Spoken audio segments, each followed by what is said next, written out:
Atomic Habits by James Clear. Introduction. My story. On the final day of my sophomore year of high school, I was hit in the face with a baseball bat. As my classmate took a full swing, the bat slipped out of his hands and came flying toward me before striking me directly between the eyes. I have no memory of the moment of impact. The bat smashed into my face with such force that it crushed my nose into a distorted U-shape. The collision sent the soft tissue of my brain slamming into the inside of my skull. Immediately, a wave of swelling surged throughout my head. In a fraction of a second, I had a broken nose, multiple skull fractures, and 2 shattered eye sockets. When I opened my eyes, I saw people staring at me and running over to help. I looked down and noticed spots of red on my clothes. One of my classmates took the shirt off his back and handed it to me. I used it to plug the stream of blood rushing from my broken nose. Shocked and confused, I was unaware of how seriously I had been injured. My teacher looped his arm around my shoulder and we began the long walk to the nurse's office, across the field, down the hill, and back into school. Random hands touched my sides, holding me upright. We took our time and walked slowly. Nobody realized that every minute mattered. When we arrived at the nurse's office, she asked me a series of questions. What year is it? 1998, I answered. It was actually 2002. Who is the President of the United States? Bill Clinton, I said. The correct answer was George W. Bush. What is your mom's name? I stalled. 10 seconds passed. Patty, I said casually, ignoring the fact that it had taken me 10 seconds to remember my own mother's name. That is the last question I remember. My body was unable to handle the rapid swelling in my brain and I lost consciousness before the ambulance arrived. Minutes later, I was carried out of school and taken to the local hospital. Shortly after arriving, my body began shutting down. I struggled with basic functions like swallowing and breathing. I had my first seizure of the day. Then I stopped breathing entirely. As the doctors hurried to supply me with oxygen, they also decided the local hospital was unequipped to handle the situation and ordered a helicopter to fly me to a larger hospital in Cincinnati. I was rolled out of the emergency room doors and toward the helipad across the street. The stretcher rattled on a bumpy sidewalk as one nurse pushed me along while another pumped each breath into me by hand.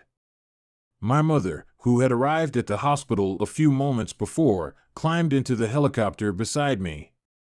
I remained unconscious and unable to breathe on my own as she held my hand during the flight. While my mother rode with me in the helicopter, my father went home to check on my brother and sister and break the news to them. He choked back tears as he explained to my sister that he would miss her 8th grade graduation ceremony that night. After passing my siblings off to family and friends, he drove to Cincinnati to meet my mother. When my mom and I landed on the roof of the hospital, a team of nearly 20 doctors and nurses sprinted onto the helipad and wheeled me into the trauma unit. By this time, the swelling in my brain had become so severe that I was having repeated post-traumatic seizures. My broken bones needed to be fixed, but I was in no condition to undergo surgery. After yet another seizure, my third of the day, I was put into a medically induced coma and placed on a ventilator. My parents were no strangers to this hospital. 10 years earlier, they had entered the same building on the ground floor after my sister was diagnosed with leukemia at age 3. I was 5 at the time. My brother was just 6 months old. After 2.5 years of chemotherapy treatments, spinal taps, and bone marrow biopsies, my little sister finally walked out of the hospital happy, healthy, and cancer-free. And now, after 10 years of normal life, my parents found themselves back in the same place with a different child. While I slipped into a coma, the hospital sent a priest and a social worker to comfort my parents. It was the same priest who had met with them a decade earlier on the evening they found out my sister had cancer. As day faded into night, a series of machines kept me alive. My parents slept restlessly on a hospital mattress. One moment they would collapse from fatigue, the next they would be wide awake with worry. My mother would tell me later, it was one of the worst nights I've ever had. My recovery. Mercifully, by the next morning my breathing had rebounded to the point where the doctors felt comfortable releasing me from the coma. When I finally regained consciousness, I discovered that I had lost my ability to smell. As a test, a nurse asked me to blow my nose and sniff an apple juice box. My sense of smell returned, but, to everyone's surprise, the act of blowing my nose forced air through the fractures in my eye socket and pushed my left eye outward. My eyeball bulged out of the socket, held precariously in place by my eyelid and the optic nerve attaching my eye to my brain.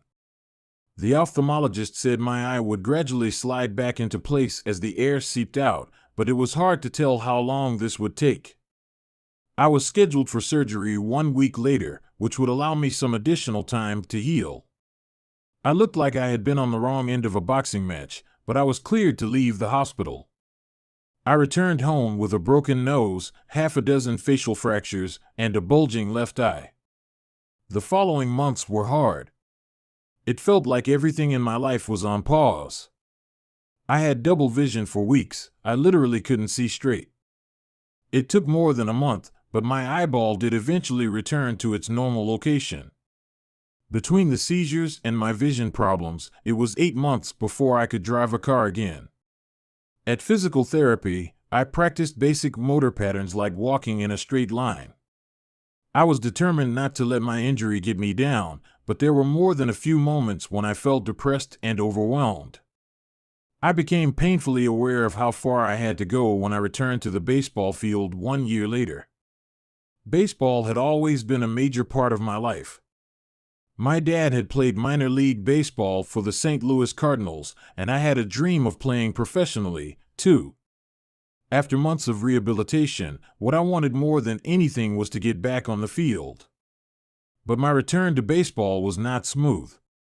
When the season rolled around, I was the only junior to be cut from the varsity baseball team. I was sent down to play with the sophomores on junior varsity.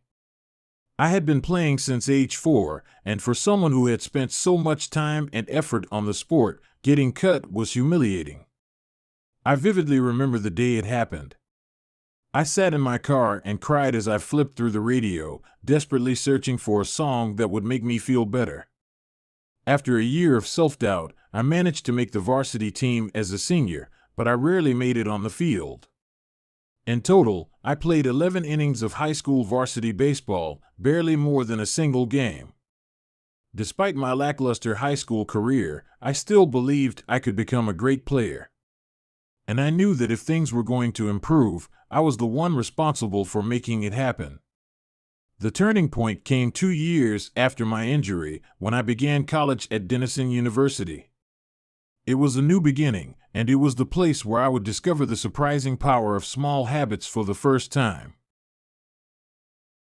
How I learned about habits.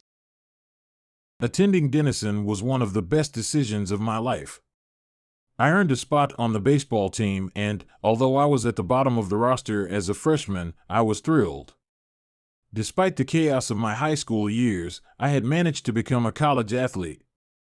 I wasn't going to be starting on the baseball team anytime soon, so I focused on getting my life in order. While my peers stayed up late and played video games, I built good sleep habits and went to bed early each night. In the messy world of a college dorm, I made a point to keep my room neat and tidy.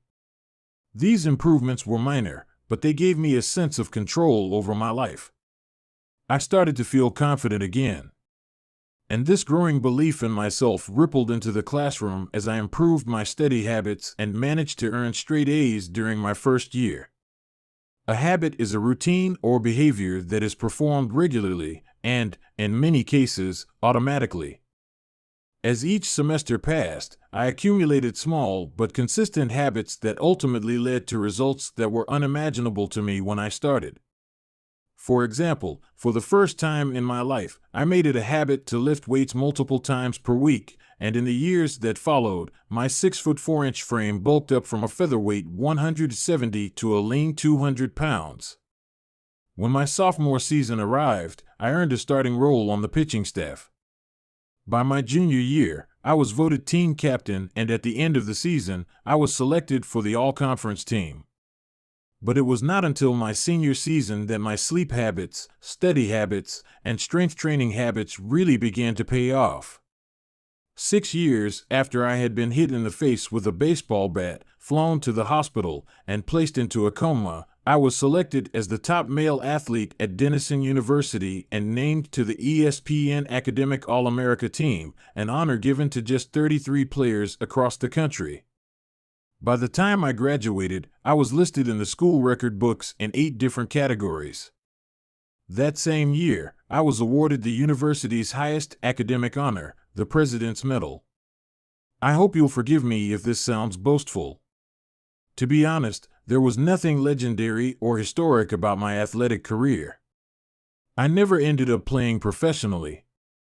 However, looking back on those years, I believe I accomplished something just as rare. I fulfilled my potential.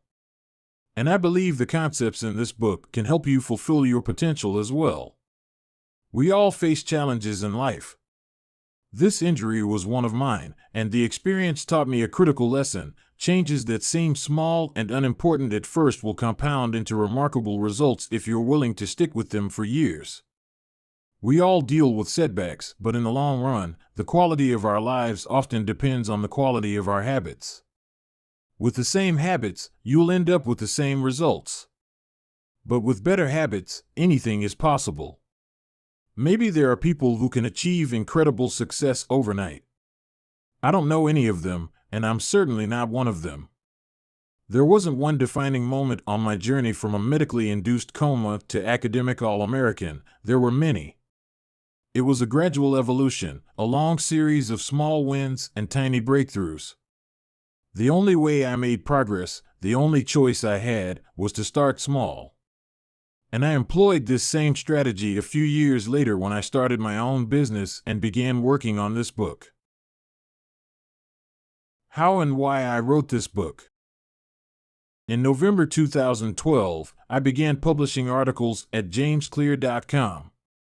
For years, I had been keeping notes about my personal experiments with habits, and I was finally ready to share some of them publicly. I began by publishing a new article every Monday and Thursday.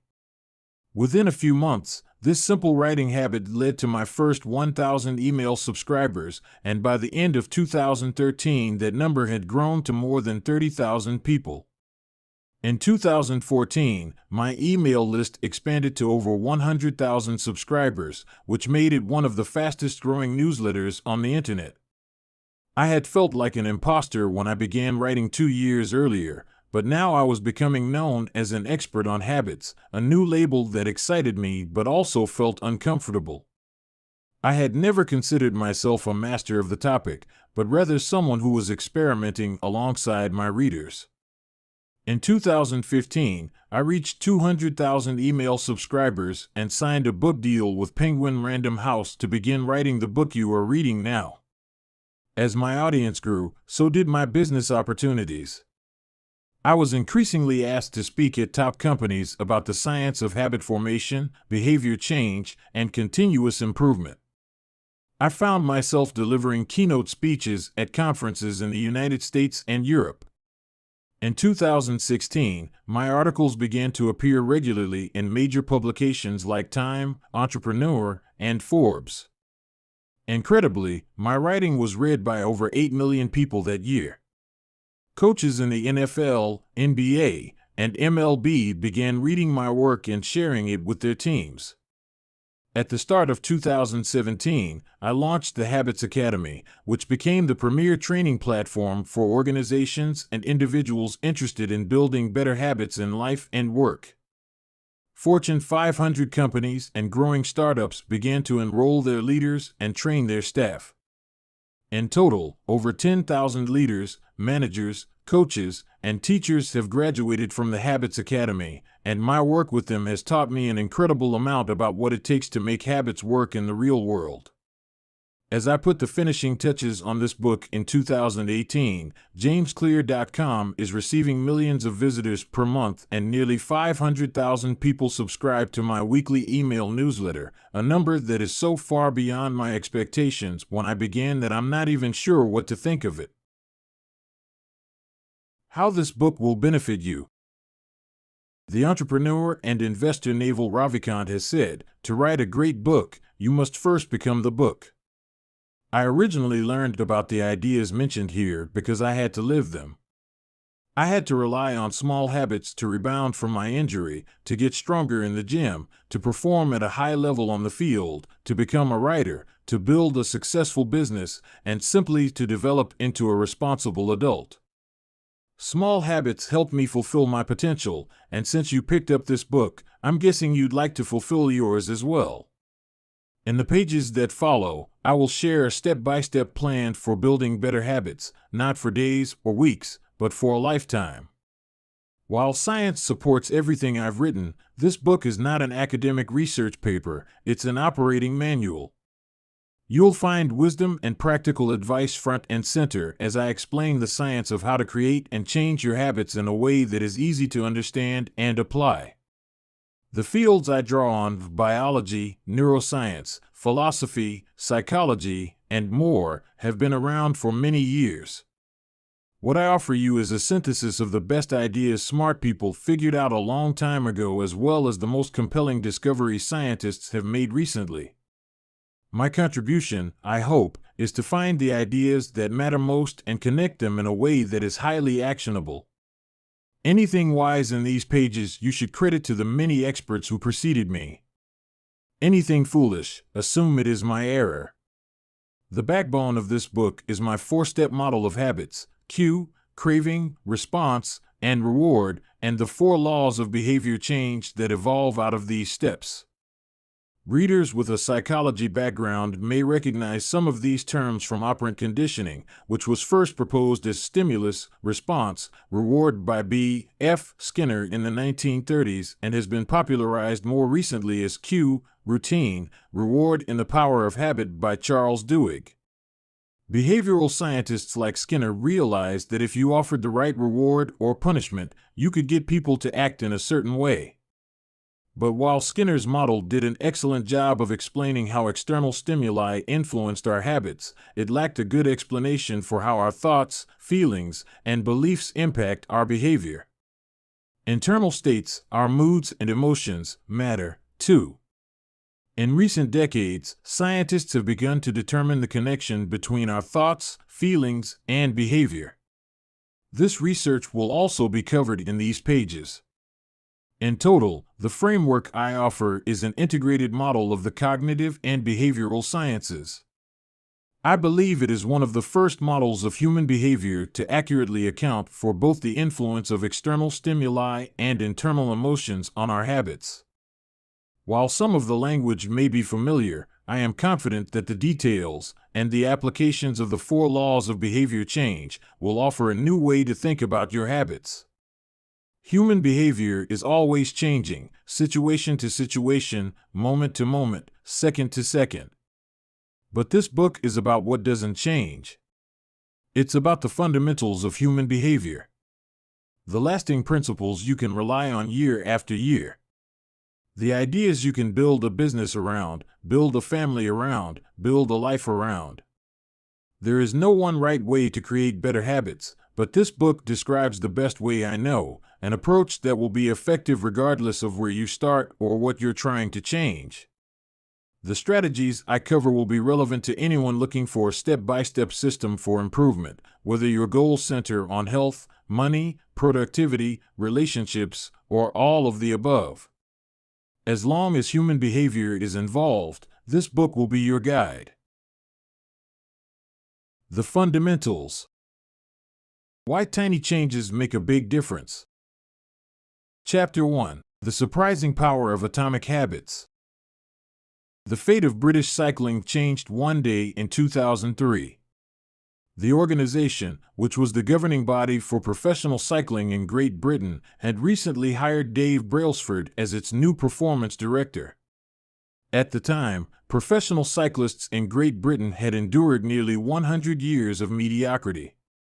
Since 1908, British riders had won just a single gold medal at the Olympic Games, and they had fared even worse in cycling's biggest race, the Tour de France. In 110 years, no British cyclist had ever won the event. In fact, the performance of British riders had been so underwhelming that one of the top bike manufacturers in Europe refused to sell bikes to the team because they were afraid that it would hurt sales if other professionals saw the Brits using their gear. Brailsford had been hired to put British cycling on a new trajectory. What made him different from previous coaches was his relentless commitment to a strategy that he referred to as the aggregation of marginal gains, which was the philosophy of searching for a tiny margin of improvement in everything you do. Brailsford said, "The whole principle came from the idea that if you broke down everything you could think of that goes into riding a bike, and then improve it by 1%, you will get a significant increase when you put them all together."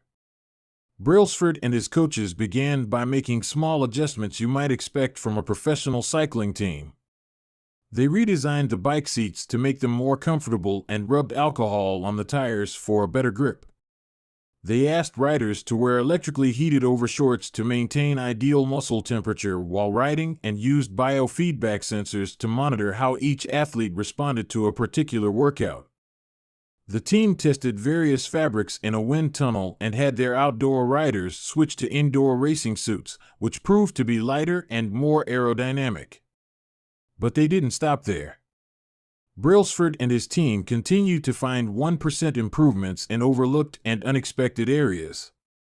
They tested different types of massage gels to see which one led to the fastest muscle recovery. They hired a surgeon to teach each rider the best way to wash their hands to reduce the chances of catching a cold. They determined the type of pillow and mattress that led to the best night's sleep for each rider.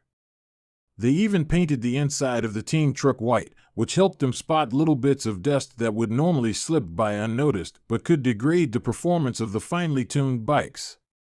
As these and hundreds of other small improvements accumulated, the results came faster than anyone could have imagined.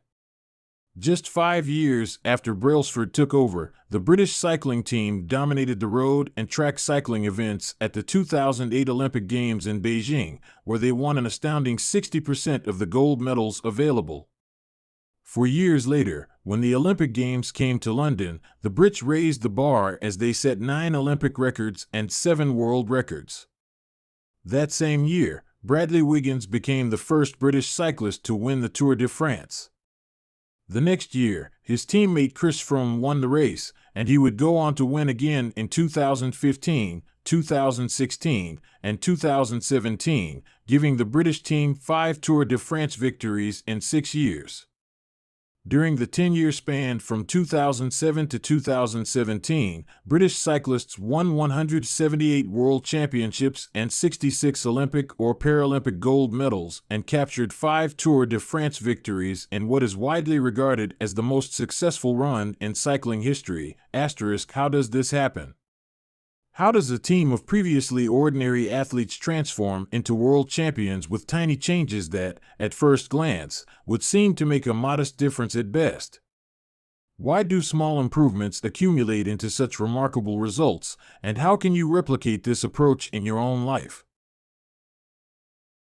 Why small habits make a big difference?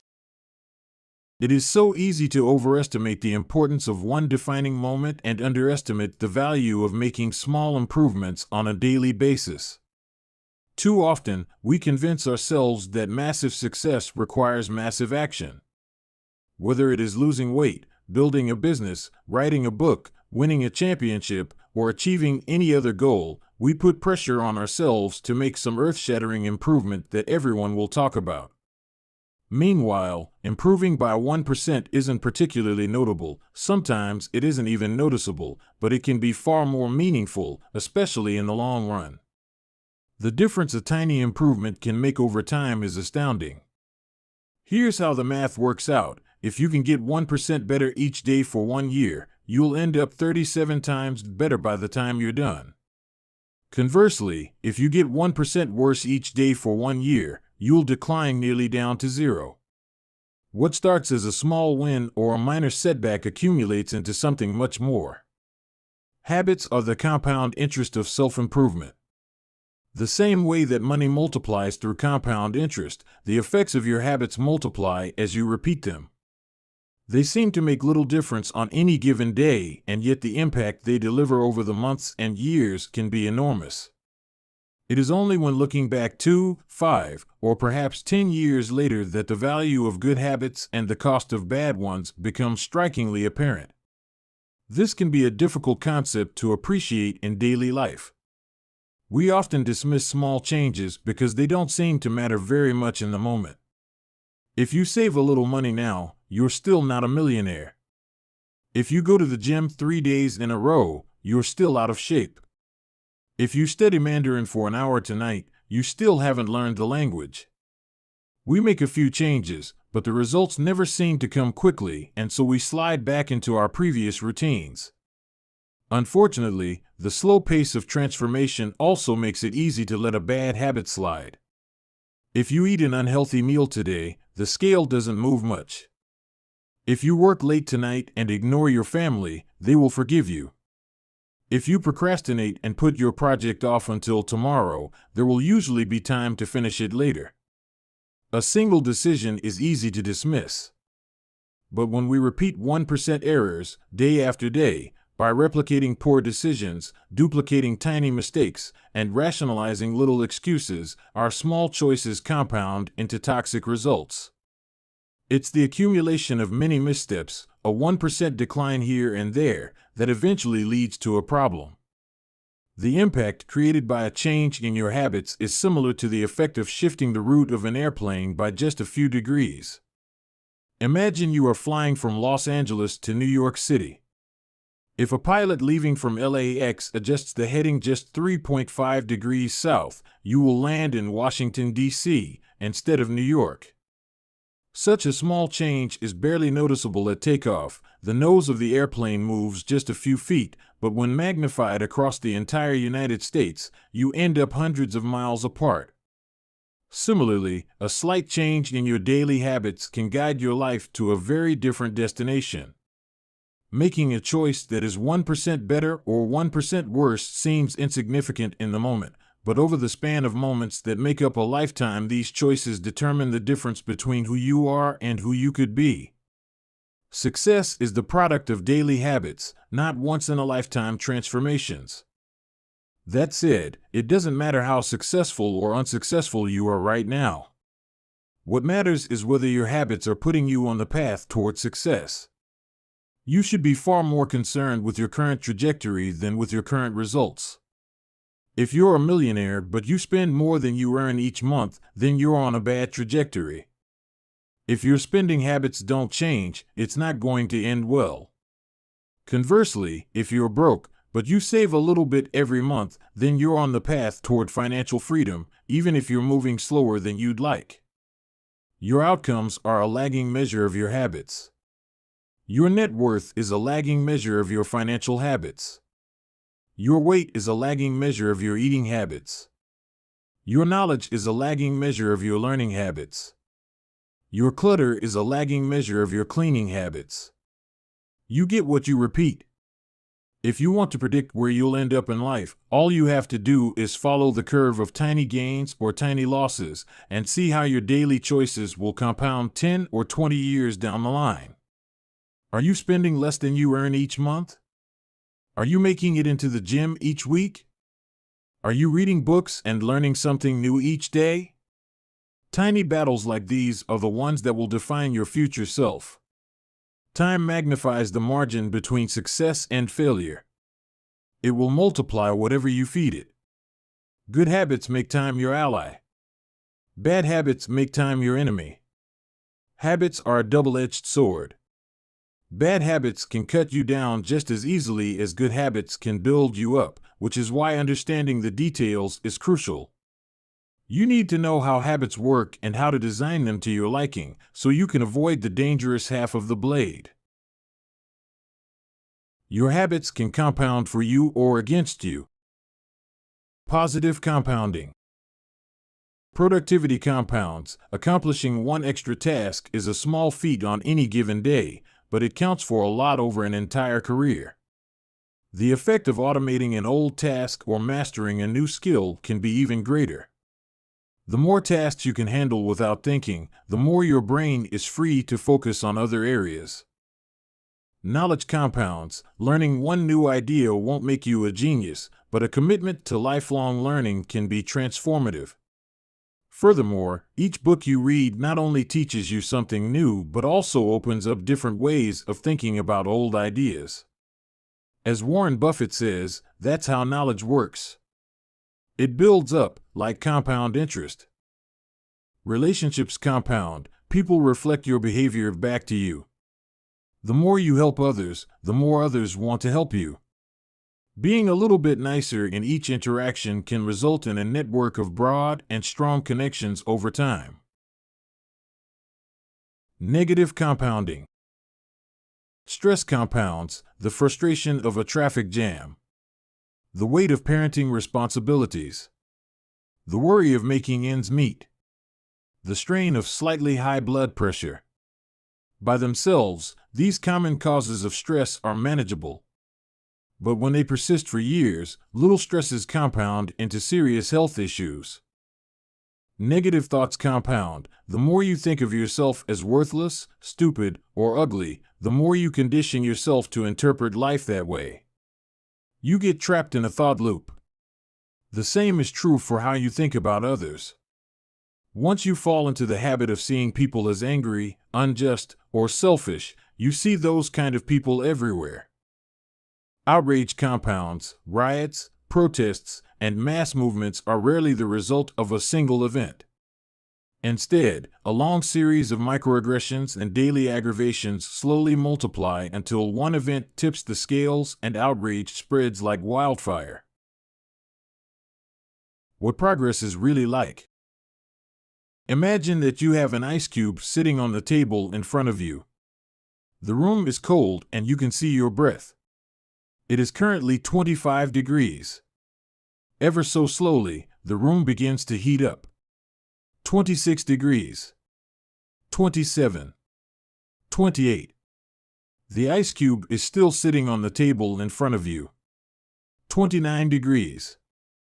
30. 31. Still, nothing has happened. Then, 32 degrees. The ice begins to melt. A 1-degree shift, seemingly no different from the temperature increases before it, has unlocked a huge change. Breakthrough moments are often the result of many previous actions, which build up the potential required to unleash a major change. This pattern shows up everywhere. Cancer spends 80% of its life undetectable, then takes over the body in months. Bamboo can barely be seen for the first 5 years as it builds extensive root systems underground before exploding 90 feet into the air within 6 weeks. Similarly, habits often appear to make no difference until you cross a critical threshold and unlock a new level of performance. In the early and middle stages of any quest, there is often a valley of disappointment. You expect to make progress in a linear fashion, and it's frustrating how ineffective changes can seem during the first days, weeks, and even months. It doesn't feel like you are going anywhere. It's a hallmark of any compounding process. The most powerful outcomes are delayed. This is one of the core reasons why it is so hard to build habits that last. People make a few small changes, fail to see a tangible result, and decide to stop. You think, I've been running every day for a month, so why can't I see any change in my body? Once this kind of thinking takes over, it's easy to let good habits fall by the wayside. But in order to make a meaningful difference, habits need to persist long enough to break through this plateau, what I call the plateau of latent potential. If you find yourself struggling to build a good habit or break a bad one, it is not because you have lost your ability to improve.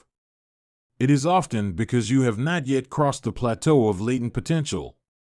Complaining about not achieving success despite working hard is like complaining about an ice cube not melting when you heated it from 25 to 31 degrees. Your work was not wasted, it is just being stored. All the action happens at 32 degrees. When you finally break through the plateau of latent potential, people will call it an overnight success. The outside world only sees the most dramatic event rather than all that preceded it. But you know that it's the work you did long ago, when it seemed that you weren't making any progress, that makes the jump today possible. It is the human equivalent of geological pressure. Two tectonic plates can grind against one another for millions of years, the tension slowly building all the while. Then, one day, they rub each other once again, in the same fashion they have for ages, but this time the tension is too great. An earthquake erupts. Change can take years, before it happens all at once. Mastery requires patience. The San Antonio Spurs, one of the most successful teams in NBA history, have a quote from social reformer Jacob Riis hanging in their locker room: "When nothing seems to help, I go and look at a stonecutter hammering away at his rock, perhaps 100 times without as much as a crack showing in it. Yet at the 101st blow it will split in two, and I know it was not that last blow that did it, but all that had gone before." The plateau of latent potential. We often expect progress to be linear. At the very least, we hope it will come quickly. In reality, the results of our efforts are often delayed. It is not until months or years later that we realize the true value of the previous work we have done. This can result in a valley of disappointment where people feel discouraged after putting in weeks or months of hard work without experiencing any results. However, this work was not wasted. It was simply being stored. It is not until much later that the full value of previous efforts is revealed. All big things come from small beginnings. The seed of every habit is a single, tiny decision. But as that decision is repeated, a habit sprouts and grows stronger. Roots entrench themselves and branches grow. The task of breaking a bad habit is like uprooting a powerful oak within us. And the task of building a good habit is like cultivating a delicate flower one day at a time.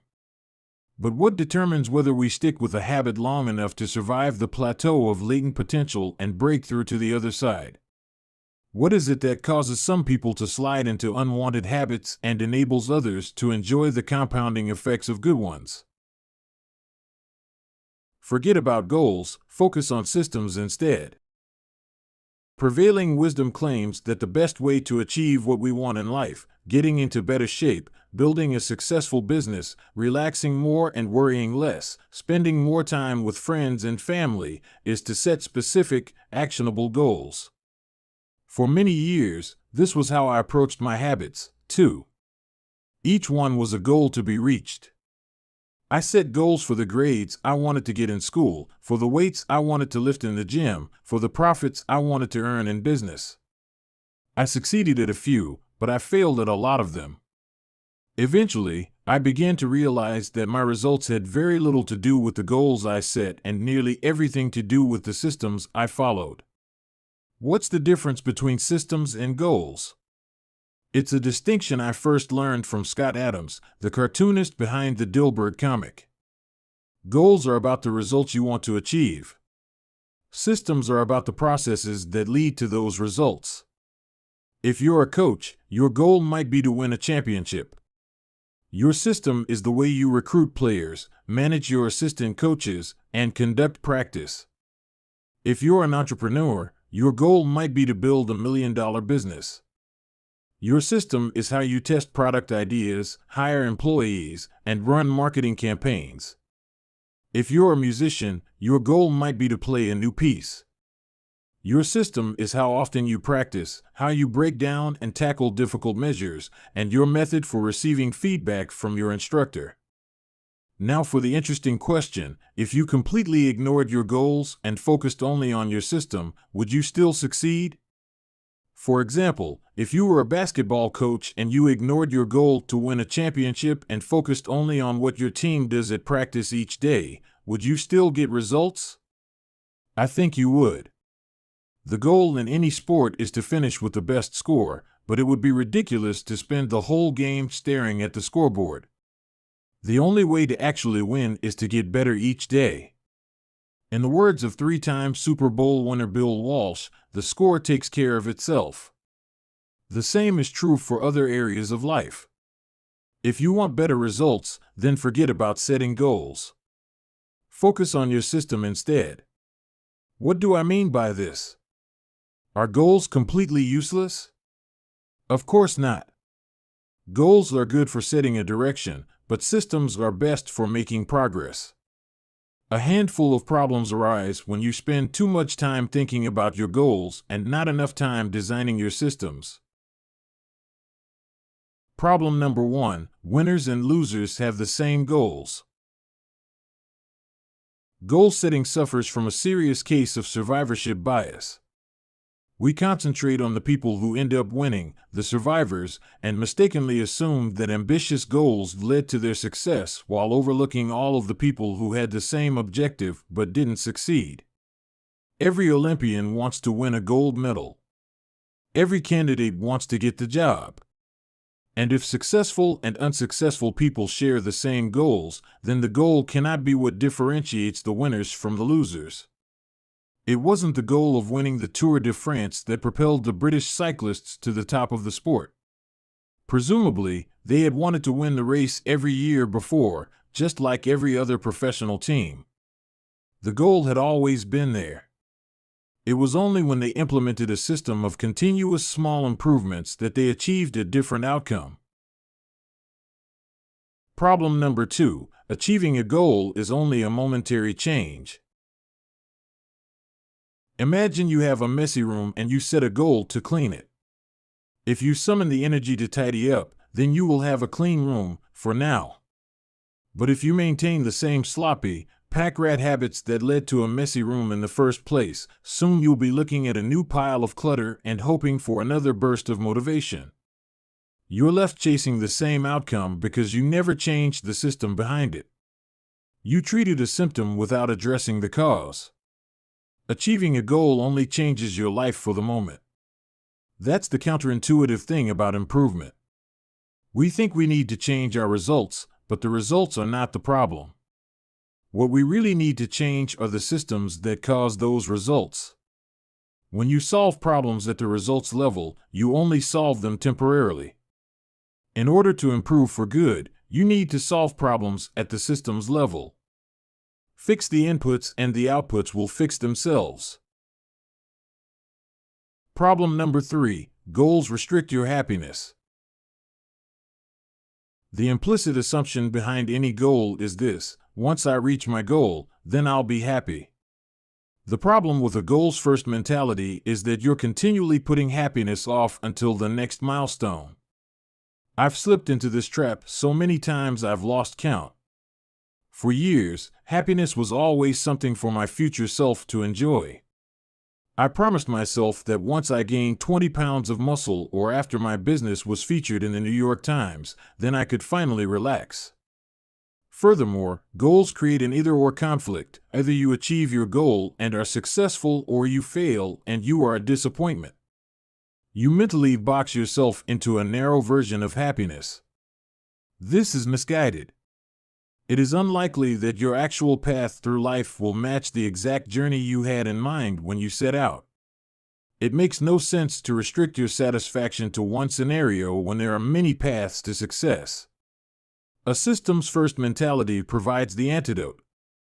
When you fall in love with the process rather than the product, you don't have to wait to give yourself permission to be happy. You can be satisfied anytime your system is running.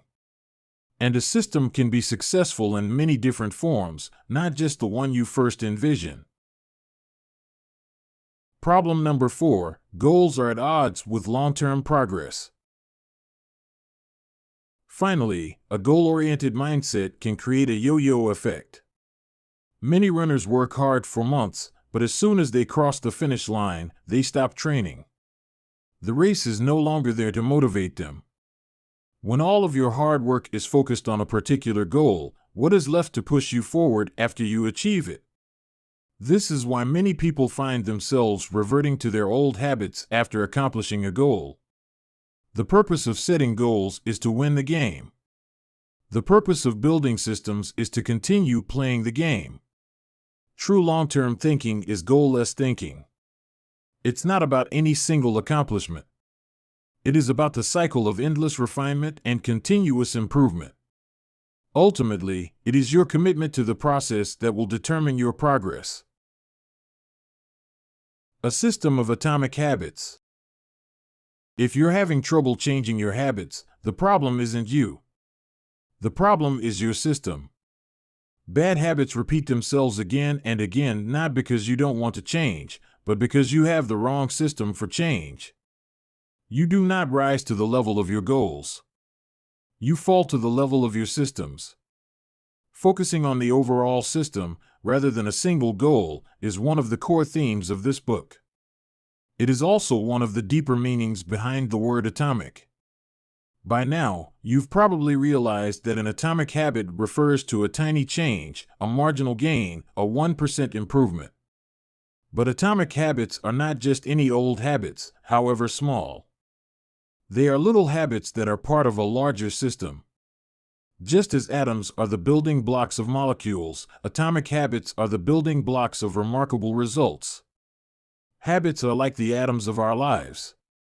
Each one is a fundamental unit that contributes to your overall improvement. At first, these tiny routines seem insignificant, but soon they build on each other and fuel bigger wins that multiply to a degree that far outweighs the cost of their initial investment. They are both small and mighty. This is the meaning of the phrase atomic habits, a regular practice or routine that is not only small and easy to do, but also the source of incredible power, a component of the system of compound growth. Chapter Summary. Habits are the compound interest of self-improvement. Getting 1% better every day counts for a lot in the long run. Habits are a double-edged sword. They can work for you or against you, which is why understanding the details is essential. Small changes often appear to make no difference until you cross a critical threshold. The most powerful outcomes of any compounding process are delayed. You need to be patient. An atomic habit is a little habit that is part of a larger system. Just as atoms are the building blocks of molecules, atomic habits are the building blocks of remarkable results. If you want better results, then forget about setting goals. Focus on your system instead. You do not rise to the level of your goals. You fall to the level of your systems. Chapter 2. How your habits shape your identity, and vice versa. Why is it so easy to repeat bad habits and so hard to form good ones? Few things can have a more powerful impact on your life than improving your daily habits. And yet it is likely that this time next year you'll be doing the same thing rather than something better. It often feels difficult to keep good habits going for more than a few days, even with sincere effort and the occasional burst of motivation. Habits like exercise, meditation, journaling, and cooking are reasonable for a day or two and then become a hassle. However, once your habits are established, they seem to stick around forever, especially the unwanted ones. Despite our best intentions, unhealthy habits like eating junk food, watching too much television, procrastinating, and smoking can feel impossible to break.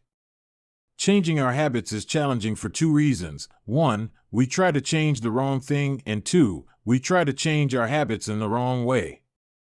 In this chapter, I'll address the first point. In the chapters that follow, I'll answer the second. Our first mistake is that we try to change the wrong thing.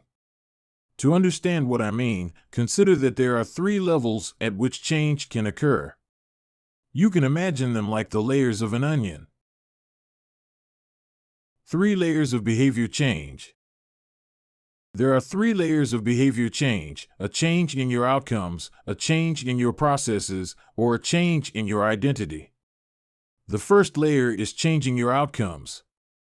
This level is concerned with changing your results, losing weight, publishing a book, winning a championship. Most of the goals you set are associated with this level of change. The second layer is changing your process. This level is concerned with changing your habits and systems, implementing a new routine at the gym, decluttering your desk for better workflow, developing a meditation practice. Most of the habits you build are associated with this level. The third and deepest layer is changing your identity.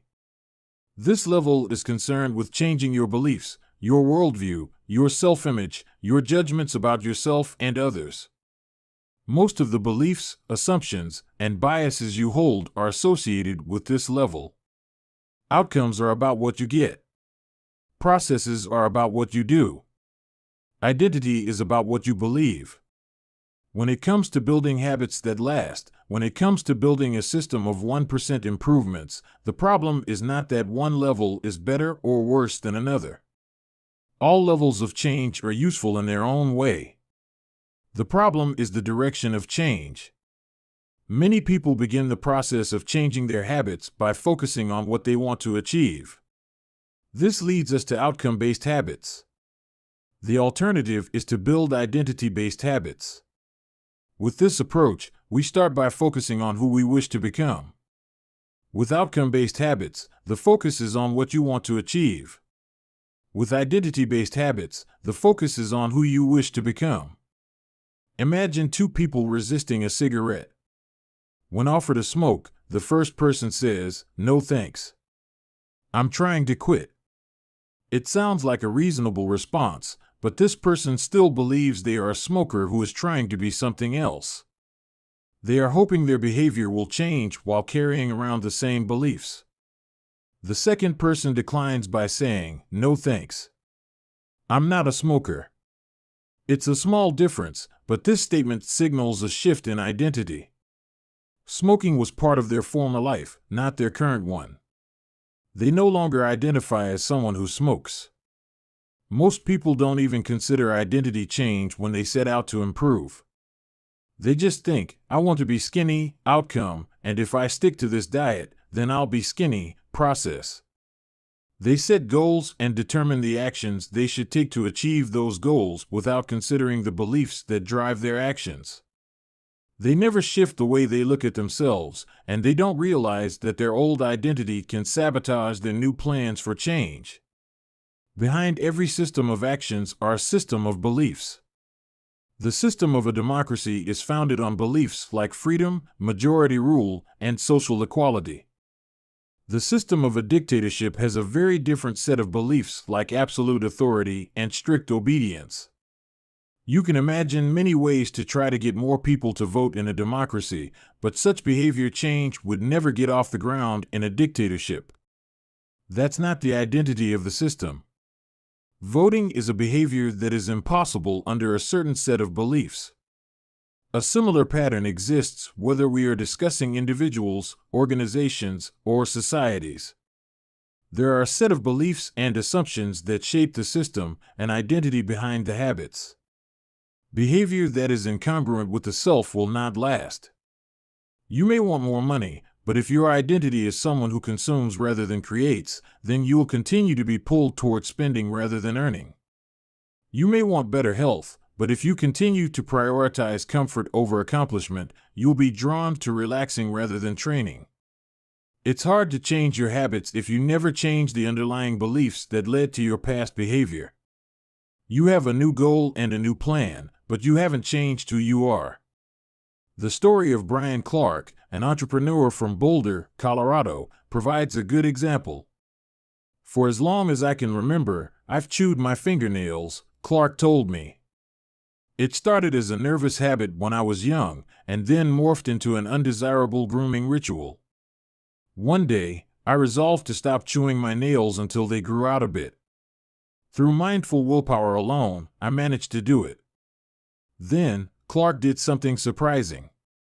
I asked my wife to schedule my first ever manicure," he said. "My thought was that if I started paying to maintain my nails, I wouldn't chew them. And it worked, but not for the monetary reason. What happened was the manicure made my fingers look really nice for the first time. The manicurist even said that, other than the chewing, I had really healthy, attractive nails. Suddenly, I was proud of my fingernails. And even though that's something I had never aspired to, it made all the difference. I've never chewed my nails since, not even a single close call. And it's because I now take pride in properly caring for them. The ultimate form of intrinsic motivation is when a habit becomes part of your identity. It's one thing to say I'm the type of person who wants this. It's something very different to say I'm the type of person who is this. The more pride you have in a particular aspect of your identity, the more motivated you will be to maintain the habits associated with it. If you're proud of how your hair looks, you'll develop all sorts of habits to care for and maintain it. If you're proud of the size of your biceps, you'll make sure you never skip an upper body workout. If you're proud of the scarves you knit, you'll be more likely to spend hours knitting each week. Once your pride gets involved, you'll fight tooth and nail to maintain your habits. True behavior change is identity change. You might start a habit because of motivation, but the only reason you'll stick with one is that it becomes part of your identity. Anyone can convince themselves to visit the gym or eat healthy once or twice, but if you don't shift the belief behind the behavior, then it is hard to stick with long-term changes. Improvements are only temporary until they become part of who you are. The goal is not to read a book, the goal is to become a reader.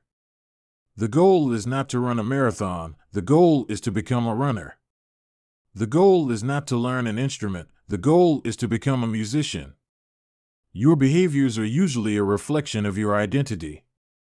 What you do is an indication of the type of person you believe that you are, either consciously or non-consciously.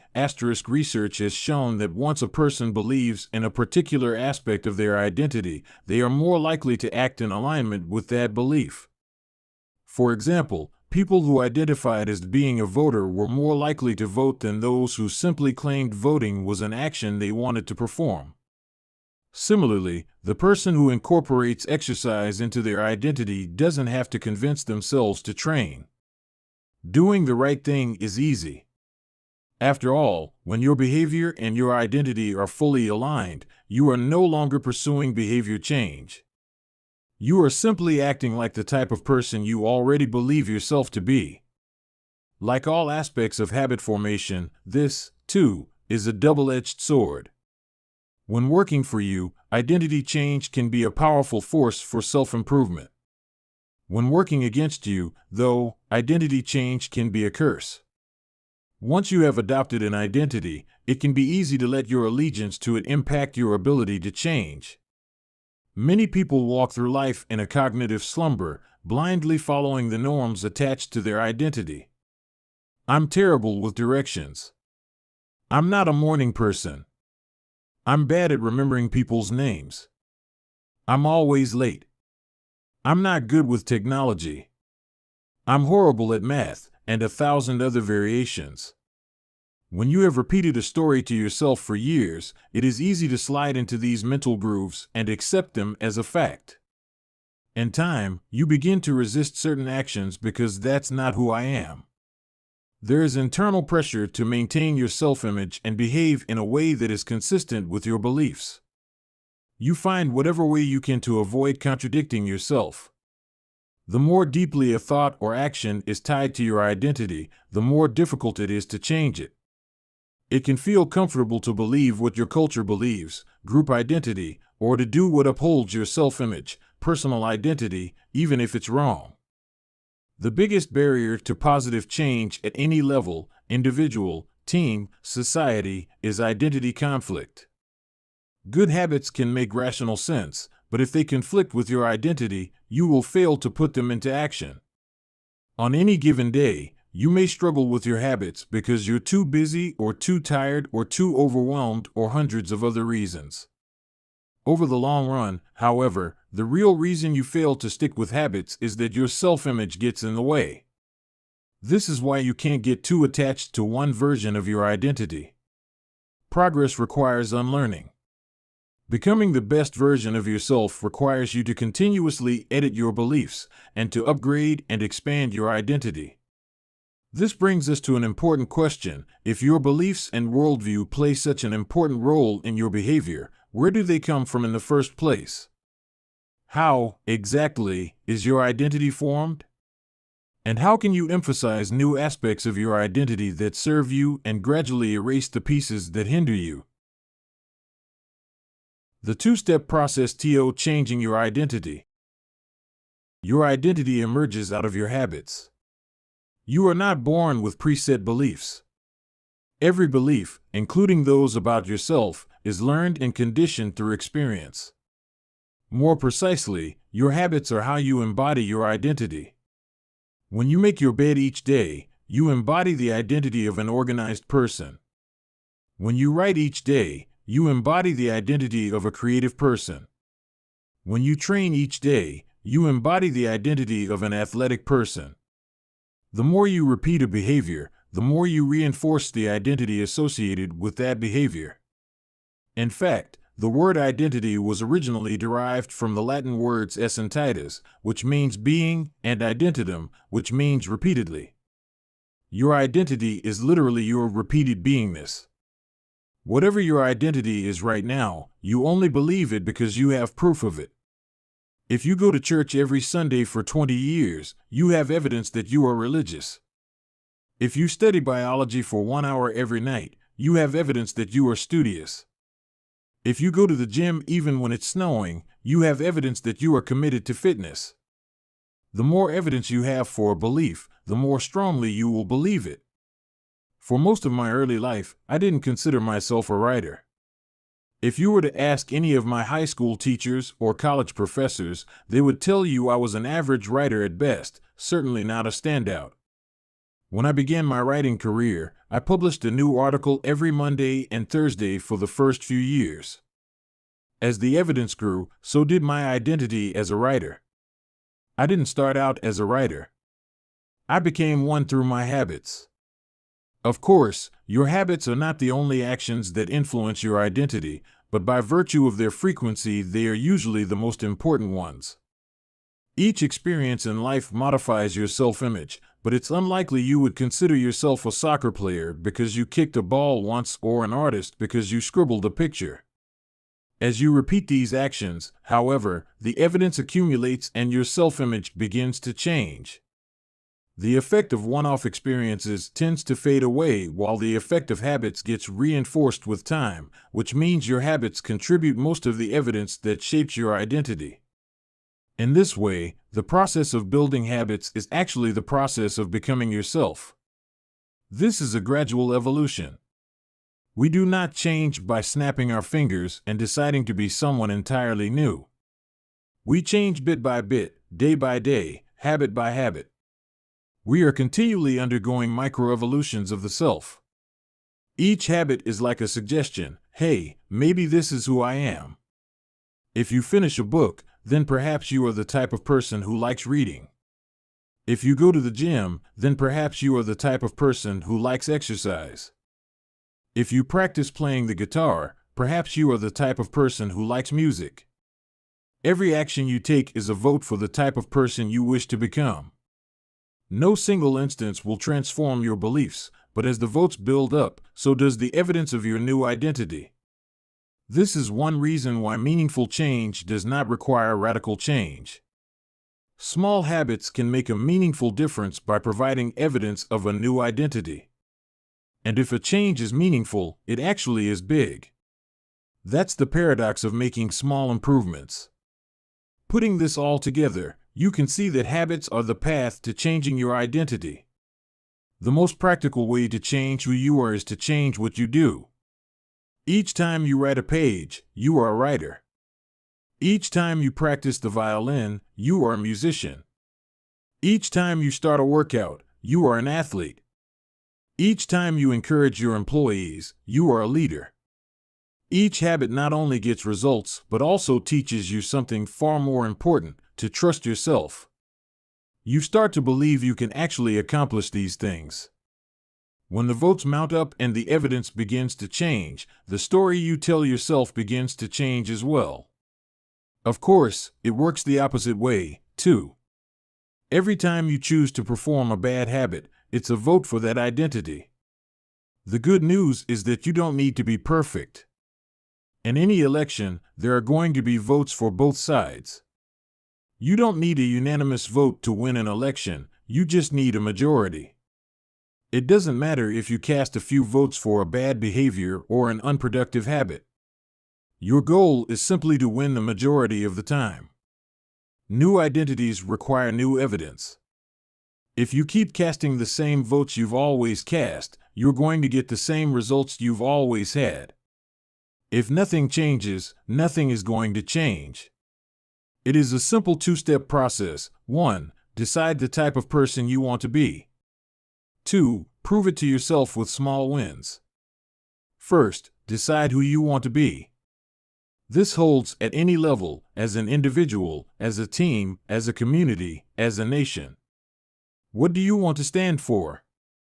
What are your principles and values? Who do you wish to become? These are big questions, and many people aren't sure where to begin, but they do know what kind of results they want, to get six-pack abs, or to feel less anxious, or to double their salary. That's fine. Start there and work backward from the results you want to the type of person who could get those results. Ask yourself, who is the type of person that could get the outcome I want? Who is the type of person that could lose 40 pounds? Who is the type of person that could learn a new language? Who is the type of person that could run a successful startup? For example, who is the type of person who could write a book? It's probably someone who is consistent and reliable. Now your focus shifts from writing a book, outcome-based, to being the type of person who is consistent and reliable, identity-based. This process can lead to beliefs like, I'm the kind of teacher who stands up for her students. I'm the kind of doctor who gives each patient the time and empathy they need. I'm the kind of manager who advocates for her employees. Once you have a handle on the type of person you want to be, you can begin taking small steps to reinforce your desired identity. I have a friend who lost over 100 pounds by asking herself, what would a healthy person do? All day long, she would use this question as a guide. Would a healthy person walk or take a cab? Would a healthy person order a burrito or a salad? She figured if she acted like a healthy person long enough, eventually she would become that person. She was right. The concept of identity-based habits is our first introduction to another key theme in this book, feedback loops. Your habits shape your identity, and your identity shapes your habits. It's a two-way street. The formation of all habits is a feedback loop, a concept we will explore in depth in the next chapter, but it's important to let your values, principles, and identity drive the loop rather than your results. The focus should always be on becoming that type of person, not getting a particular outcome. The real reason habits matter. Identity change is the North Star of habit change. The remainder of this book will provide you with step-by-step instructions on how to build better habits in yourself, your family, your team, your company, and anywhere else you wish. But the true question is, are you becoming the type of person you want to become? The first step is not what or how, but who. You need to know who you want to be. Otherwise, your quest for change is like a boat without a rudder. And that's why we are starting here. You have the power to change your beliefs about yourself. Your identity is not set in stone. You have a choice in every moment. You can choose the identity you want to reinforce today with the habits you choose today. And this brings us to the deeper purpose of this book and the real reason habits matter. Building better habits isn't about littering your day with life hacks. It's not about flossing one tooth each night or taking a cold shower each morning or wearing the same outfit each day. It's not about achieving external measures of success like earning more money, losing weight, or reducing stress. Habits can help you achieve all of these things, but fundamentally they are not about having something. They are about becoming someone. Ultimately, your habits matter because they help you become the type of person you wish to be. They are the channel through which you develop your deepest beliefs about yourself. Quite literally, you become your habits. Chapter Summary. There are 3 levels of change: outcome change, process change, and identity change. The most effective way to change your habits is to focus not on what you want to achieve, but on who you wish to become. Your identity emerges out of your habits. Every action is a vote for the type of person you wish to become. Becoming the best version of yourself requires you to continuously edit your beliefs and to upgrade and expand your identity. The real reason habits matter is not because they can get you better results, although they can do that, but because they can change your beliefs about yourself. Chapter 3: How to Build Better Habits in 4 Simple Steps. In 1898, a psychologist named Edward Thorndike conducted an experiment that would lay the foundation for our understanding of how habits form and the rules that guide our behavior. Thorndike was interested in studying the behavior of animals, and he started by working with cats. He would place each cat inside a device known as a puzzle box. The box was designed so that the cat could escape through a door by some simple act, such as pulling at a loop of cord, pressing a lever, or stepping on a platform. For example, one box contained a lever that, when pressed, would open a door on the side of the box. Once the door had been opened, the cat could dart out and run over to a bowl of food. Most cats wanted to escape as soon as they were placed inside the box. They would poke their nose into the corners, stick their paws through openings, and claw at loose objects. After a few minutes of exploration, the cats would happen to press the magical lever, the door would open, and they would escape. Thorndike tracked the behavior of each cat across many trials. In the beginning, the animals moved around the box at random. But as soon as the lever had been pressed and the door opened, the process of learning began.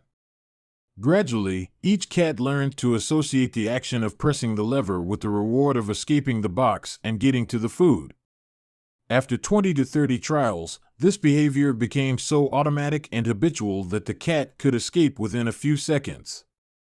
For example, Thorndike noted, Cat 12 took the following times to perform the act: 160 seconds, 30 seconds, 90 seconds, 60, 15, 28, 20, 30, 22, 11, 15, 20, 12, 10, 14, 10, 8, 8, 5, 10, 8, 6, 6, 7.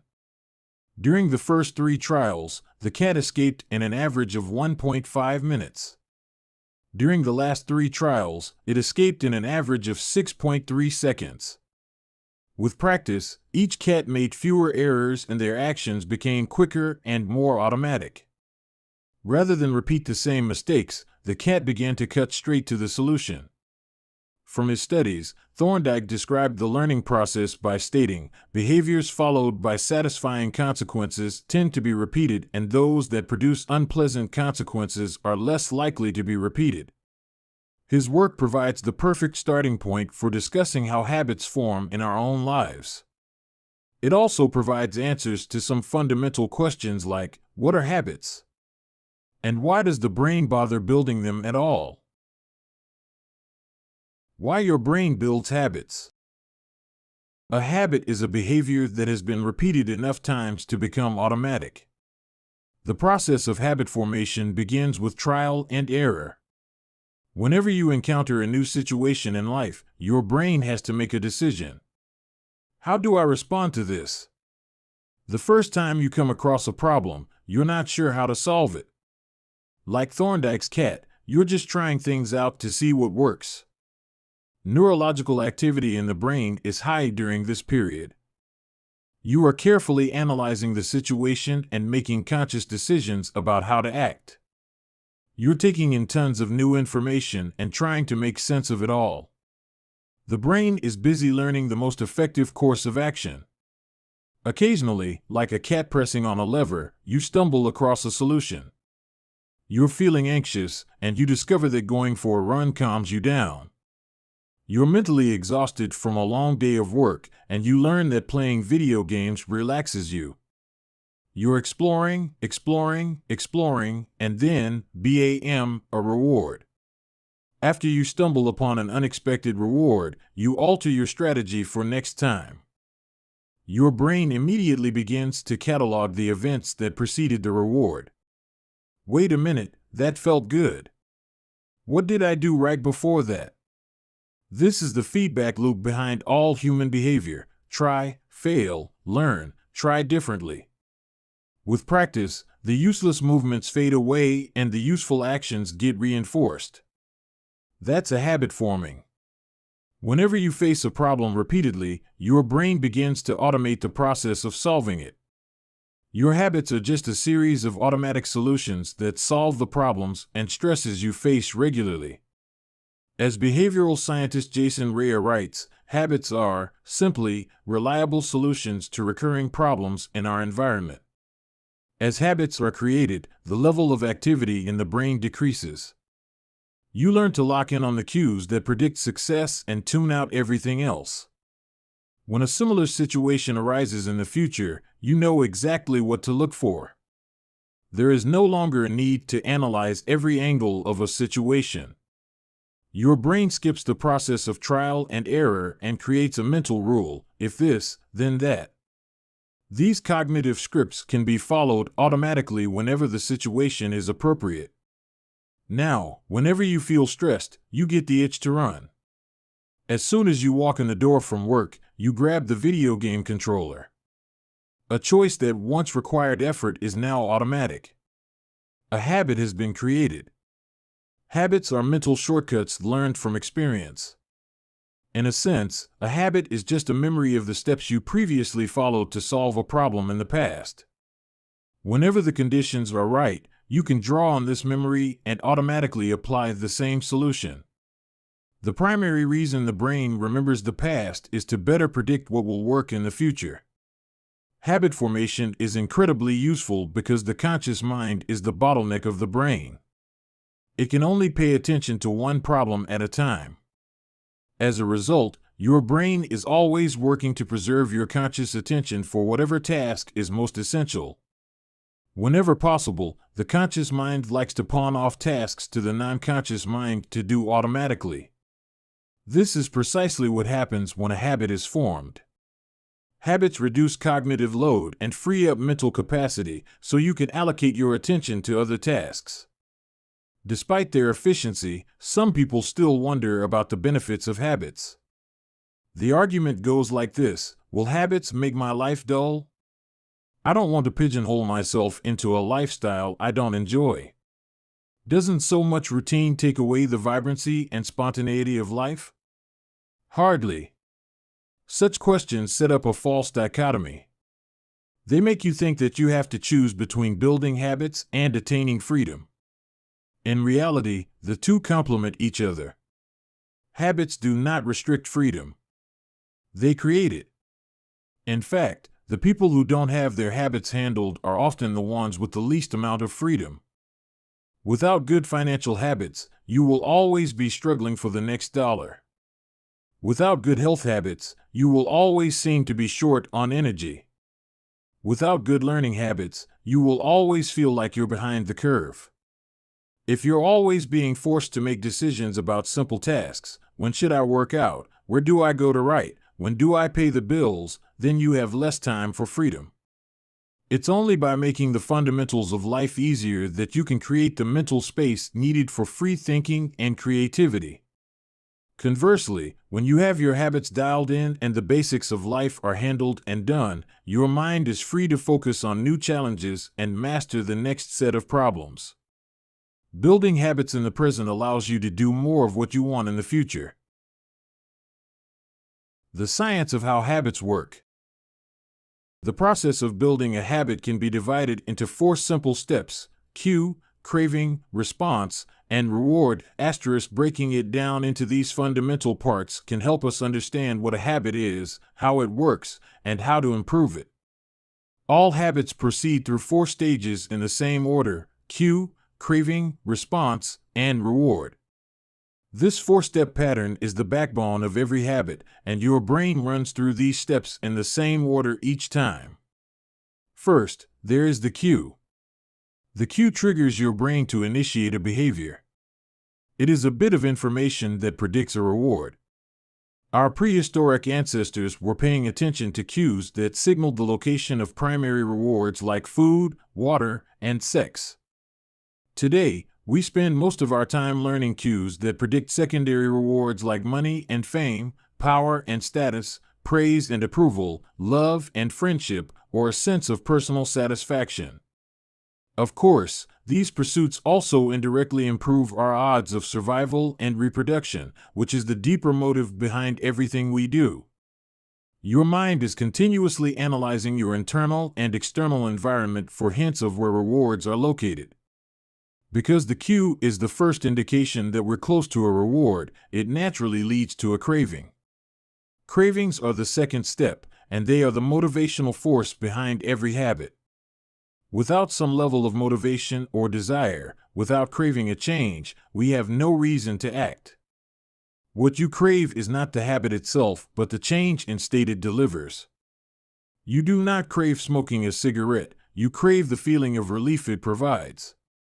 You are not motivated by brushing your teeth, but rather by the feeling of a clean mouth. You do not want to turn on the television, you want to be entertained. Every craving is linked to a desire to change your internal state. This is an important point that we will discuss in detail later. Cravings differ from person to person. In theory, any piece of information could trigger a craving, but in practice, people are not motivated by the same cues. For a gambler, the sound of slot machines can be a potent trigger that sparks an intense wave of desire. For someone who rarely gambles, the jingles and chimes of the casino are just background noise. Cues are meaningless until they are interpreted.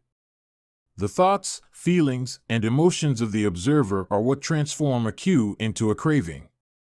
The third step is the response.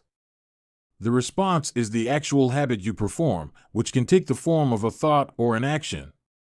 Whether a response occurs depends on how motivated you are and how much friction is associated with the behavior. If a particular action requires more physical or mental effort than you are willing to expend, then you won't do it. Your response also depends on your ability. It sounds simple, but a habit can occur only if you are capable of doing it. If you want to dunk a basketball but can't jump high enough to reach the hoop, well, you're out of luck. Finally, the response delivers a reward. Rewards are the end goal of every habit. The cue is about noticing the reward. The craving is about wanting the reward. The response is about obtaining the reward. We chase rewards because they serve two purposes. 1, they satisfy us, and 2, they teach us. The first purpose of rewards is to satisfy your craving. Yes, rewards provide benefits on their own. Food and water deliver the energy you need to survive. Getting a promotion brings more money and respect. Getting in shape improves your health and your dating prospects. But the more immediate benefit is that rewards satisfy your craving to eat or to gain status or to win approval. At least for a moment, rewards deliver contentment and relief from craving. Second, rewards teach us which actions are worth remembering in the future. Your brain is a reward detector. As you go about your life, your sensory nervous system is continuously monitoring which actions satisfy your desires and deliver pleasure. Feelings of pleasure and disappointment are part of the feedback mechanism that helps your brain distinguish useful actions from useless ones.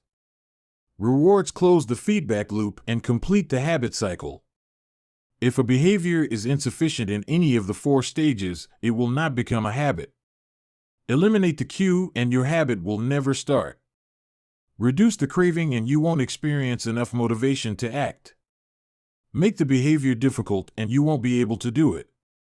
And if the reward fails to satisfy your desire, then you'll have no reason to do it again in the future.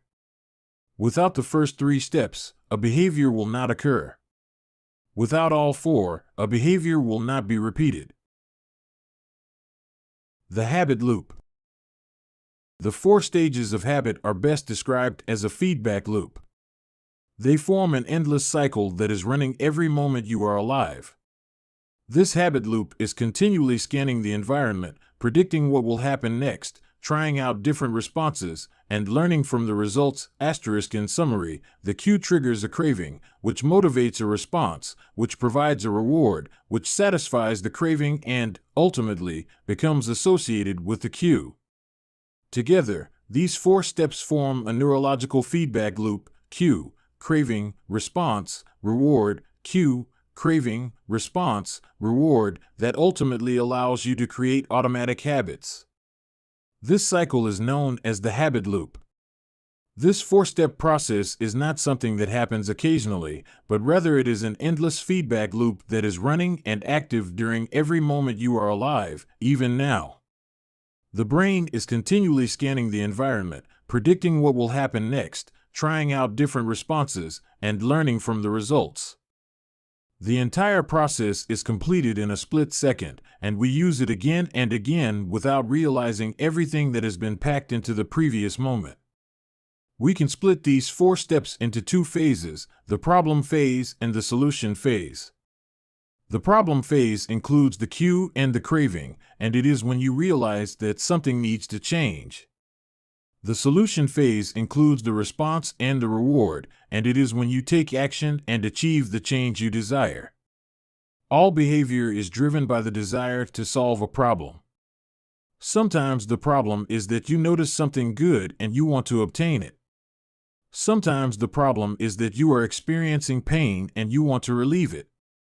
Either way, the purpose of every habit is to solve the problems you face. In the table on the following page, you can see a few examples of what this looks like in real life. Imagine walking into a dark room and flipping on the light switch.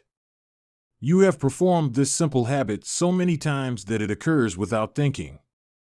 You proceed through all 4 stages in the fraction of a second. The urge to act strikes you without thinking. Problem phase 1. Cue, your phone buzzes with a new text message. 2. Craving, you want to learn the contents of the message. Solution phase 3. Response, you grab your phone and read the text. 4. Reward, you satisfy your craving to read the message. Grabbing your phone becomes associated with your phone buzzing. Problem phase 1. Cue, you are answering emails. 2. Craving, you begin to feel stressed and overwhelmed by work. You want to feel in control. Solution phase 3. Response, you bite your nails. 4. Reward, you satisfy your craving to reduce stress. Biting your nails becomes associated with answering email. Problem phase 1. Cue, you wake up. 2. Craving, you want to feel alert. Solution phase 3. Response, you drink a cup of coffee. 4. Reward, you satisfy your craving to feel alert. Drinking coffee becomes associated with waking up. Problem phase 1. Cue, you smell a donut shop as you walk down the street near your office. 2. Craving, you begin to crave a donut. Solution phase 3. Response, you buy a donut and eat it. 4. Reward, you satisfy your craving to eat a donut. Buying a donut becomes associated with walking down the street near your office. Problem phase 1. Cue, you hit a stumbling block on a project at work. 2. Craving, you feel stuck and want to relieve your frustration. Solution phase 3. Response, you pull out your phone and check social media. 4. Reward, you satisfy your craving to feel relieved. Checking social media becomes associated with feeling stalled at work. Problem phase 1. Cue, you walk into a dark room. 2. Craving, you want to be able to see. Solution phase 3. Response, you flip the light switch. 4. Reward, you satisfy your craving to see. Turning on the light switch becomes associated with being in a dark room. By the time we become adults, we rarely notice the habits that are running our lives. Most of us never give a second thought to the fact that we tie the same shoe first each morning, or unplug the toaster after each use, or always change into comfortable clothes after getting home from work. After decades of mental programming, we automatically slip into these patterns of thinking and acting. The 4 laws of behavior change. In the following chapters, we will see time and again how the 4 stages of cue, craving, response, and reward influence nearly everything we do each day. But before we do that, we need to transform these 4 steps into a practical framework that we can use to design good habits and eliminate bad ones. I refer to this framework as the 4 laws of behavior change, and it provides a simple set of rules for creating good habits and breaking bad ones. You can think of each law as a lever that influences human behavior. When the levers are in the right positions, creating good habits is effortless. When they are in the wrong positions, it is nearly impossible. How to create a good habit. The first law, cue, make it obvious. The second law, craving, make it attractive. The third law, response, make it easy. The fourth law, reward, make it satisfying. We can invert these laws to learn how to break a bad habit. How to break a bad habit. Inversion of the first law, cue, make it invisible. Inversion of the second law, craving, make it unattractive. Inversion of the third law, response, make it difficult. Inversion of the fourth law, reward, make it unsatisfying. It would be irresponsible for me to claim that these 4 laws are an exhaustive framework for changing any human behavior, but I think they're close. As you will soon see, the 4 laws of behavior change apply to nearly every field, from sports to politics, art to medicine, comedy to management. These laws can be used no matter what challenge you are facing. There is no need for completely different strategies for each habit.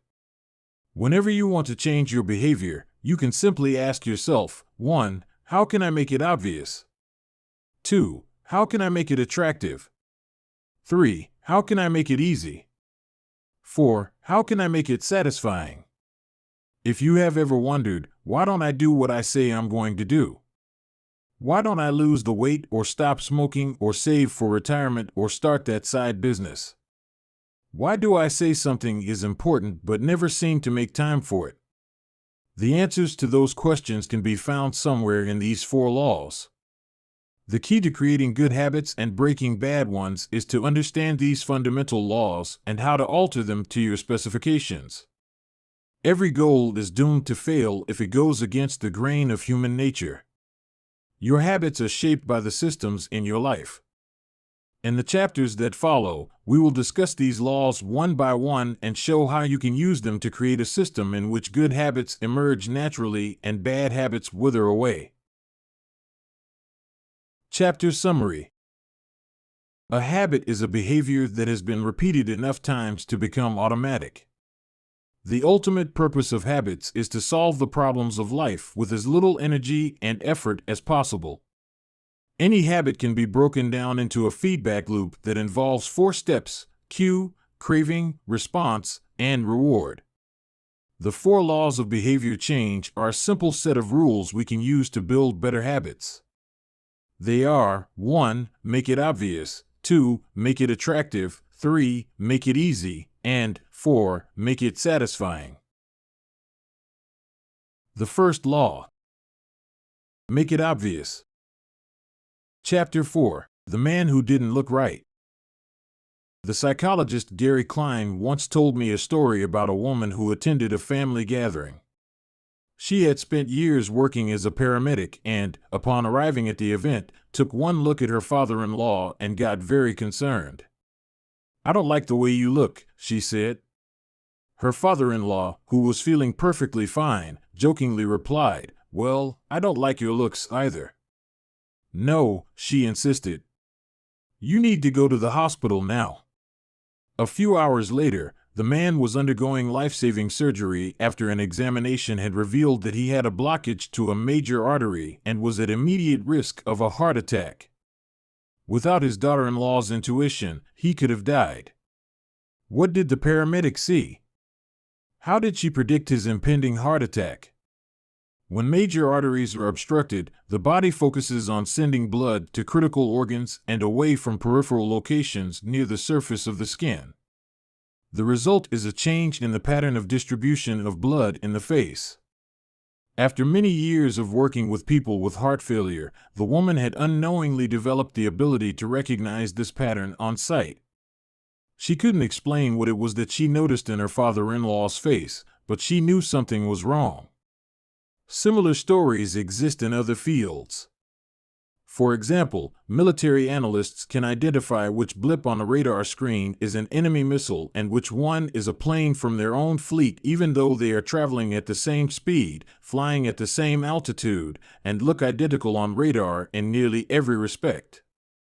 During the Gulf War, Lieutenant Commander Michael Riley saved an entire battleship when he ordered a missile shot down, despite the fact that it looked exactly like the battleship's own planes on radar.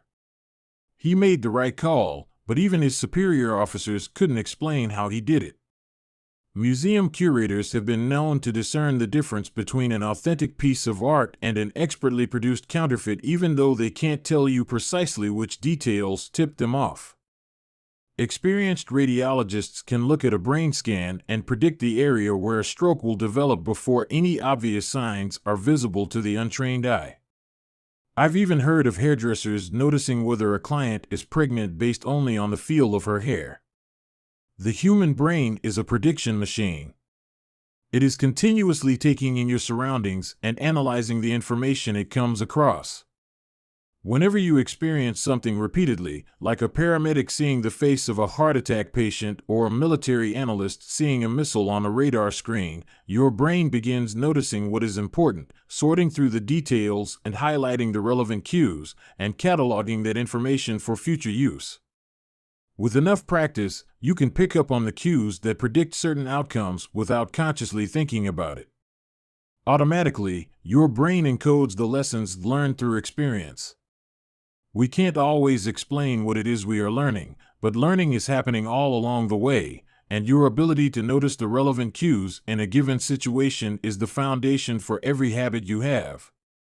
We underestimate how much our brains and bodies can do without thinking.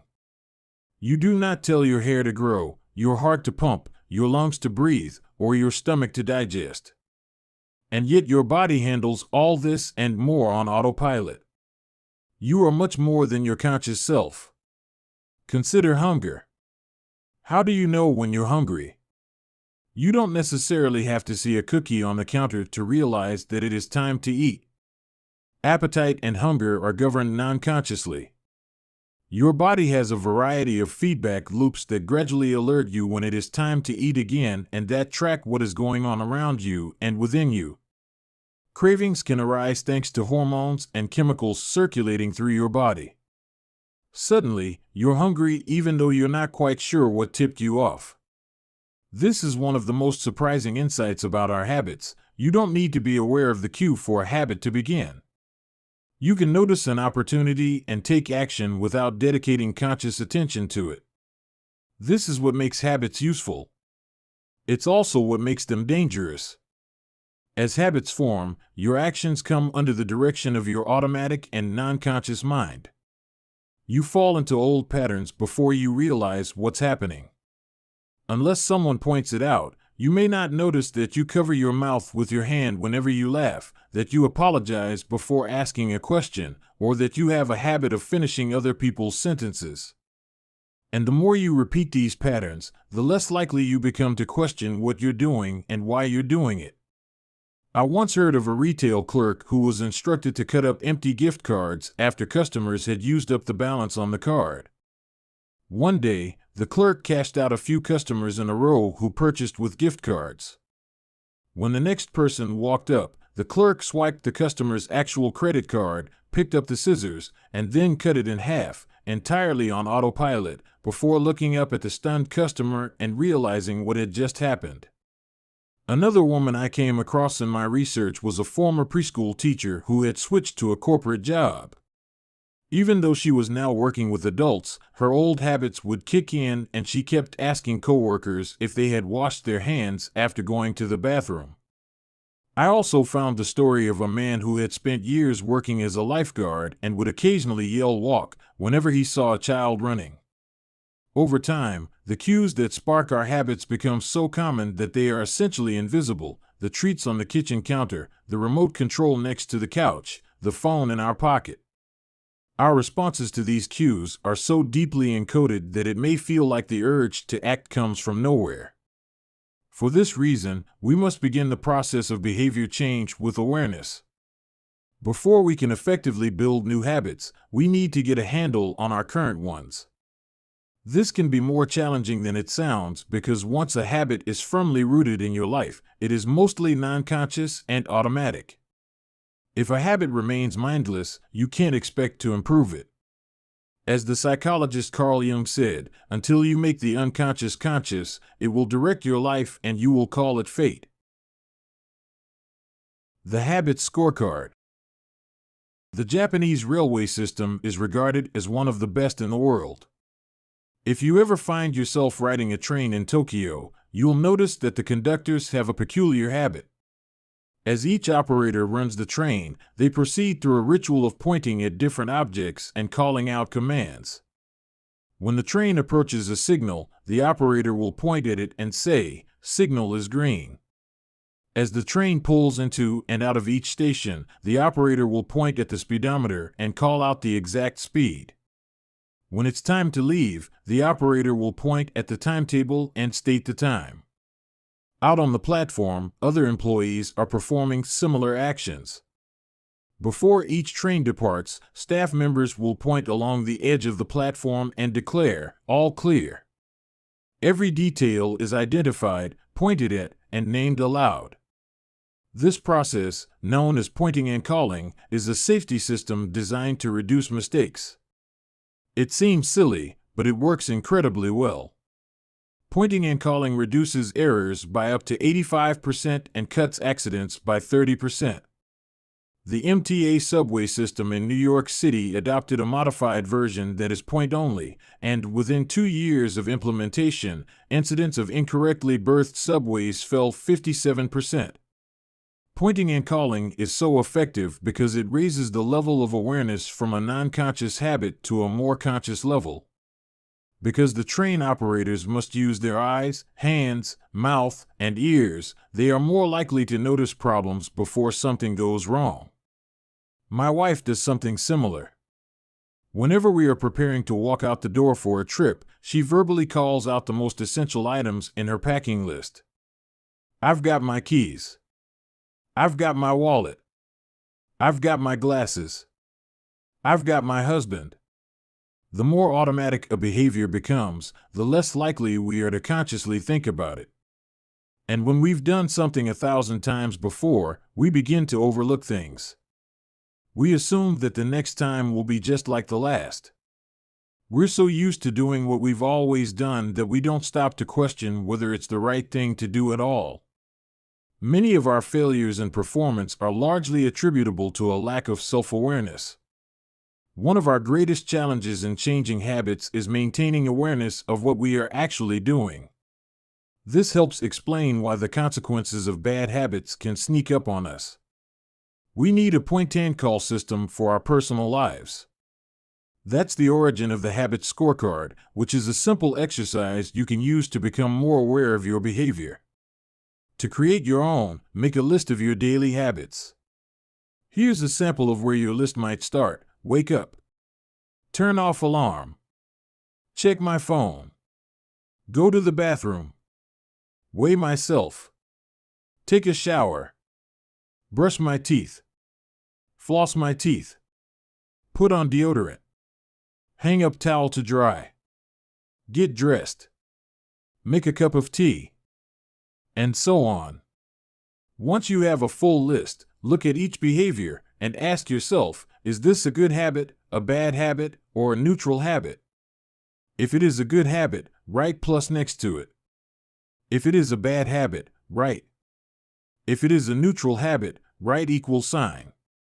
For example, the list above might look like this: wake up equals turn off alarm equals check my phone, go to the bathroom equals weigh myself plus take a shower plus brush my teeth plus floss my teeth plus put on deodorant plus hang up towel to dry equals get dressed equals make a cup of tea plus the marks you give to a particular habit will depend on your situation and your goals.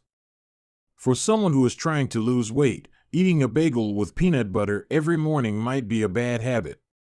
For someone who is trying to bulk up and add muscle, the same behavior might be a good habit. It all depends on what you're working toward. Scoring your habits can be a bit more complex for another reason as well. The labels good habit and bad habit are slightly inaccurate. There are no good habits or bad habits. There are only effective habits. That is, effective at solving problems.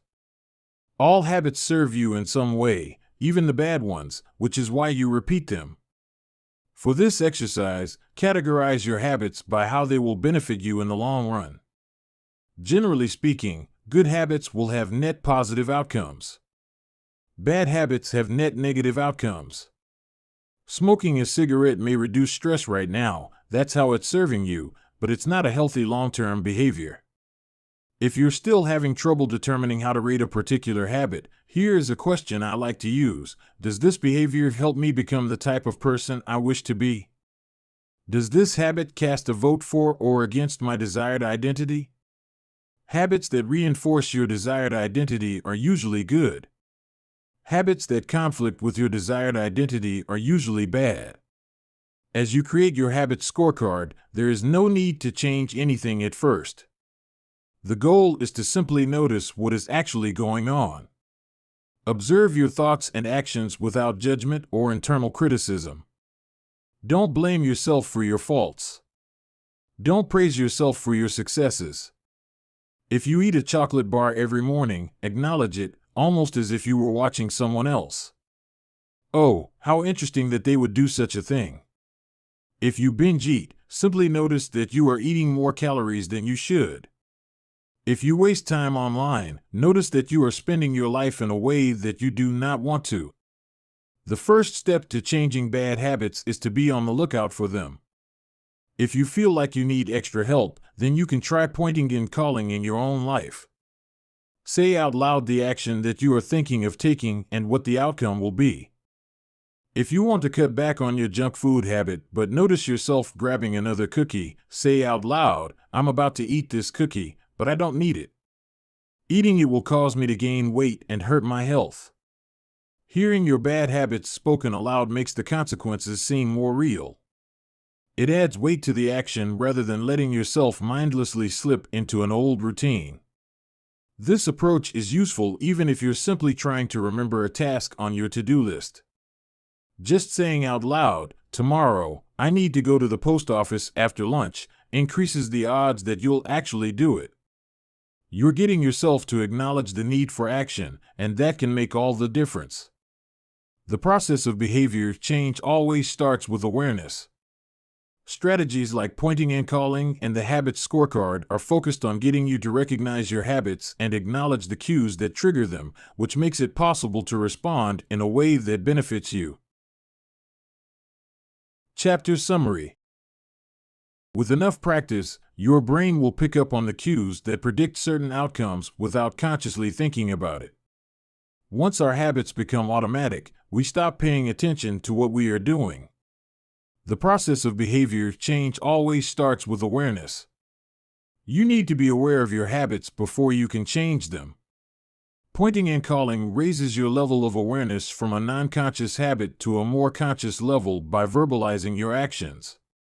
The habit scorecard is a simple exercise you can use to become more aware of your behavior. Chapter 5. The best way to start a new habit.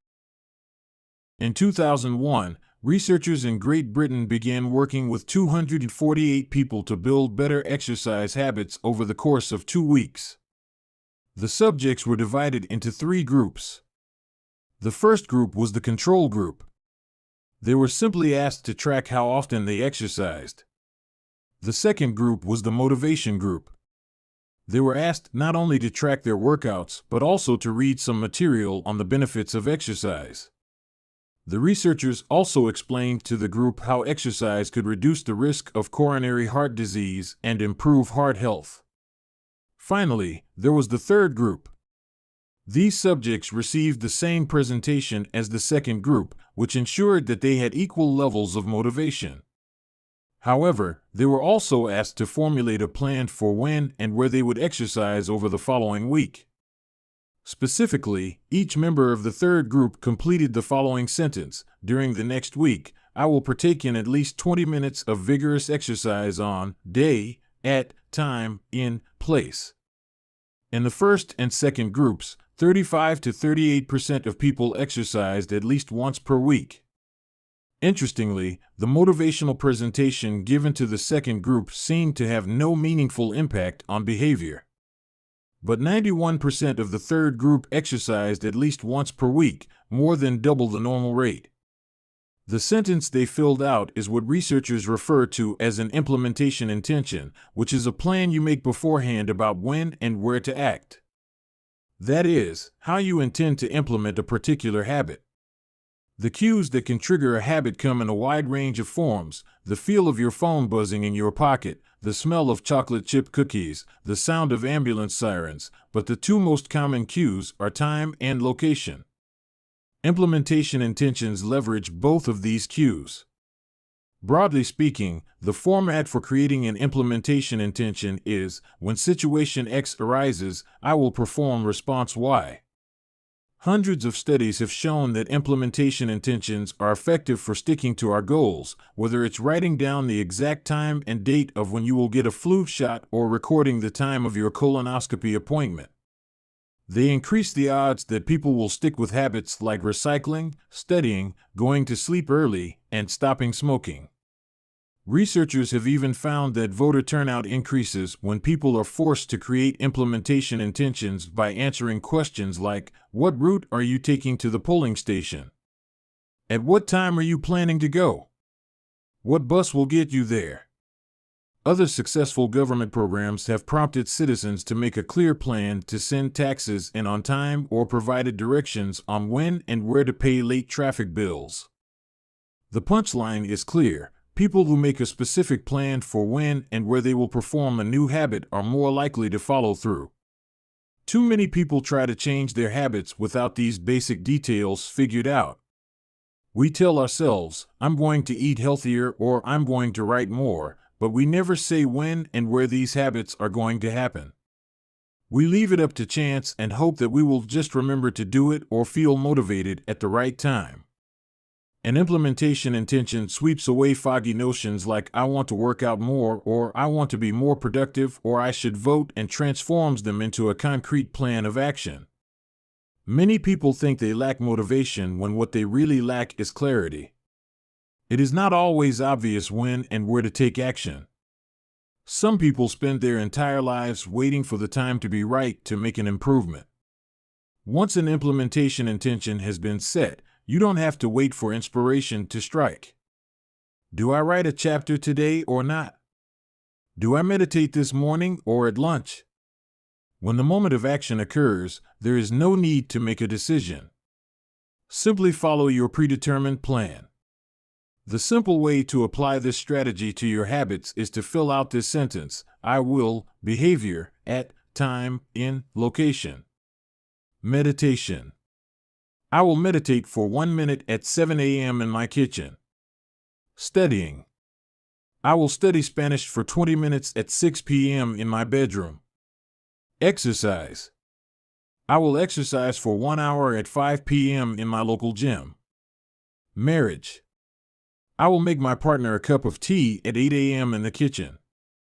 If you aren't sure when to start your habit, try the first day of the week, month, or year. People are more likely to take action at those times because hope is usually higher. If we have hope, we have a reason to take action. A fresh start feels motivating. There is another benefit to implementation intentions. Being specific about what you want and how you will achieve it helps you say no to things that derail progress, distract your attention, and pull you off course. We often say yes to little requests because we are not clear enough about what we need to be doing instead. When your dreams are vague, it's easy to rationalize little exceptions all day long and never get around to the specific things you need to do to succeed. Give your habits a time and a space to live in the world. The goal is to make the time and location so obvious that, With enough repetition, you get an urge to do the right thing at the right time, even if you can't say why. As the writer Jason Zweig noted, obviously you're never going to just work out without conscious thought. But like a dog salivating at a bell, maybe you start to get antsy around the time of day you normally work out. There are many ways to use implementation intentions in your life and work. My favorite approach is one I learned from Stanford professor B.J. Fogg, and it is a strategy one referred to as habit stacking. Habit stacking, a simple plan to overhaul your habits. The French philosopher Denis Diderot lived nearly his entire life in poverty, but that all changed one day in 1765. Diderot's daughter was about to be married and he could not afford to pay for the wedding. Despite his lack of wealth, Diderot was well known for his role as the co-founder and writer of Encyclopedia, one of the most comprehensive encyclopedias of the time. When Catherine the Great, the Empress of Russia, heard of Diderot's financial troubles, her heart went out to him. She was a book lover and greatly enjoyed his encyclopedia. She offered to buy Diderot's personal library for £1,000, more than $150,000 today. Suddenly, Diderot had money to spare. With his new wealth, he not only paid for the wedding but also acquired a scarlet robe for himself. Diderot's scarlet robe was beautiful.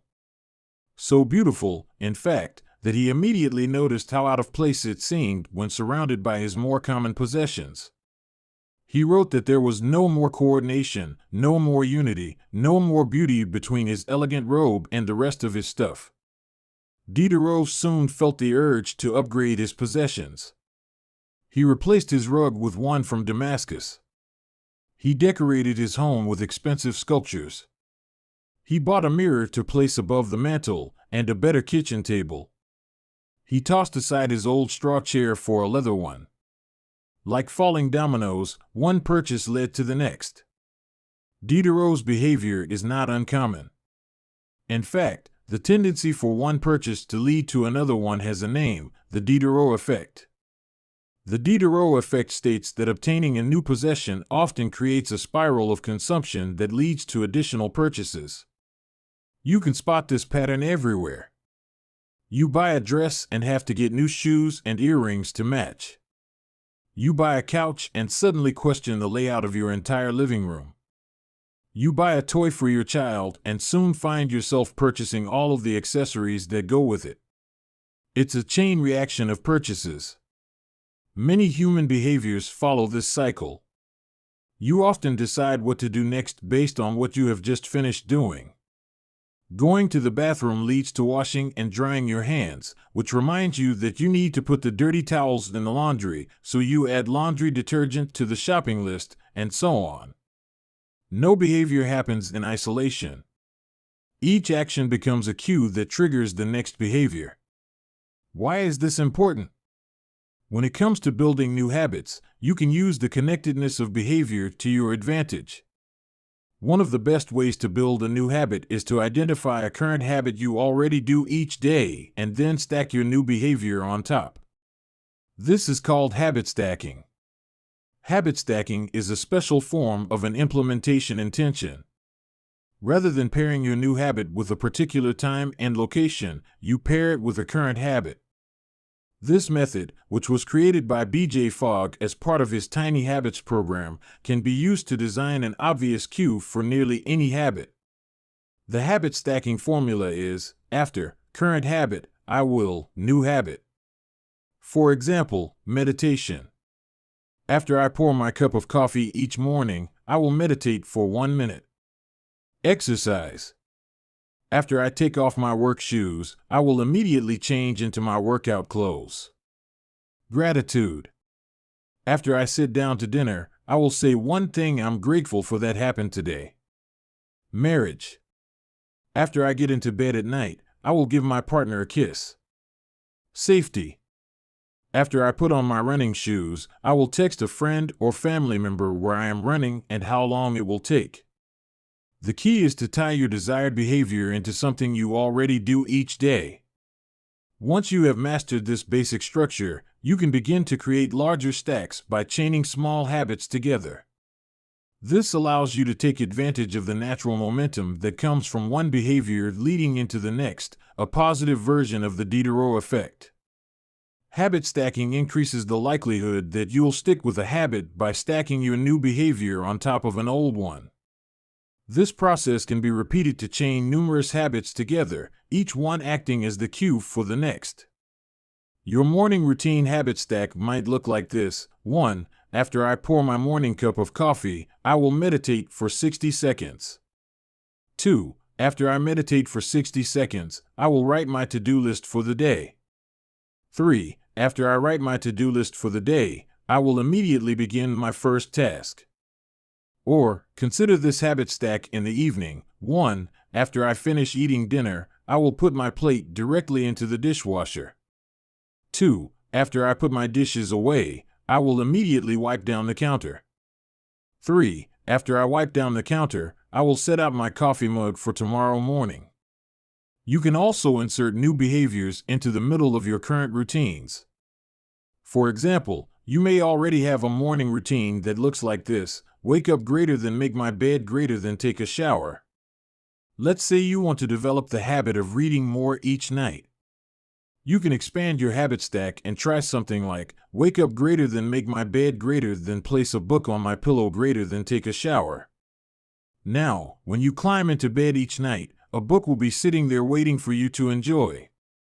Overall, habit stacking allows you to create a set of simple rules that guide your future behavior. It's like you always have a game plan for which action should come next. Once you get comfortable with this approach, you can develop general habit stacks to guide you whenever the situation is appropriate. Exercise. When I see a set of stairs, I will take them instead of using the elevator. Social skills. When I walk into a party, I will introduce myself to someone I don't know yet. Finances. When I want to buy something over $100, I will wait 24 hours before purchasing. Healthy eating. When I serve myself a meal, I will always put veggies on my plate first. Minimalism. When I buy a new item, I will give something away. One in, one out. Mood. When the phone rings, I will take one deep breath and smile before answering. Forgetfulness.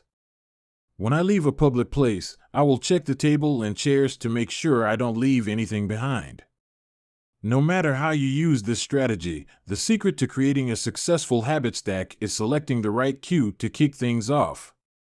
Unlike an implementation intention, which specifically states the time and location for a given behavior, habit stacking implicitly has the time and location built into it. When and where you choose to insert a habit into your daily routine can make a big difference. If you're trying to add meditation into your morning routine, but mornings are chaotic and your kids keep running into the room, then that may be the wrong place and time. Consider when you are most likely to be successful. Don't ask yourself to do a habit when you're likely to be occupied with something else. Your cue should also have the same frequency as your desired habit. If you want to do a habit every day, but you stack it on top of a habit that only happens on Mondays, that's not a good choice. One way to find the right trigger for your habit stack is by brainstorming a list of your current habits. You can use your habit scorecard from the last chapter as a starting point. Alternatively, you can create a list with 2 columns. In the first column, write down the habits you do each day without fail. For example, get out of bed. Take a shower. Brush your teeth. Get dressed. Brew a cup of coffee. Eat breakfast. Take the kids to school. Start the workday. Eat lunch. End the workday. Change out of work clothes. Sit down for dinner. Turn off the lights. Get into bed. Your list can be much longer, but you get the idea. In the second column, write down all of the things that happen to you each day without fail. For example, the sun rises. You get a text message. The song you are listening to ends. The sun sets. Armed with these two lists, you can begin searching for the best place to layer your new habit into your lifestyle. Habit stacking works best when the cue is highly specific and immediately actionable. Many people select cues that are too vague. I made this mistake myself. When I wanted to start a push-up habit, my habit stack was when I take a break for lunch, I will do 10 push-ups. At first glance, this sounded reasonable. But soon, I realized the trigger was unclear. Would I do my push-ups before I ate lunch? After I ate lunch?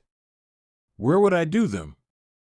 After a few inconsistent days, I changed my habit stack to, when I close my laptop for lunch, I will do 10 push-ups next to my desk. Ambiguity gone. Habits like read more or eat better are worthy causes, but these goals do not provide instruction on how and when to act. Be specific and clear. After I close the door. After I brush my teeth. After I sit down at the table. The specificity is important. The more tightly bound your new habit is to a specific cue, the better the odds are that you will notice when the time comes to act. The first law of behavior change is to make it obvious. Strategies like implementation intentions and habit stacking are among the most practical ways to create obvious cues for your habits and design a clear plan for when and where to take action. Chapter Summary. The first law of behavior change is make it obvious. The two most common cues are time and location. Creating an implementation intention is a strategy you can use to pair a new habit with a specific time and location. The implementation intention formula is I will, behavior, at, time, in, location. Habit stacking is a strategy you can use to pair a new habit with a current habit. The habit stacking formula is after, current habit, I will, new habit.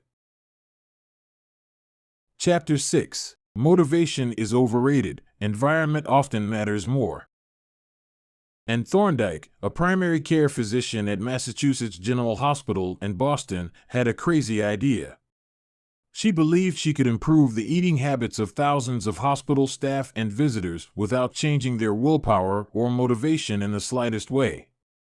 In fact, she didn't plan on talking to them at all. Thorndike and her colleagues designed a 6-month study to alter the choice architecture of the hospital cafeteria. They started by changing how drinks were arranged in the room. Originally, the refrigerators located next to the cash registers in the cafeteria were filled with only soda. The researchers added water as an option to each one. Additionally, they placed baskets of bottled water next to the food stations throughout the room.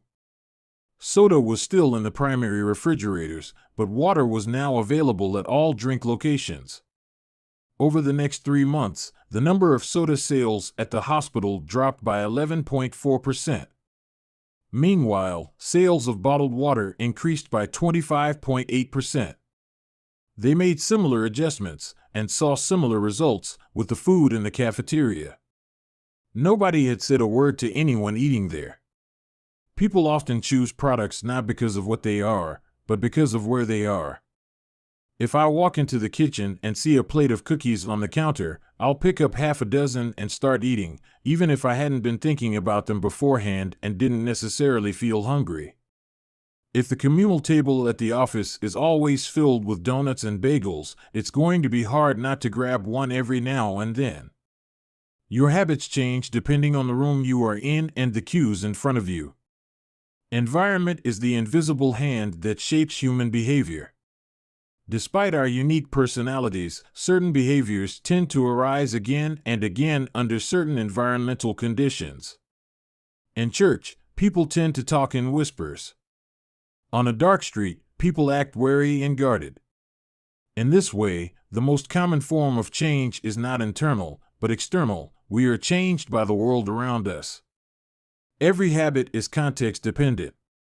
In 1936, psychologist Kurt Lewin wrote a simple equation that makes a powerful statement: behavior is a function of the person in their environment, or B equals F, P, E. It didn't take long for Lewin's equation to be tested in business.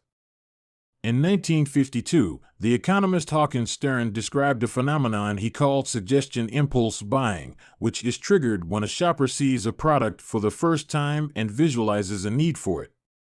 In other words, customers will occasionally buy products not because they want them, but because of how they are presented to them.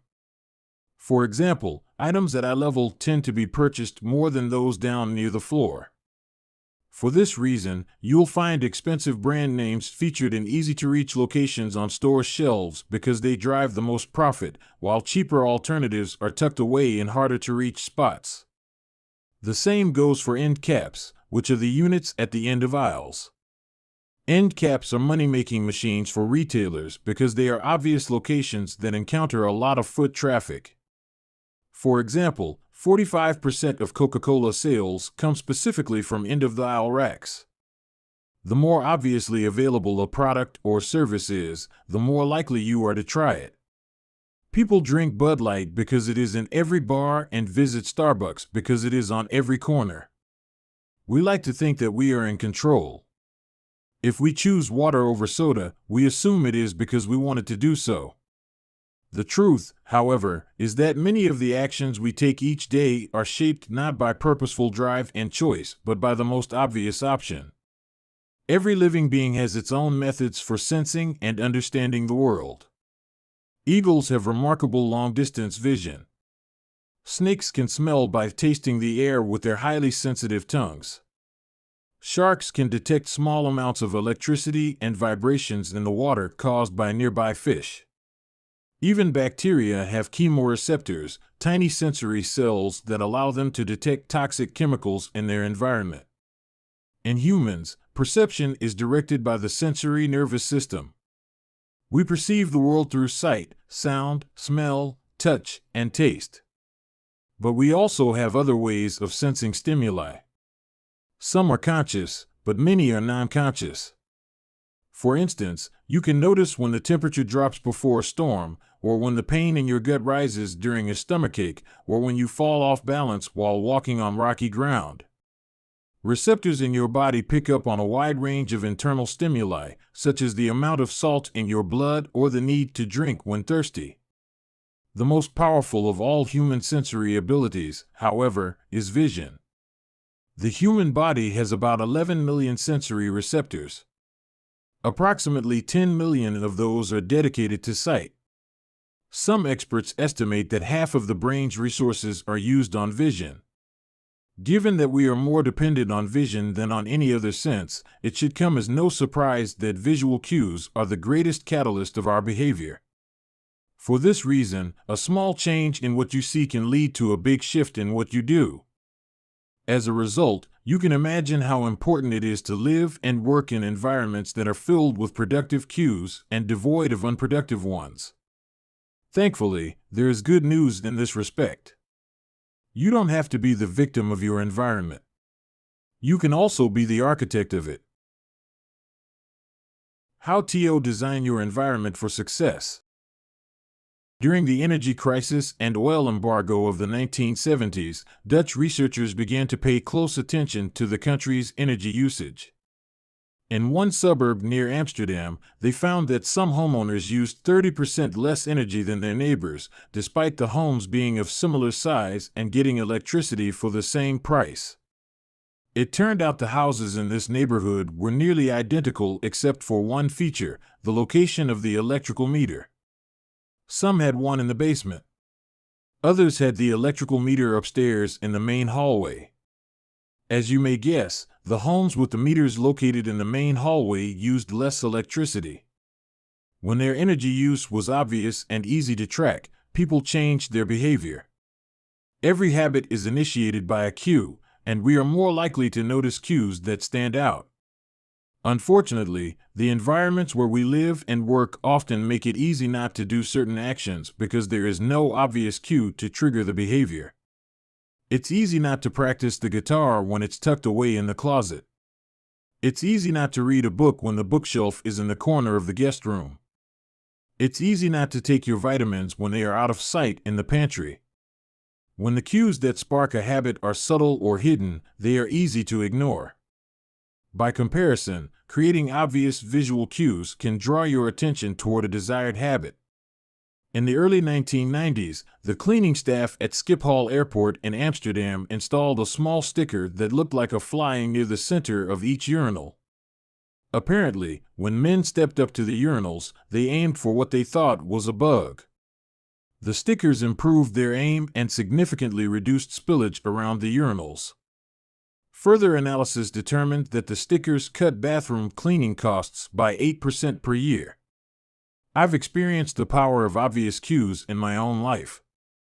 I used to buy apples from the store, put them in the crisper in the bottom of the refrigerator, and forget all about them. By the time I remembered, the apples would have gone bad. I never saw them, so I never ate them.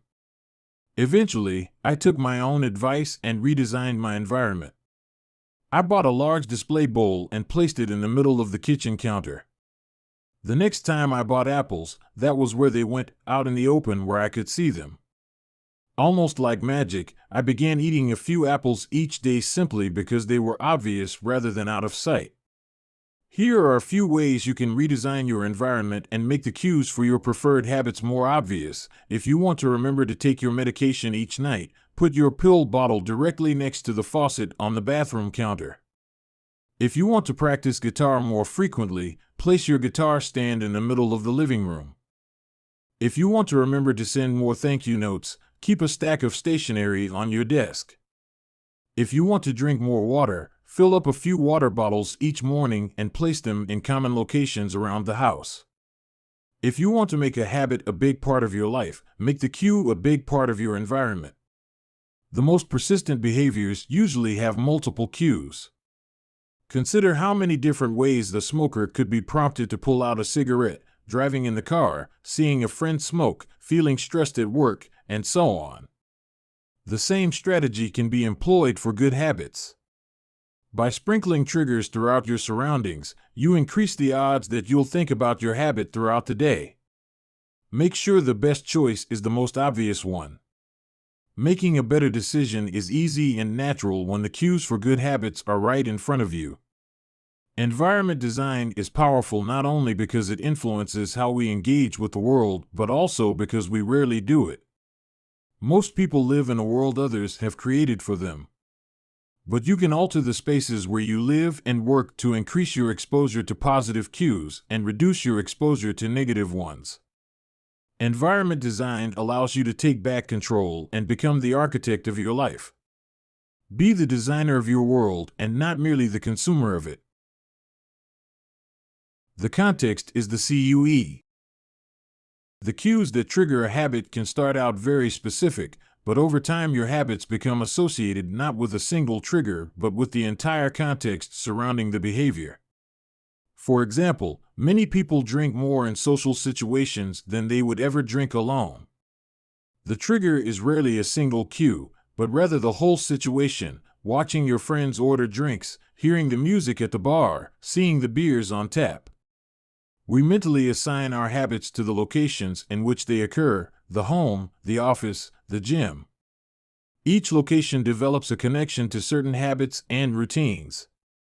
You establish a particular relationship with the objects on your desk, the items on your kitchen counter, the things in your bedroom. Our behavior is not defined by the objects in the environment, but by our relationship to them. In fact, this is a useful way to think about the influence of the environment on your behavior. Stop thinking about your environment as filled with objects. Start thinking about it as filled with relationships. Think in terms of how you interact with the spaces around you. For one person, her couch is the place where she reads for an hour each night. For someone else, the couch is where he watches television and eats a bowl of ice cream after work. Different people can have different memories and thus different habits associated with the same place. The good news? You can train yourself to link a particular habit with a particular context. In one study, scientists instructed insomniacs to get into bed only when they were tired. If they couldn't fall asleep, they were told to sit in a different room until they became sleepy. Over time, subjects began to associate the context of their bed with the action of sleeping, and it became easier to quickly fall asleep when they climbed in bed. Their brains learned that sleeping, not browsing on their phones, not watching television, not staring at the clock, was the only action that happened in that room. The power of context also reveals an important strategy. Habits can be easier to change in a new environment. It helps to escape the subtle triggers and cues that nudge you toward your current habits. Go to a new place, a different coffee shop, a bench in the park, a corner of your room you seldom use, and create a new routine there. It is easier to associate a new habit with a new context than to build a new habit in the face of competing cues. It can be difficult to go to bed early if you watch television in your bedroom each night. It can be hard to study in the living room without getting distracted if that's where you always play video games. But when you step outside your normal environment, you leave your behavioral biases behind. You aren't battling old environmental cues, which allows new habits to form without interruption. Want to think more creatively? Move to a bigger room, a rooftop patio, or a building with expansive architecture. Take a break from the space where you do your daily work, which is also linked to your current thought patterns. Trying to eat healthier? It is likely that you shop on autopilot at your regular supermarket. Try a new grocery store. You may find it easier to avoid unhealthy food when your brain doesn't automatically know where it is located in the store. When you can't manage to get to an entirely new environment, redefine or rearrange your current one. Create a separate space for work, study, exercise, entertainment, and cooking. The mantra I find useful is one space, one use. When I started my career as an entrepreneur, I would often work from my couch or at the kitchen table. In the evenings, I found it very difficult to stop working. There was no clear division between the end of work time and the beginning of personal time. Was the kitchen table my office or the space where I ate meals? Was the couch where I relaxed or where I sent emails? Everything happened in the same place. A few years later, I could finally afford to move to a home with a separate room for my office. Suddenly, work was something that happened in here and personal life was something that happened out there. It was easier for me to turn off the professional side of my brain when there was a clear dividing line between work life and home life. Each room had one primary use. The kitchen was for cooking. The office was for working. Whenever possible, avoid mixing the context of one habit with another. When you start mixing contexts, you'll start mixing habits, and the easier ones will usually win out. This is one reason why the versatility of modern technology is both a strength and a weakness. You can use your phone for all sorts of tasks, which makes it a powerful device. But when you can use your phone to do nearly anything, it becomes hard to associate it with one task. You want to be productive, but you're also conditioned to browse social media, check email, and play video games whenever you open your phone. It's a mishmash of cues. You may be thinking, you don't understand. I live in New York City. My apartment is the size of a smartphone. I need each room to play multiple roles. Fair enough. If your space is limited, divide your room into activity zones, a chair for reading, a desk for writing, a table for eating. You can do the same with your digital spaces. I know a writer who uses his computer only for writing, his tablet only for reading, and his phone only for social media and texting. Every habit should have a home. If you can manage to stick with this strategy, each context will become associated with a particular habit and mode of thought. Habits thrive under predictable circumstances like these. Focus comes automatically when you are sitting at your work desk. Relaxation is easier when you are in a space designed for that purpose. Sleep comes quickly when it is the only thing that happens in your bedroom. If you want behaviors that are stable and predictable, you need an environment that is stable and predictable. A stable environment where everything has a place and a purpose is an environment where habits can easily form.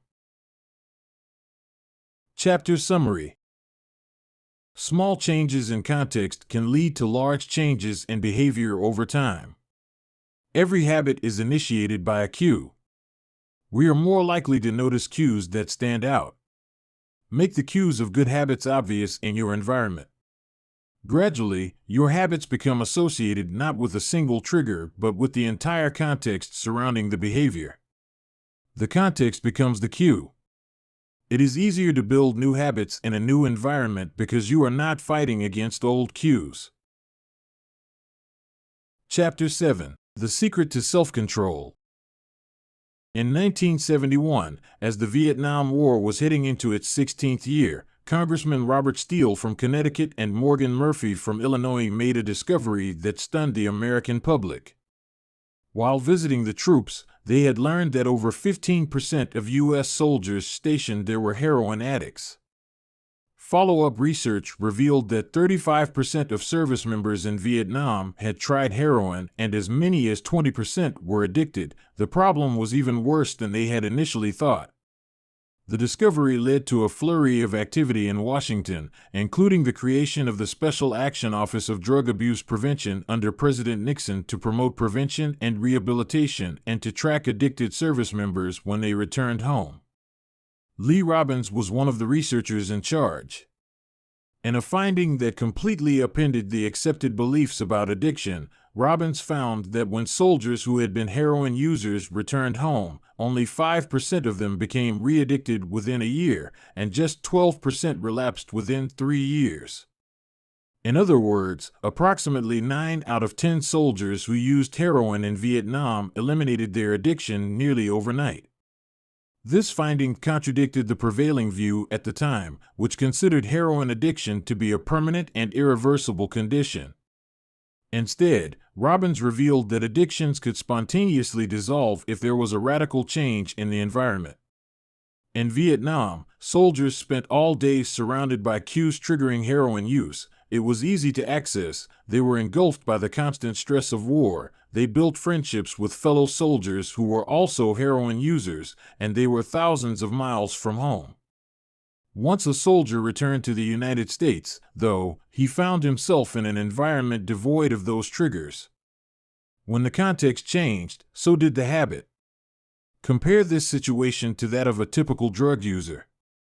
Someone becomes addicted at home or with friends, goes to a clinic to get clean, which is devoid of all the environmental stimuli that prompt their habit, then returns to their old neighborhood with all of their previous cues that caused them to get addicted in the first place. It's no wonder that usually you see numbers that are the exact opposite of those in the Vietnam study. Typically, 90% of heroin users become re-addicted once they return home from rehab. The Vietnam studies ran counter to many of our cultural beliefs about bad habits because it challenged the conventional association of unhealthy behavior as a moral weakness. If you're overweight, a smoker, or an addict, you've been told your entire life that it is because you lack self-control, maybe even that you're a bad person. The idea that a little bit of discipline would solve all our problems is deeply embedded in our culture. Recent research, however, shows something different. When scientists analyze people who appear to have tremendous self-control, it turns out those individuals aren't all that different from those who are struggling. Instead, disciplined people are better at structuring their lives in a way that does not require heroic willpower and self-control. In other words, they spend less time in tempting situations. The people with the best self-control are typically the ones who need to use it the least. It's easier to practice self-restraint when you don't have to use it very often. So, yes, perseverance, grit, and willpower are essential to success, but the way to improve these qualities is not by wishing you were a more disciplined person, but by creating a more disciplined environment. This counterintuitive idea makes even more sense once you understand what happens when a habit is formed in the brain. A habit that has been encoded in the mind is ready to be used whenever the relevant situation arises. When Patty Olwell, a therapist from Austin, Texas, started smoking, she would often light up while riding horses with a friend. Eventually, she quit smoking and avoided it for years. She had also stopped riding. Decades later, she hopped on a horse again and found herself craving a cigarette for the first time in forever. The cues were still internalized, she just hadn't been exposed to them in a long time. Once a habit has been encoded, the urge to act follows whenever the environmental cues reappear. This is one reason behavior change techniques can backfire. Shaming obese people with weight loss presentations can make them feel stressed, and as a result many people return to their favorite coping strategy, overeating. Showing pictures of blackened lungs to smokers leads to higher levels of anxiety, which drives many people to reach for a cigarette.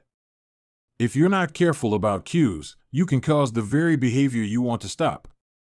Bad habits are autocatalytic, the process feeds itself. They foster the feelings they try to numb. You feel bad, so you eat junk food. Because you eat junk food, you feel bad. Watching television makes you feel sluggish, so you watch more television because you don't have the energy to do anything else. Worrying about your health makes you feel anxious, which causes you to smoke to ease your anxiety, which makes your health even worse and soon you're feeling more anxious. It's a downward spiral, a runaway train of bad habits. Researchers refer to this phenomenon as cue-induced wanting. An external trigger causes a compulsive craving to repeat a bad habit. Once you notice something, you begin to want it. This process is happening all the time, often without us realizing it. Scientists have found that showing addicts a picture of cocaine for just 33 milliseconds stimulates the reward pathway in the brain and sparks desire. This speed is too fast for the brain to consciously register. The addicts couldn't even tell you what they had seen, but they craved the drug all the same. Here's the punchline: you can break a habit, but you're unlikely to forget it. Once the mental grooves of habit have been carved into your brain, they are nearly impossible to remove entirely, even if they go unused for quite a while. And that means that simply resisting temptation is an ineffective strategy. It is hard to maintain a Zen attitude in a life filled with interruptions. It takes too much energy. In the short run, you can choose to overpower temptation. In the long run, we become a product of the environment that we live in. To put it bluntly, I have never seen someone consistently stick to positive habits in a negative environment. A more reliable approach is to cut bad habits off at the source. One of the most practical ways to eliminate a bad habit is to reduce exposure to the cue that causes it. If you can't seem to get any work done, leave your phone in another room for a few hours. If you're continually feeling like you're not enough, stop following social media accounts that trigger jealousy and envy. If you're wasting too much time watching television, move the TV out of the bedroom. If you're spending too much money on electronics, quit reading reviews of the latest tech gear. If you're playing too many video games, unplug the console and put it in a closet after each use. This practice is an inversion of the first law of behavior change. Rather than make it obvious, you can make it invisible. I'm often surprised by how effective simple changes like these can be. Remove a single cue and the entire habit often fades away. Self-control is a short-term strategy, not a long-term one. You may be able to resist temptation once or twice, but it's unlikely you can muster the willpower to override your desires every time. Instead of summoning a new dose of willpower whenever you want to do the right thing, your energy would be better spent optimizing your environment. This is the secret to self-control. Make the cues of your good habits obvious and the cues of your bad habits invisible. Chapter Summary. The inversion of the first law of behavior change is make it invisible. Once a habit is formed, it is unlikely to be forgotten. People with high self-control tend to spend less time in tempting situations. It's easier to avoid temptation than resist it. One of the most practical ways to eliminate a bad habit is to reduce exposure to the cue that causes it. Self-control is a short-term strategy, not a long-term one. The second law: make it attractive. Chapter 8: How to make a habit irresistible. In the 1940s, a Dutch scientist named Nico Tinbergen performed a series of experiments that transformed our understanding of what motivates us. Tinbergen, who eventually won a Nobel Prize for his work, was investigating herring gulls, the gray and white birds often seen flying along the seashores of North America. Adult herring gulls have a small red on their beak, and Tinbergen noticed that newly hatched chicks would peck this spot whenever they wanted food. To begin one experiment, he created a collection of fake cardboard beaks, just a head without a body. When the parents had flown away, he went over to the nest and offered these dummy beaks to the chicks. The beaks were obvious fakes, and he assumed the baby birds would reject them altogether. However, when the tiny gulls saw the red spot on the cardboard beak, they pecked away just as if it were attached to their own mother. They had a clear preference for those red spots, as if they had been genetically programmed at birth. Soon Tinbergen discovered that the bigger the red spot, the faster the chicks pecked. Eventually, he created a beak with 3 large red dots on it. When he placed it over the nest, the baby birds went crazy with delight. They pecked at the little red patches as if it was the greatest beak they had ever seen. Tinbergen and his colleagues discovered similar behavior in other animals. For example, the greylag goose is a ground-nesting bird. Occasionally, as the mother moves around on the nest, one of the eggs will roll out and settle on the grass nearby. Whenever this happens, the goose will waddle over to the egg and use its beak and neck to pull it back into the nest. Tinbergen discovered that the goose will pull any nearby round object, such as a billiard ball or a light bulb, back into the nest. The bigger the object, the greater their response. One goose even made a tremendous effort to roll a volleyball back and sit on top. Like the baby gulls automatically pecking at red dots, the greylag goose was following an instinctive rule: when I see a round object nearby, I must roll it back into the nest. The bigger the round object, the harder I should try to get it.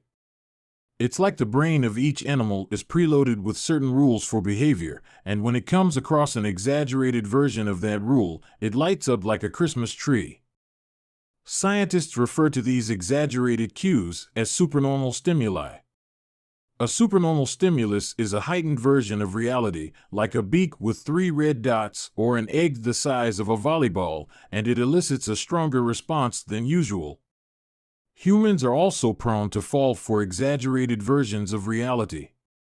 Junk food, for example, drives our reward systems into a frenzy.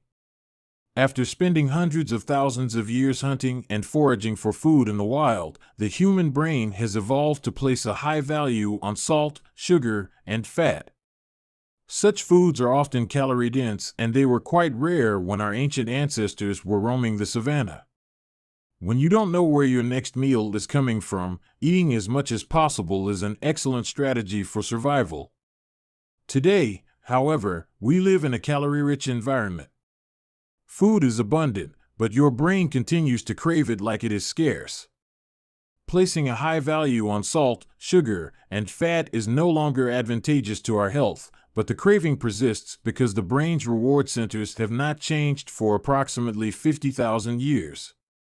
The modern food industry relies on stretching our Paleolithic instincts beyond their evolutionary purpose. A primary goal of food science is to create products that are more attractive to consumers. Nearly every food in a bag, box, or jar has been enhanced in some way, if only with additional flavoring. Companies spend millions of dollars to discover the most satisfying level of crunch in a potato chip or the perfect amount of fizz in a soda. Entire departments are dedicated to optimizing how a product feels in your mouth, a quality known as oral sensation. French fries, for example, are a potent combination, golden brown and crunchy on the outside, light and smooth on the inside. Other processed foods enhance dynamic contrast, which refers to items with a combination of sensations, like crunchy and creamy. Imagine the gooiness of melted cheese on top of a crispy pizza crust, or the crunch of an Oreo cookie combined with its smooth center. With natural, unprocessed foods, you tend to experience the same sensations over and over. How's that 17th bite of kale taste? After a few minutes, your brain loses interest and you begin to feel full. But foods that are high in dynamic contrast keep the experience novel and interesting, encouraging you to eat more. Ultimately, such strategies enable food scientists to find the bliss point for each product, the precise combination of salt, sugar, and fat that excites your brain and keeps you coming back for more. The result, of course, is that you overeat because hyperpalatable foods are more attractive to the human brain. As Stephen Guyenet, a neuroscientist who specializes in eating behavior and obesity, says, we've gotten too good at pushing our own buttons. The modern food industry, and the overeating habits it has spawned, is just one example of the second law of behavior change: make it attractive. The more attractive an opportunity is, the more likely it is to become habit-forming. Look around. Society is filled with highly engineered versions of reality that are more attractive than the world our ancestors evolved in. Stores feature mannequins with exaggerated hips and breasts to sell clothes. Social media delivers more likes and praise in a few minutes than we could ever get in the office or at home. Online porn splices together stimulating scenes at a rate that would be impossible to replicate in real life. Advertisements are created with a combination of ideal lighting, professional makeup, and photoshopped edits. Even the model doesn't look like the person in the final image. These are the supernormal stimuli of our modern world. They exaggerate features that are naturally attractive to us, and our instincts go wild as a result, driving us into excessive shopping habits, social media habits, porn habits, eating habits, and many others. If history serves as a guide, the opportunities of the future will be more attractive than those of today. The trend is for rewards to become more concentrated and stimuli to become more enticing. Junk food is a more concentrated form of calories than natural foods. Hard liquor is a more concentrated form of alcohol than beer. Video games are a more concentrated form of play than board games. Compared to nature, these pleasure-packed experiences are hard to resist. We have the brains of our ancestors, but temptations they never had to face. If you want to increase the odds that a behavior will occur, then you need to make it attractive. Throughout our discussion of the second law, our goal is to learn how to make our habits irresistible. While it is not possible to transform every habit into a supernormal stimulus, we can make any habit more enticing. To do this, we must start by understanding what a craving is and how it works. We begin by examining a biological signature that all habits share: the dopamine spike. The dopamine-driven feedback loop. Scientists can track the precise moment a craving occurs by measuring a neurotransmitter called dopamine. The importance of dopamine became apparent in 1954 when the neuroscientists James Olds and Peter Milner ran an experiment that revealed the neurological processes behind craving and desire. By implanting electrodes in the brains of rats, the researchers blocked the release of dopamine. To the surprise of the scientists, the rats lost all will to live. They wouldn't eat. They wouldn't have sex. They didn't crave anything. Within a few days, the animals died of thirst.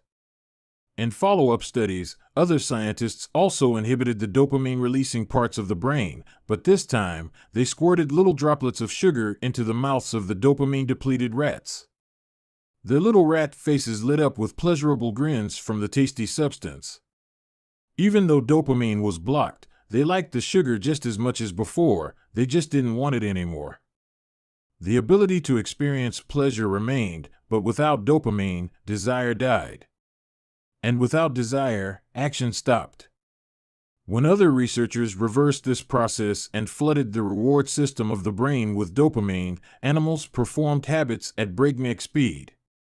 In one study, mice received a powerful hit of dopamine each time they poked their nose in a box.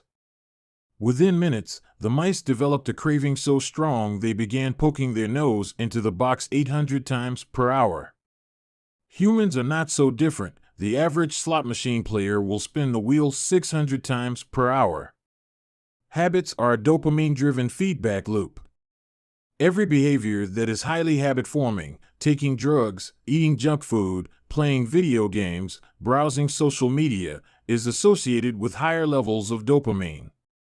The same can be said for our most basic habitual behaviors like eating food, drinking water, having sex, and interacting socially.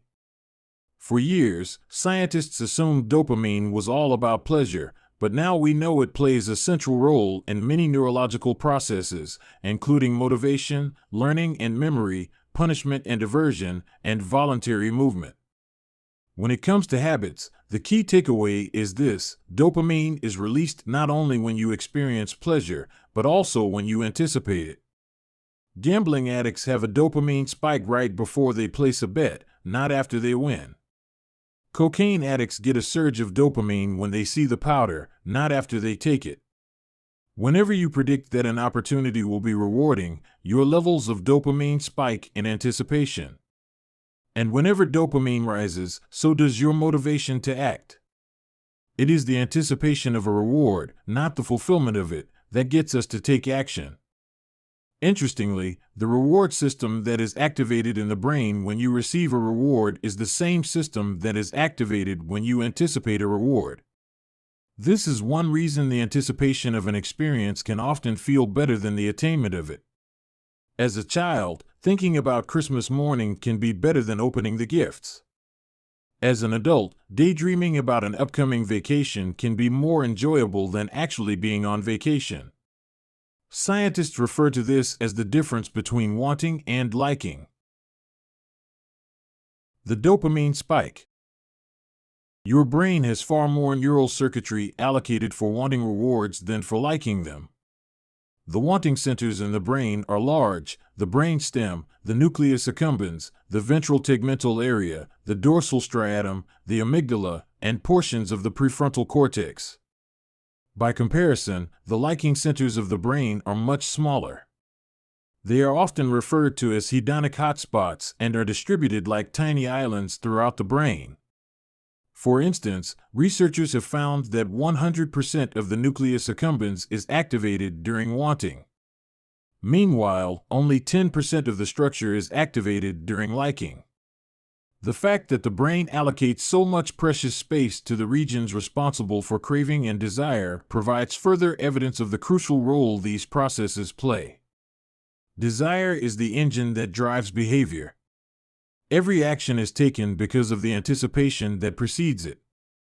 It is the craving that leads to the response. These insights reveal the importance of the second law of behavior change. We need to make our habits attractive because it is the expectation of a rewarding experience that motivates us to act in the first place. This is where a strategy known as temptation bundling comes into play. How to use temptation bundling to make your habits more attractive. Ronan Byrne, an electrical engineering student in Dublin, Ireland, enjoyed watching Netflix, but he also knew that he should exercise more often than he did. Putting his engineering skills to use, Byrne hacked his stationary bike and connected it to his laptop and television. Then he wrote a computer program that would allow Netflix to run only if he was cycling at a certain speed. If he slowed down for too long, whatever show he was watching would pause until he started pedaling again.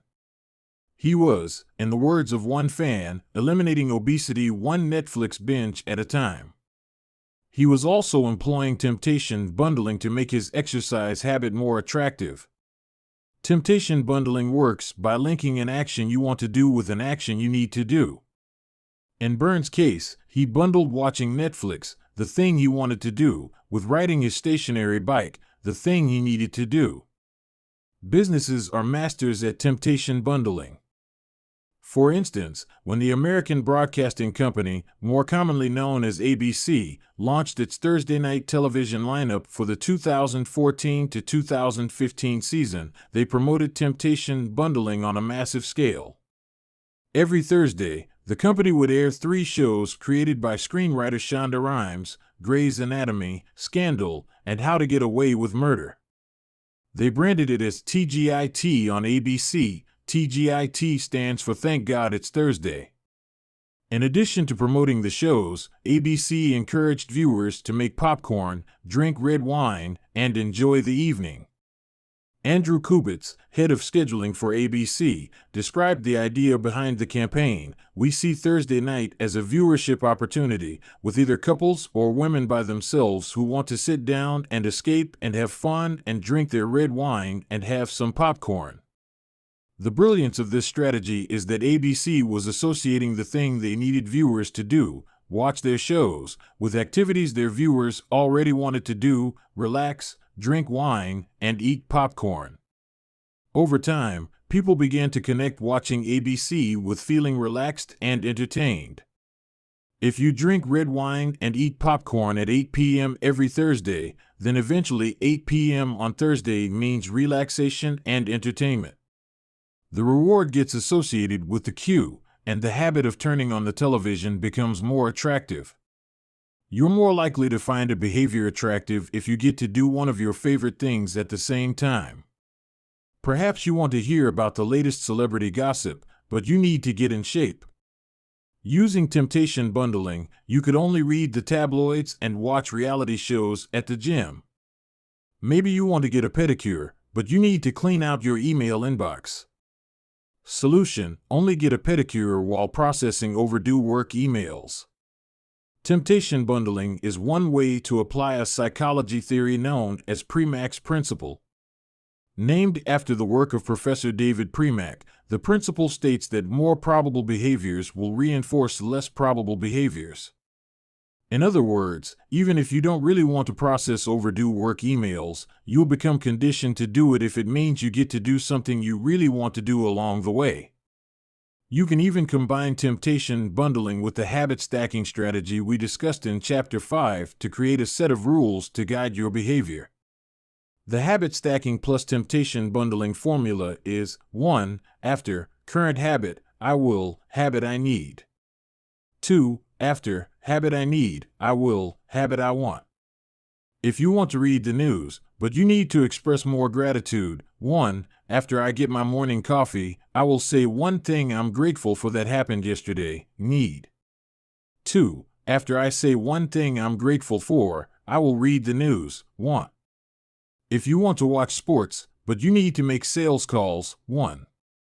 After I get back from my lunch break, I will call 3 potential clients, need. 2. After I call 3 potential clients, I will check ESPN, want.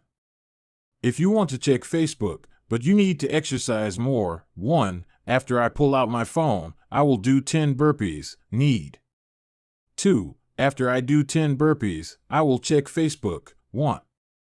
The hope is that eventually you'll look forward to calling 3 clients or doing 10 burpees because it means you get to read the latest sports news or check Facebook. Doing the thing you need to do means you get to do the thing you want to do. We began this chapter by discussing supernormal stimuli, which are heightened versions of reality that increase our desire to take action.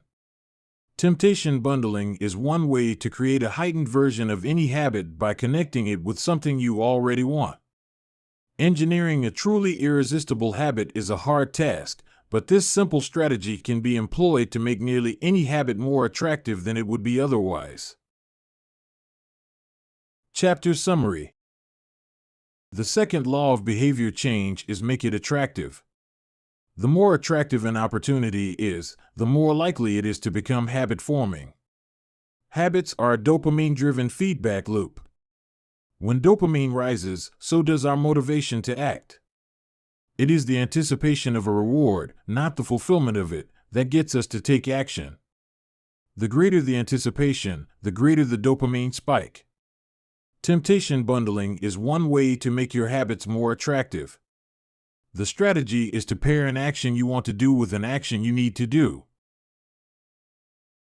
Chapter 9. The role of family and friends in shaping your habits. In 1965, a Hungarian man named Laszlo Polgar wrote a series of strange letters to a woman named Clara. Laszlo was a firm believer in hard work. In fact, it was all he believed in. He completely rejected the idea of innate talent. He claimed that with deliberate practice and the development of good habits, a child could become a genius in any field. His mantra was, "The genius is not born, but is educated and trained." Laszlo believed in this idea so strongly that he wanted to test it with his own children, and he was writing to Clara because he needed a wife willing to jump on board. Clara was a teacher and, although she may not have been as adamant as Laszlo, she also believed that with proper instruction, anyone could advance their skills. Laszlo decided chess would be a suitable field for the experiment, and he laid out a plan to raise his children to become chess prodigies. The kids would be homeschooled, a rarity in Hungary at the time. The house would be filled with chess books and pictures of famous chess players. The children would play against each other constantly and compete in the best tournaments they could find. The family would keep a meticulous file system of the tournament history of every competitor the children faced. Their lives would be dedicated to chess. Laszlo successfully courted Clara, and within a few years, the Polgars were parents to 3 young girls, Susan, Sophia, and Judith. Susan, the oldest, began playing chess when she was 4 years old. Within 6 months, she was defeating adults. Sophia, the middle child, did even better. By 14, she was a world champion, and a few years later, she became a grandmaster. Judith, the youngest, was the best of all. By age 5, she could beat her father. At 12, she was the youngest player ever listed among the top 100 chess players in the world. At 15 years and 4 months old, she became the youngest grandmaster of all time, younger than Bobby Fischer, the previous record holder. For 27 years, she was the #1 ranked female chess player in the world. The childhood of the Polgar sisters was atypical, to say the least. And yet, if you ask them about it, they claim their lifestyle was attractive, even enjoyable. In interviews, the sisters talk about their childhood as entertaining rather than grueling. They loved playing chess. They couldn't get enough of it. Once, Laszlo reportedly found Sophia playing chess in the bathroom in the middle of the night. Encouraging her to go back to sleep, he said, "Sophia, leave the pieces alone." To which she replied, "Daddy, they won't leave me alone." The Polgar sisters grew up in a culture that prioritized chess above all else, praised them for it, rewarded them for it. In their world, an obsession with chess was normal. And as we are about to see, whatever habits are normal in your culture are among the most attractive behaviors you'll find. The seductive pull of social norms. Humans are herd animals. We want to fit in, to bond with others, and to earn the respect and approval of our peers. Such inclinations are essential to our survival. For most of our evolutionary history, our ancestors lived in tribes. Becoming separated from the tribe, or worse, being cast out, was a death sentence. The lone wolf dies, but the pack survives. Meanwhile, those who collaborated and bonded with others enjoyed increased safety, mating opportunities, and access to resources. As Charles Darwin noted, in the long history of humankind, those who learn to collaborate and improvise most effectively have prevailed. As a result, one of the deepest human desires is to belong. And this ancient preference exerts a powerful influence on our modern behavior. We don't choose our earliest habits, we imitate them. We follow the script handed down by our friends and family, our church or school, our local community and society at large. Each of these cultures and groups comes with its own set of expectations and standards, when and whether to get married, how many children to have, which holidays to celebrate, how much money to spend on your child's birthday party. In many ways, these social norms are the invisible rules that guide your behavior each day. You're always keeping them in mind, even if they are at the not top of your mind. Often, you follow the habits of your culture without thinking, without questioning, and sometimes without remembering. As the French philosopher Michel de Montaigne wrote, the customs and practices of life and society sweep us along. Most of the time, going along with the group does not feel like a burden. Everyone wants to belong. If you grow up in a family that rewards you for your chess skills, playing chess will seem like a very attractive thing to do. If you work in a job where everyone wears expensive suits, then you'll be inclined to splurge on one as well. If all of your friends are sharing an inside joke or using a new phrase, you'll want to do it, too, so they know that you get it. Behaviors are attractive when they help us fit in. We imitate the habits of 3 groups in particular. 1. The close. 2. The many. 3. The powerful. Each group offers an opportunity to leverage the second law of behavior change and make our habits more attractive. 1. Imitating the close. Proximity has a powerful effect on our behavior. This is true of the physical environment, as we discussed in Chapter 6, but it is also true of the social environment. We pick up habits from the people around us. We copy the way our parents handle arguments, the way our peers flirt with one another, the way our coworkers get results. When your friends smoke pot, you give it a try, too. When your wife has a habit of double-checking that the door is locked before going to bed, you pick it up as well. I find that I often imitate the behavior of those around me without realizing it. In conversation, I'll automatically assume the body posture of the other person. In college, I began to talk like my roommates. When traveling to other countries, I unconsciously imitate the local accent despite reminding myself to stop. As a general rule, the closer we are to someone, the more likely we are to imitate some of their habits. One groundbreaking study tracked 12,000 people for 32 years and found that a person's chances of becoming obese increased by 57% if he or she had a friend who became obese. It works the other way, too. Another study found that if one person in a relationship lost weight, the other partner would also slim down about 1/3 of the time. Our friends and family provide a sort of invisible peer pressure that pulls us in their direction. Of course, peer pressure is bad only if you're surrounded by bad influences. When astronaut Mike Massimino was a graduate student at MIT, he took a small robotics class. Of the 10 people in the class, 4 became astronauts. If your goal was to make it into space, then that room was about the best culture you could ask for. Similarly, one study found that the higher your best friend's IQ at age 11 or 12, the higher your IQ would be at age 15, even after controlling for natural levels of intelligence. We soak up the qualities and practices of those around us. One of the most effective things you can do to build better habits is to join a culture where your desired behavior is the normal behavior. New habits seem achievable when you see others doing them every day. If you are surrounded by fit people, you are more likely to consider working out to be a common habit. If you're surrounded by jazz lovers, you are more likely to believe it's reasonable to play jazz every day. Your culture sets your expectation for what is normal. Surround yourself with people who have the habits you want to have yourself. You'll rise together. To make your habits even more attractive, you can take this strategy one step further. Join a culture where, 1. Your desired behavior is the normal behavior, and 2. You already have something in common with the group. Steve Kamb, an entrepreneur in New York City, runs a company called Nerd Fitness, which helps nerds, misfits, and mutants lose weight, get strong, and get healthy. His clients include video game lovers, movie fanatics, and average Joes who want to get in shape.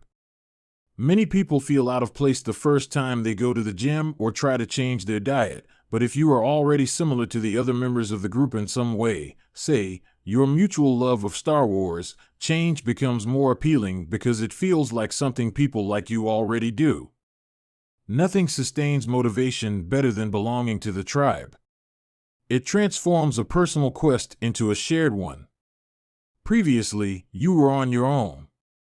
Your identity was singular. You are a reader.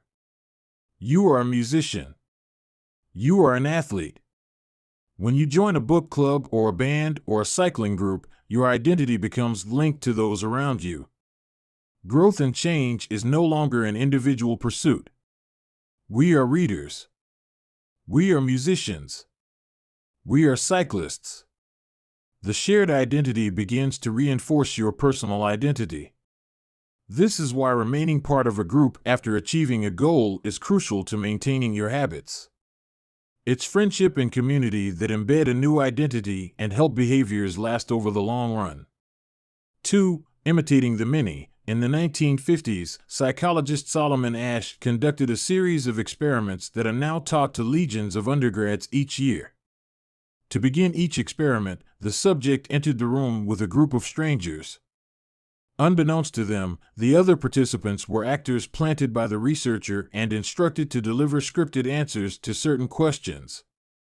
The group would be shown one card with a line on it and then a second card with a series of lines. Each person was asked to select the line on the second card that was similar in length to the line on the first card. It was a very simple task. Conforming to social norms. The experiment always began the same. First, there would be some easy trials where everyone agreed on the correct line. After a few rounds, the participants were shown a test that was just as obvious as the previous ones, except the actors in the room would select an intentionally incorrect answer. For example, they would respond A to the comparison shown in Figure 10. Everyone would agree that the lines were the same even though they were clearly different. The subject, who was unaware of the ruse, would immediately become bewildered. Their eyes would open wide. They would laugh nervously to themselves. They would double-check the reactions of other participants. Their agitation would grow as one person after another delivered the same incorrect response. Soon, the subject began to doubt their own eyes. Eventually, they delivered the answer they knew in their heart to be incorrect. Asch ran this experiment many times and in many different ways. What he discovered was that as the number of actors increased, so did the conformity of the subject. If it was just the subject and one actor, then there was no effect on the person's choice. They just assumed they were in the room with a dummy. When two actors were in the room with the subject, there was still little impact. But as the number of people increased to 3 actors and 4 and all the way to 8, the subject became more likely to second-guess themselves. By the end of the experiment, nearly 75% of the subjects had agreed with the group answer even though it was obviously incorrect. Whenever we are unsure how to act, we look to the group to guide our behavior. We are constantly scanning our environment and wondering, what is everyone else doing? We check reviews on Amazon or Yelp or TripAdvisor because we want to imitate the best buying, eating, and travel habits. It's usually a smart strategy. There is evidence in numbers. But there can be a downside. The normal behavior of the tribe often overpowers the desired behavior of the individual. For example, one study found that when a chimpanzee learns an effective way to crack nuts open as a member of one group and then switches to a new group that uses a less effective strategy, it will avoid using the superior nut cracking method just to blend in with the rest of the chimps. Humans are similar. There is tremendous internal pressure to comply with the norms of the group. The reward of being accepted is often greater than the reward of winning an argument, looking smart, or finding truth. Most days, we'd rather be wrong with the crowd than be right by ourselves. The human mind knows how to get along with others. It wants to get along with others. This is our natural mode. You can override it. You can choose to ignore the group or to stop caring what other people think, but it takes work. Running against the grain of your culture requires extra effort. When changing your habits means challenging the tribe, change is unattractive. When changing your habits means fitting in with the tribe, change is very attractive. 3. Imitating the powerful. Humans everywhere pursue power, prestige, and status. We want pins and medallions on our jackets. We want president or partner in our titles. We want to be acknowledged, recognized, and praised. This tendency can seem vain, but overall, it's a smart move. Historically, a person with greater power and status has access to more resources, worries less about survival, and proves to be a more attractive mate. We are drawn to behaviors that earn us respect, approval, admiration, and status. We want to be the one in the gym who can do muscle-ups, or the musician who can play the hardest chord progressions, or the parent with the most accomplished children, because these things separate us from the crowd. Once we fit in, we start looking for ways to stand out. This is one reason we care so much about the habits of highly effective people. We try to copy the behavior of successful people because we desire success ourselves.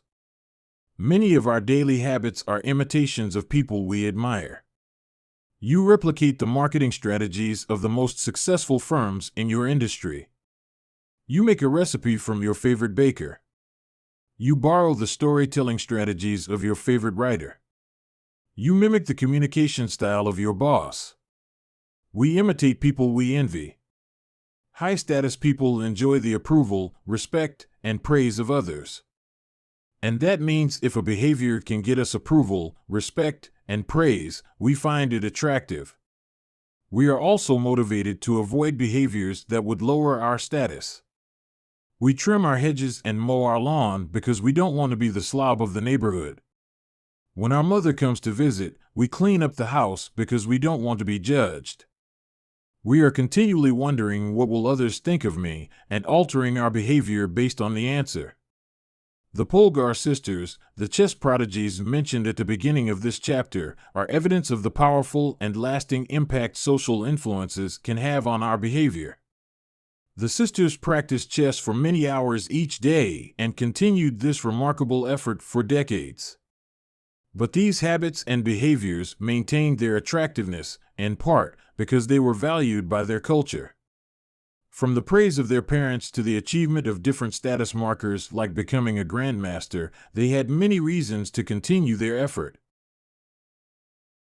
Chapter Summary.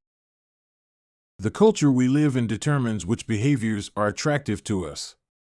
We tend to adopt habits that are praised and approved of by our culture because we have a strong desire to fit in and belong to the tribe.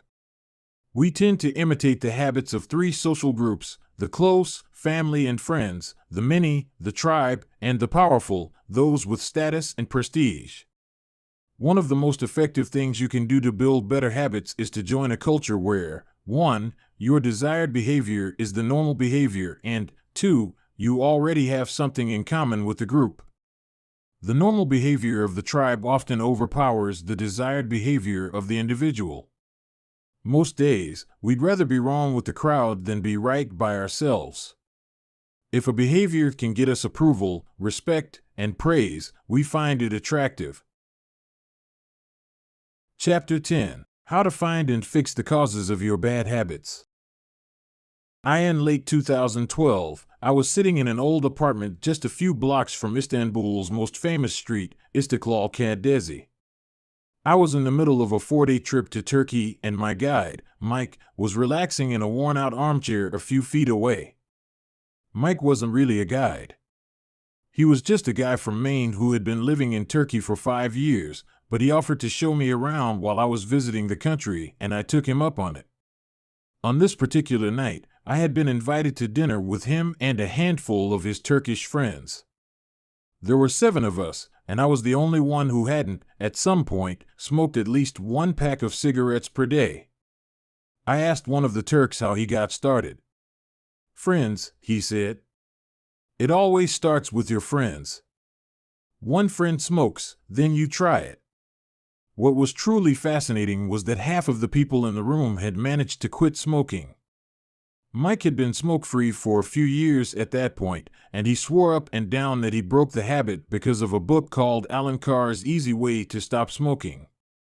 "It frees you from the mental burden of smoking," he said. "It tells you, stop lying to yourself. You know you don't actually want to smoke. You know you don't really enjoy this. It helps you feel like you're not the victim anymore. You start to realize that you don't need to smoke."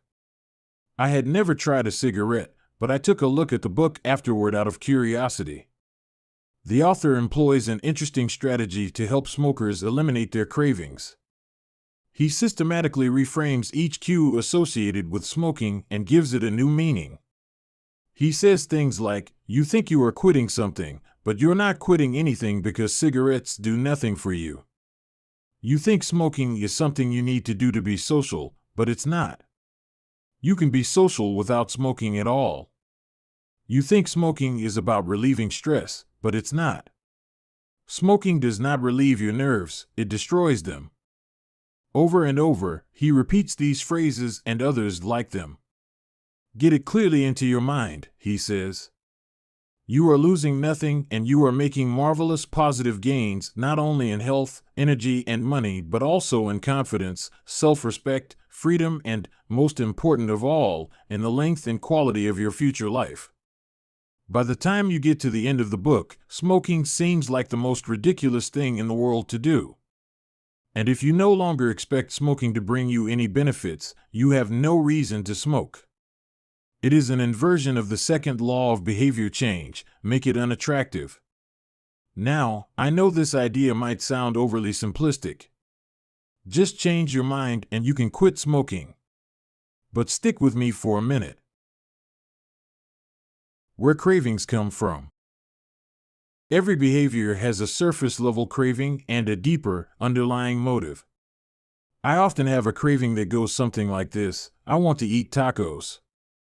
If you were to ask me why I want to eat tacos, I wouldn't say, because I need food to survive.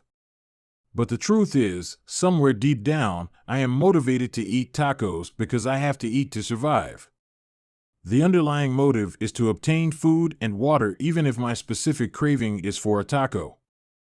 Some of our underlying motives include: conserve energy, obtain food and water, find love and reproduce, connect and bond with others, win social acceptance and approval, reduce uncertainty, achieve status and prestige. A craving is just a specific manifestation of a deeper underlying motive.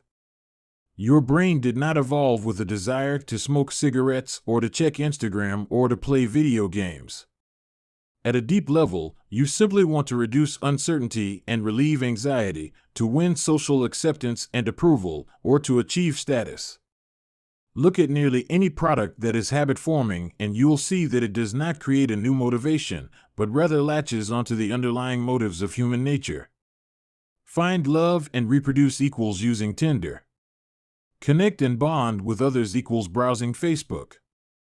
Win social acceptance and approval equals posting on Instagram. Reduce uncertainty equals searching on Google. Achieve status and prestige equals playing video games. Your habits are modern-day solutions to ancient desires. New versions of old vices. The underlying motives behind human behavior remain the same. The specific habits we perform differ based on the period of history. Here's the powerful part: there are many different ways to address the same underlying motive. One person might learn to reduce stress by smoking a cigarette. Another person learns to ease their anxiety by going for a run. Your current habits are not necessarily the best way to solve the problems you face, they are just the methods you learn to use. Once you associate a solution with the problem you need to solve, you keep coming back to it. Habits are all about associations. These associations determine whether we predict a habit to be worth repeating or not. As we covered in our discussion of the first law, your brain is continually absorbing information and noticing cues in the environment. Every time you perceive a cue, your brain runs a simulation and makes a prediction about what to do in the next moment. Cue: you notice that the stove is hot. Prediction: if I touch it, I'll get burned, so I should avoid touching it. Cue: you see that the traffic light turned green. Prediction: if I step on the gas, I'll make it safely through the intersection and get closer to my destination, so I should step on the gas. You see a cue, categorize it based on past experience, and determine the appropriate response. This all happens in an instant, but it plays a crucial role in your habits because every action is preceded by a prediction. Life feels reactive, but it is actually predictive. All day long, you are making your best guess of how to act given what you've just seen and what has worked for you in the past. You are endlessly predicting what will happen in the next moment. Our behavior is heavily dependent on these predictions. Put another way, our behavior is heavily dependent on how we interpret the events that happen to us, not necessarily the objective reality of the events themselves. Two people can look at the same cigarette, and one feels the urge to smoke while the other is repulsed by the smell. The same cue can spark a good habit or a bad habit depending on your prediction. The cause of your habits is actually the prediction that precedes them. These predictions lead to feelings, which is how we typically describe a craving, a feeling, a desire, an urge. Feelings and emotions transform the cues we perceive and the predictions we make into a signal that we can apply. They help explain what we are currently sensing. For instance, whether or not you realize it, you are noticing how warm or cold you feel right now. If the temperature drops by 1 degree, you probably won't do anything. If the temperature drops 10 degrees, however, you'll feel cold and put on another layer of clothing. Feeling cold was the signal that prompted you to act. You have been sensing the cues the entire time, but it is only when you predict that you would be better off in a different state that you take action. A craving is the sense that something is missing. It is the desire to change your internal state. When the temperature falls, there is a gap between what your body is currently sensing and what it wants to be sensing. This gap between your current state and your desired state provides a reason to act. Desire is the difference between where you are now and where you want to be in the future. Even the tiniest action is tinged with the motivation to feel differently than you do in the moment. When you binge eat or light up or browse social media, what you really want is not a potato chip or a cigarette or a bunch of likes. What you really want is to feel different. Our feelings and emotions tell us whether to hold steady in our current state or to make a change. They help us decide the best course of action. Neurologists have discovered that when emotions and feelings are impaired, we actually lose the ability to make decisions. We have no signal of what to pursue and what to avoid. As the neuroscientist Antonio Damasio explains, it is emotion that allows you to mark things as good, bad, or indifferent. To summarize, the specific cravings you feel and habits you perform are really an attempt to address your fundamental underlying motives. Whenever a habit successfully addresses a motive, you develop a craving to do it again. In time, you learn to predict that checking social media will help you feel loved or that watching YouTube will allow you to forget your fears. Habits are attractive when we associate them with positive feelings, and we can use this insight to our advantage rather than to our detriment. How to reprogram your brain to enjoy hard habits. You can make hard habits more attractive if you can learn to associate them with a positive experience. Sometimes, all you need is a slight mindset shift. For instance, we often talk about everything we have to do in a given day. You have to wake up early for work. You have to make another sales call for your business. You have to cook dinner for your family. Now, imagine changing just one word. You don't have to. You get to. You get to wake up early for work. You get to make another sales call for your business. You get to cook dinner for your family. By simply changing one word, you shift the way you view each event. You transition from seeing these behaviors as burdens and turn them into opportunities. The key point is that both versions of reality are true. You have to do those things, and you also get to do them. We can find evidence for whatever mindset we choose. I once heard a story about a man who uses a wheelchair. When asked if it was difficult being confined, he responded, "I'm not confined to my wheelchair, I am liberated by it. If it wasn't for my wheelchair, I would be bedbound and never able to leave my house." This shift in perspective completely transformed how he lived each day. Reframing your habits to highlight their benefits rather than their drawbacks is a fast and lightweight way to reprogram your mind and make a habit seem more attractive. Exercise.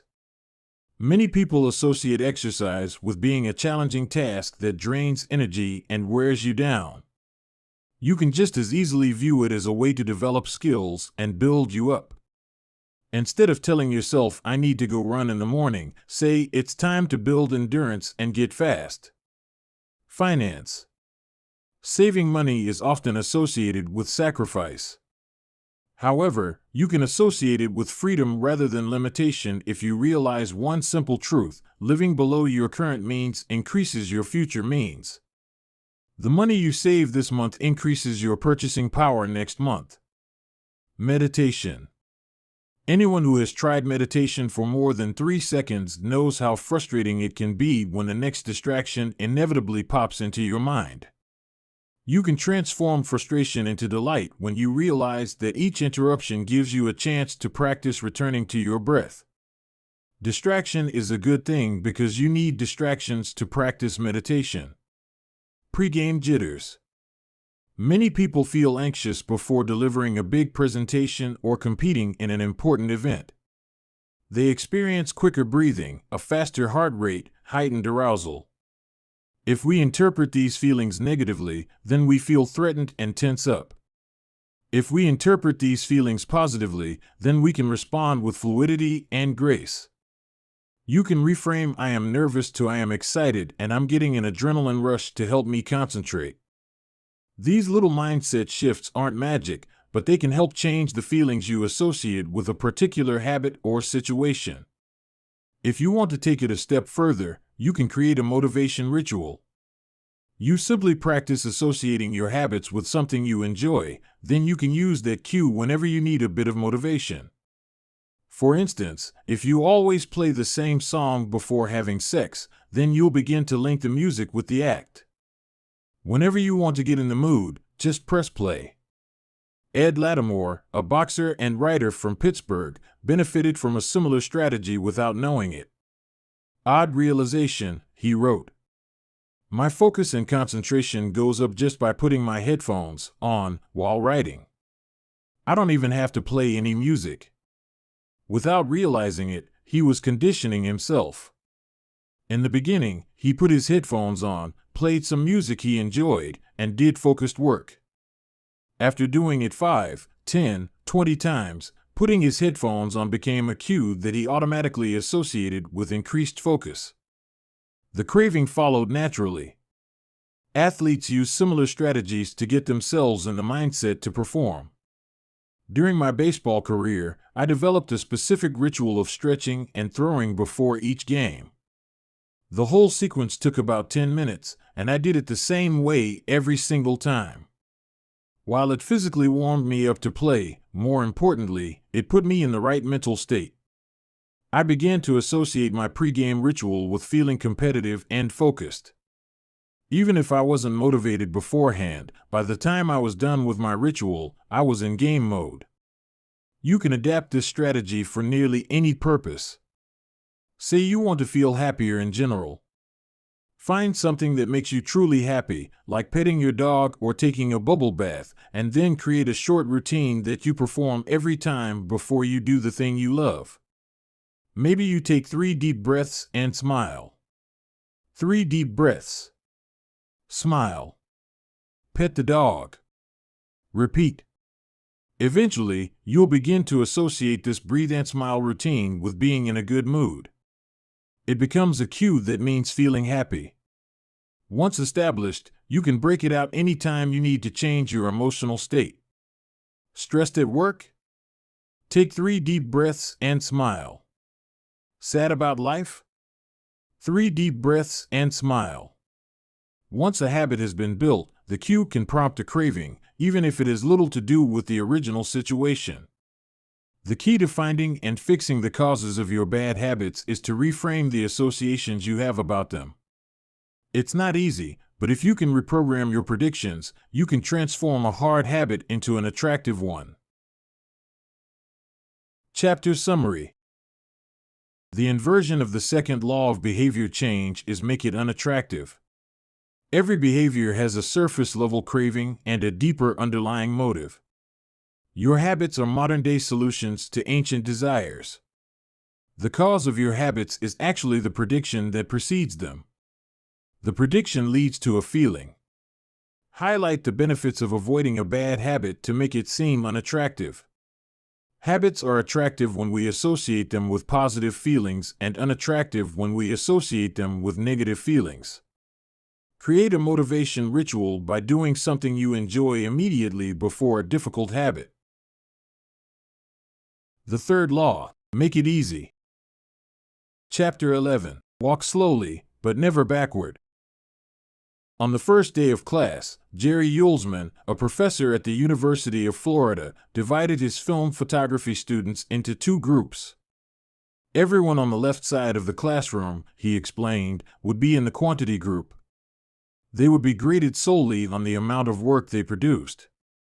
On the final day of class, he would tally the number of photos submitted by each student. 100 photos would rate an A, 90 photos a B, 80 photos a C, and so on. Meanwhile, everyone on the right side of the room would be in the quality group. They would be graded only on the excellence of their work. They would only need to produce one photo during the semester, but to get an A, it had to be a nearly perfect image.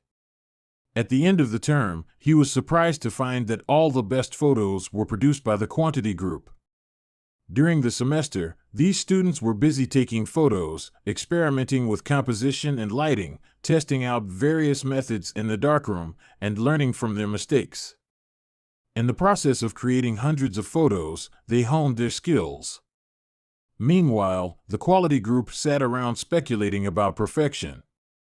In the end, they had little to show for their efforts other than unverified theories and one mediocre photo. It is easy to get bogged down trying to find the optimal plan for change, the fastest way to lose weight, the best program to build muscle, the perfect idea for a side hustle.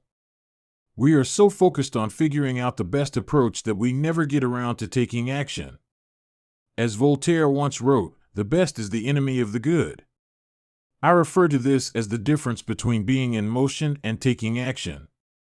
The two ideas sound similar, but they're not the same. When you're in motion, you're planning and strategizing and learning. Those are all good things, but they don't produce a result. Action, on the other hand, is the type of behavior that will deliver an outcome. If I outline 20 ideas for articles I want to write, that's motion. If I actually sit down and write an article, that's action. If I search for a better diet plan and read a few books on the topic, that's motion. If I actually eat a healthy meal, that's action. Sometimes motion is useful, but it will never produce an outcome by itself. It doesn't matter how many times you go talk to the personal trainer, that motion will never get you in shape. Only the action of working out will get the result you're looking to achieve. If motion doesn't lead to results, why do we do it? Sometimes we do it because we actually need to plan or learn more. But more often than not, we do it because motion allows us to feel like we're making progress without running the risk of failure. Most of us are experts at avoiding criticism. It doesn't feel good to fail or to be judged publicly, so we tend to avoid situations where that might happen. And that's the biggest reason why you slip into motion rather than taking action. You want to delay failure. It's easy to be in motion and convince yourself that you're still making progress. You think, I've got conversations going with 4 potential clients right now. This is good. We're moving in the right direction. Or, I brainstormed some ideas for that book I want to write. This is coming together. Motion makes you feel like you're getting things done.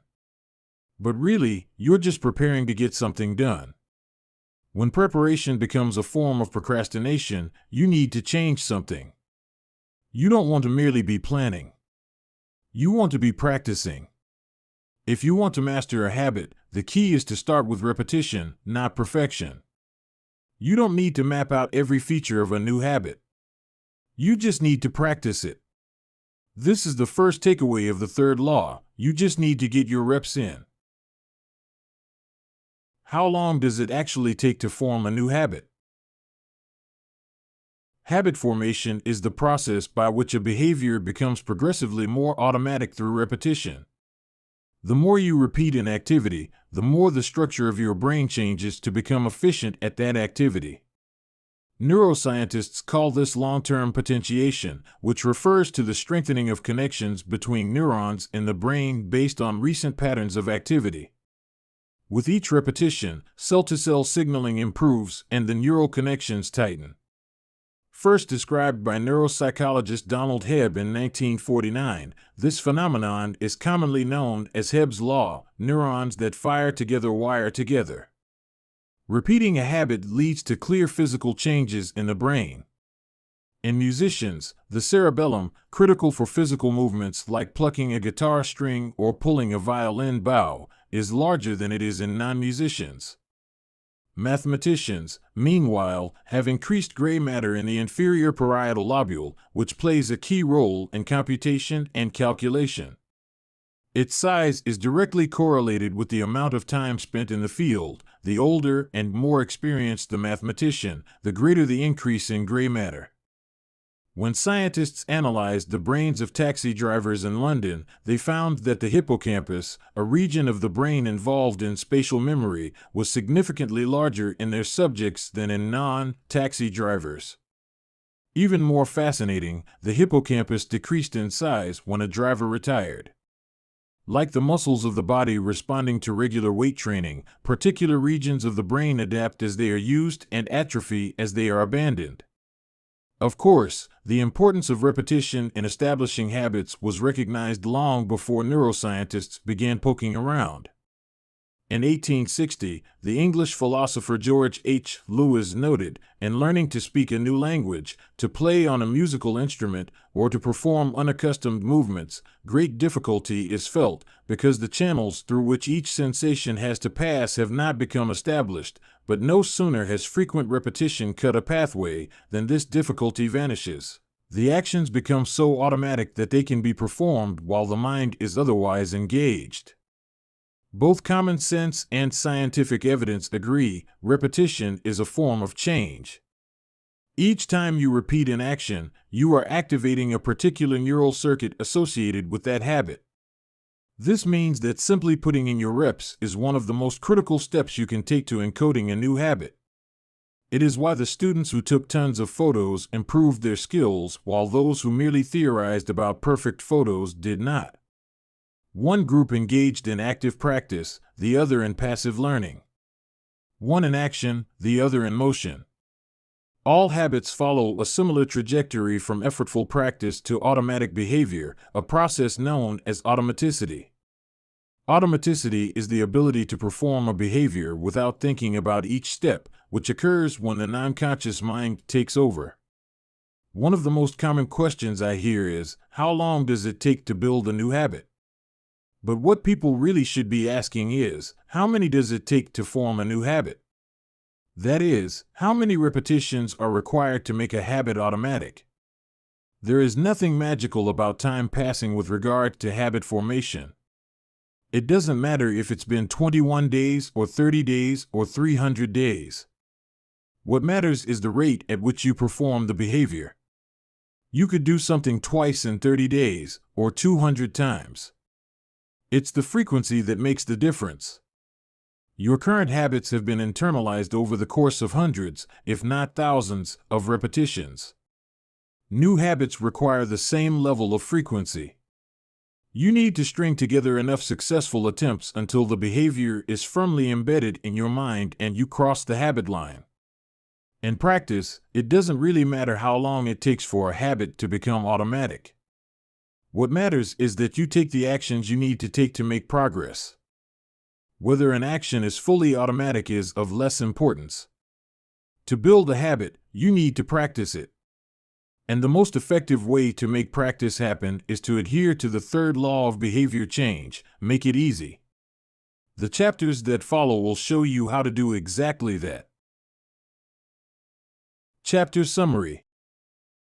The third law of behavior change is make it easy. The most effective form of learning is practice, not planning. Focus on taking action, not being in motion. Habit formation is the process by which a behavior becomes progressively more automatic through repetition. The amount of time you have been performing a habit is not as important as the number of times you have performed it. Chapter 12. The Law of Least Effort.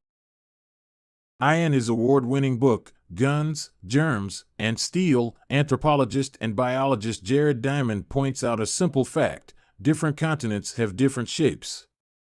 At first glance, this statement seems rather obvious and unimportant, but it turns out to have a profound impact on human behavior.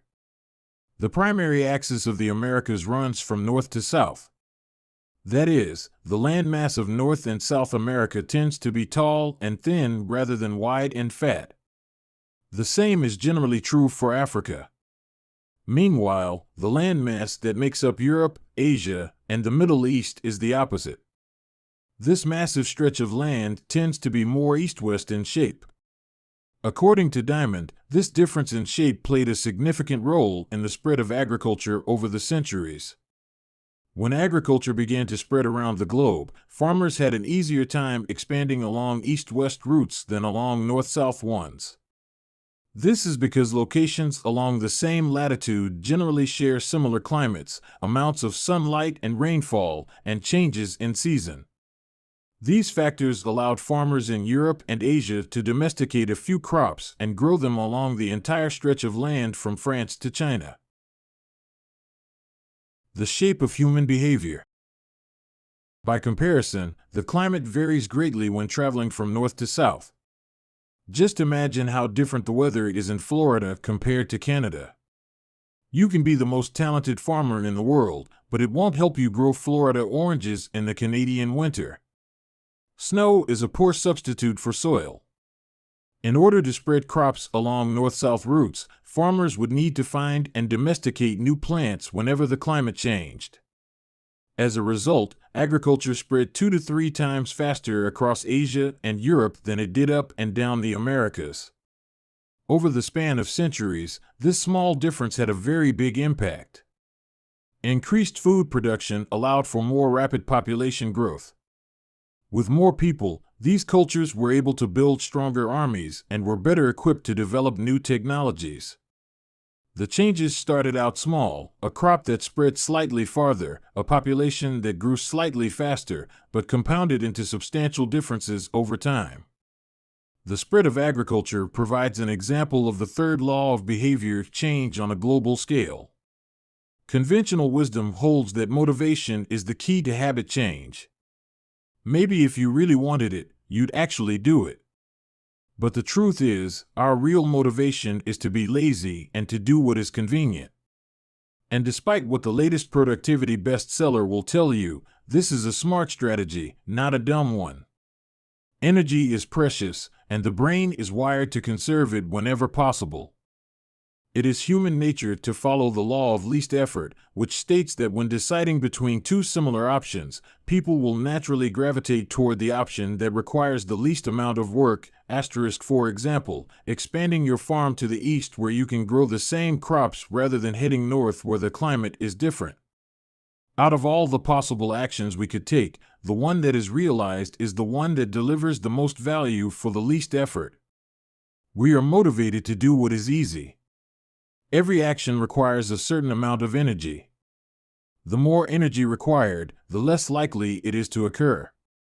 If your goal is to do 100 push-ups per day, that's a lot of energy.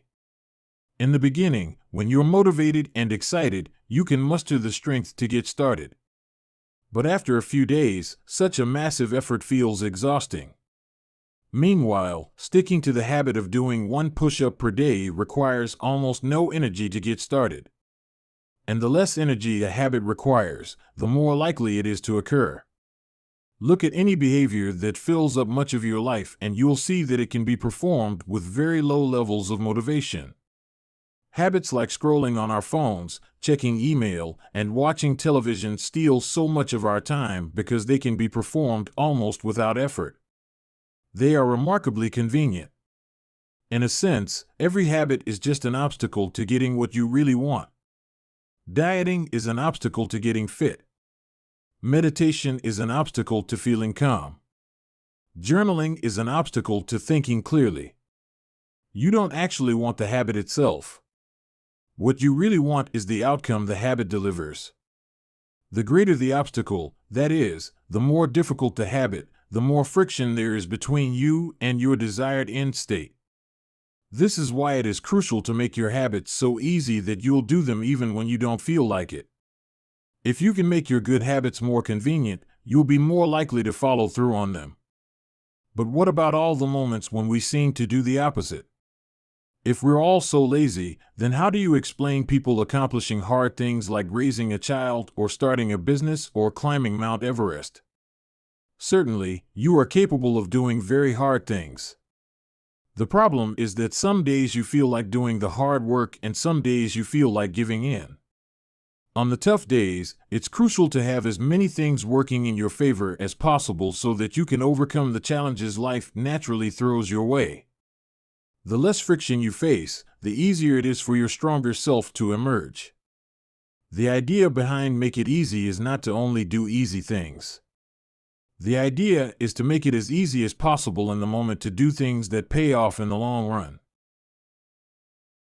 How to achieve more with less effort. Imagine you are holding a garden hose that is bent in the middle. Some water can flow through, but not very much. If you want to increase the rate at which water passes through the hose, you have two options. The first option is to crank up the valve and force more water out. The second option is to simply remove the bend in the hose and let water flow through naturally. Trying to pump up your motivation to stick with a hard habit is like trying to force water through a bent hose. You can do it, but it requires a lot of effort and increases the tension in your life. Meanwhile, making your habits simple and easy is like removing the bend in the hose. Rather than trying to overcome the friction in your life, you reduce it. One of the most effective ways to reduce the friction associated with your habits is to practice environment design. In Chapter 6, we discussed environment design as a method for making cues more obvious, but you can also optimize your environment to make actions easier. For example, when deciding where to practice a new habit, it is best to choose a place that is already along the path of your daily routine. Habits are easier to build when they fit into the flow of your life. You are more likely to go to the gym if it is on your way to work because stopping doesn't add much friction to your lifestyle. By comparison, if the gym is off the path of your normal commute, even by just a few blocks, now you're going out of your way to get there. Perhaps even more effective is reducing the friction within your home or office. Too often, we try to start habits in high-friction environments. We try to follow a strict diet while we are out to dinner with friends. We try to write a book in a chaotic household. We try to concentrate while using a smartphone filled with distractions. It doesn't have to be this way. We can remove the points of friction that hold us back. This is precisely what electronics manufacturers in Japan began to do in the 1970s. In an article published in The New Yorker titled Better All the Time, James Shirowaiki writes, Japanese firms emphasized what came to be known as lean production, relentlessly looking to remove waste of all kinds from the production process, down to redesigning workspaces, so workers didn't have to waste time twisting and turning to reach their tools. The result was that Japanese factories were more efficient and Japanese products were more reliable than American ones. In 1974, service calls for American-made color televisions were 5 times as common as for Japanese televisions. By 1979, it took American workers 3 times as long to assemble their sets. I like to refer to this strategy as addition by subtraction, *. The Japanese companies looked for every point of friction in the manufacturing process and eliminated it. As they subtracted wasted effort, they added customers and revenue. Similarly, when we remove the points of friction that sap our time and energy, we can achieve more with less effort. This is one reason tidying up can feel so good. We are simultaneously moving forward and lightening the cognitive load our environment places on us. If you look at the most habit-forming products, you'll notice that one of the things these goods and services do best is remove little bits of friction from your life. Meal delivery services reduce the friction of shopping for groceries. Dating apps reduce the friction of making social introductions. Ride-sharing services reduce the friction of getting across town. Text messaging reduces the friction of sending a letter in the mail. Like a Japanese television manufacturer redesigning their workspace to reduce wasted motion, successful companies design their products to automate, eliminate, or simplify as many steps as possible. They reduce the number of fields on each form. They pare down the number of clicks required to create an account.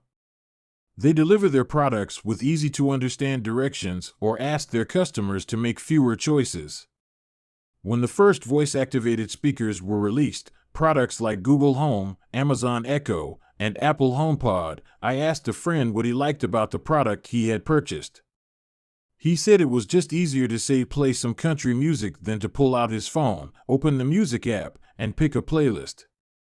Of course, just a few years earlier, having unlimited access to music in your pocket was a remarkably frictionless behavior compared to driving to the store and buying a CD. Business is a never-ending quest to deliver the same result in an easier fashion. Similar strategies have been used effectively by governments. When the British government wanted to increase tax collection rates, they switched from sending citizens to a web page where the tax form could be downloaded to linking directly to the form.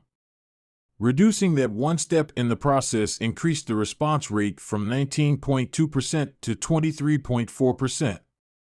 For a country like the United Kingdom, those percentage points represent millions in tax revenue. The central idea is to create an environment where doing the right thing is as easy as possible. Much of the battle of building better habits comes down to finding ways to reduce the friction associated with our good habits and increase the friction associated with our bad ones. Prime the environment for future use. Oswald Knuckles is an IT developer from Natchez, Mississippi. He is also someone who understands the power of priming his environment. Knuckles dialed in his cleaning habits by following a strategy he refers to as resetting the room. For instance, when he finishes watching television, he places the remote back on the TV stand, arranges the pillows on the couch, and folds the blanket. When he leaves his car, he throws any trash away. Whenever he takes a shower, he wipes down the toilet while the shower is warming up. As he notes, the perfect time to clean the toilet is right before you wash yourself in the shower anyway. The purpose of resetting each room is not simply to clean up after the last action, but to prepare for the next action. When I walk into a room, everything is in its right place, Knuckles wrote. Because I do this every day in every room, stuff always stays in good shape. People think I work hard, but I'm actually really lazy. I'm just proactively lazy. It gives you so much time back. Whenever you organize a space for its intended purpose, you are priming it to make the next action easy. For instance, my wife keeps a box of greeting cards that are pre-sorted by occasion, birthday, sympathy, wedding, graduation, and more. Whenever necessary, she grabs an appropriate card and sends it off. She is incredibly good at remembering to send cards because she has reduced the friction of doing so. For years, I was the opposite. Someone would have a baby and I would think I should send a card. But then weeks would pass, and by the time I remembered to pick one up at the store, it was too late. The habit wasn't easy. There are many ways to prime your environment so it's ready for immediate use. If you want to cook a healthy breakfast, place the skillet on the stove, set the cooking spray on the counter, and lay out any plates and utensils you'll need the night before. When you wake up, making breakfast will be easy. Want to draw more? Put your pencils, pens, notebooks, and drawing tools on top of your desk, within easy reach. Want to exercise? Set out your workout clothes, shoes, gym bag, and water bottle ahead of time. Want to improve your diet? Chop up a ton of fruits and vegetables on weekends and pack them in containers so you have easy access to healthy, ready-to-eat options during the week. These are simple ways to make the good habit the path of least resistance.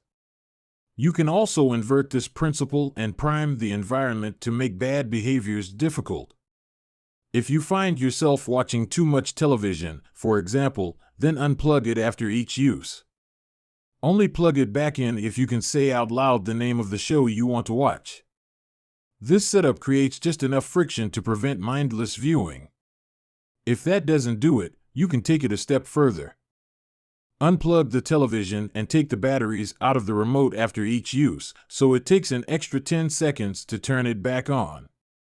And if you're really hardcore, move the television out of the living room and into a closet after each use. You can be sure you'll only take it out when you really want to watch something. The greater the friction, the less likely the habit.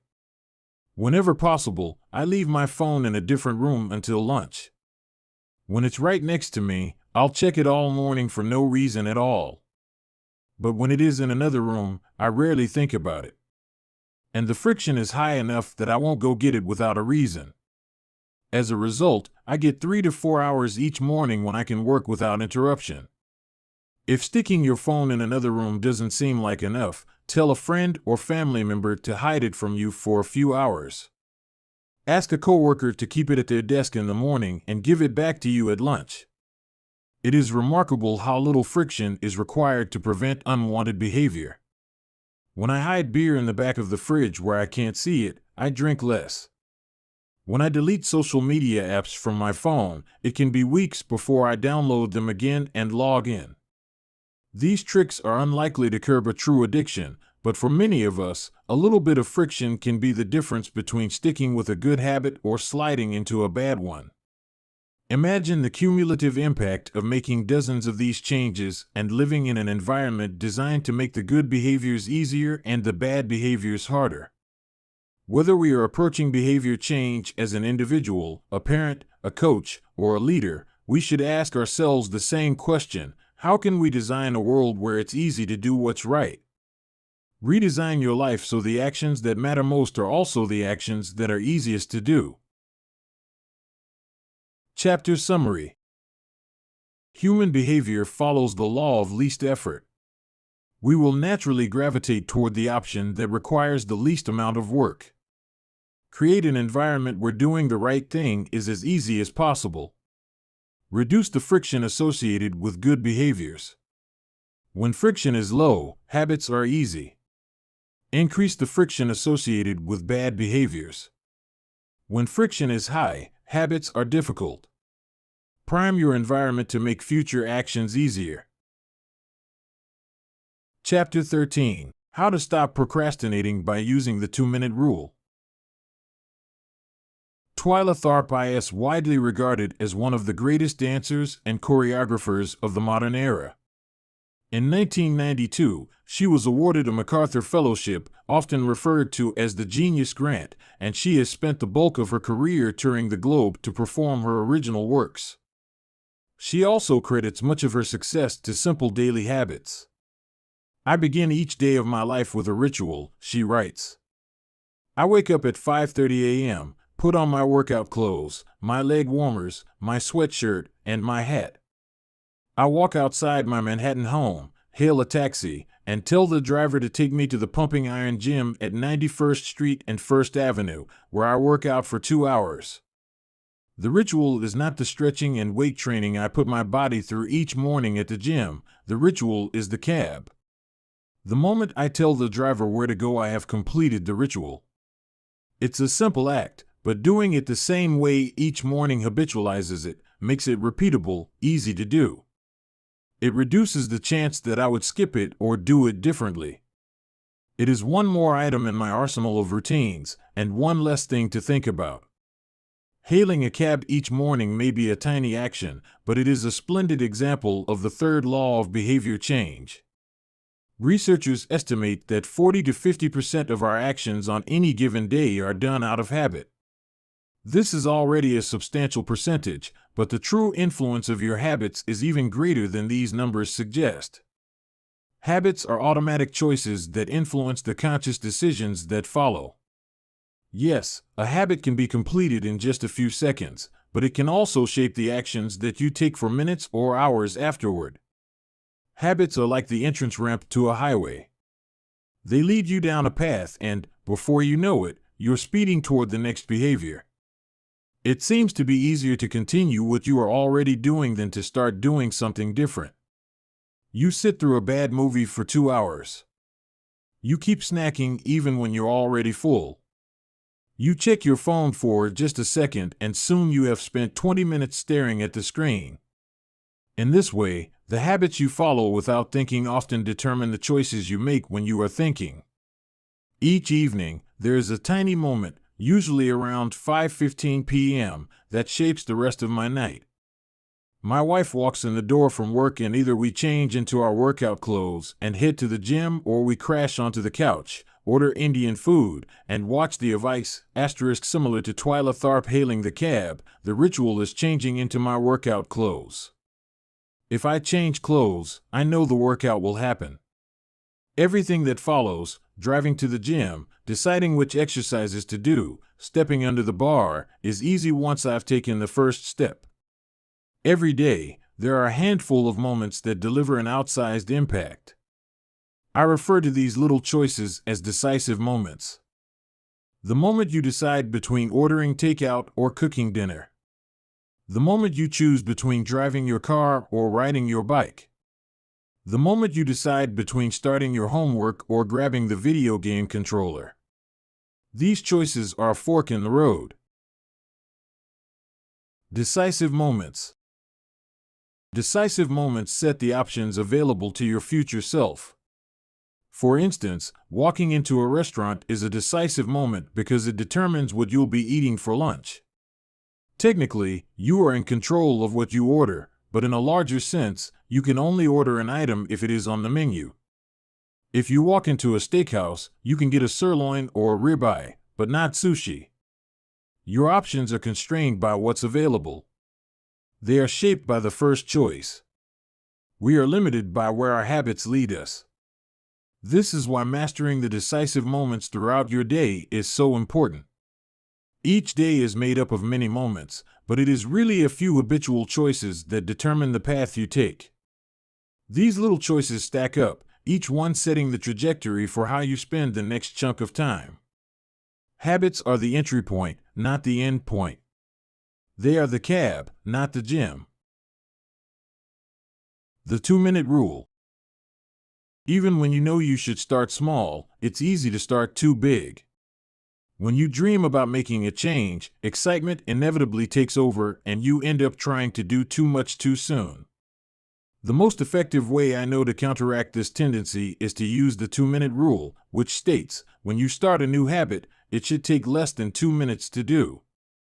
You'll find that nearly any habit can be scaled down into a 2-minute version. Read before bed each night becomes read 1 page.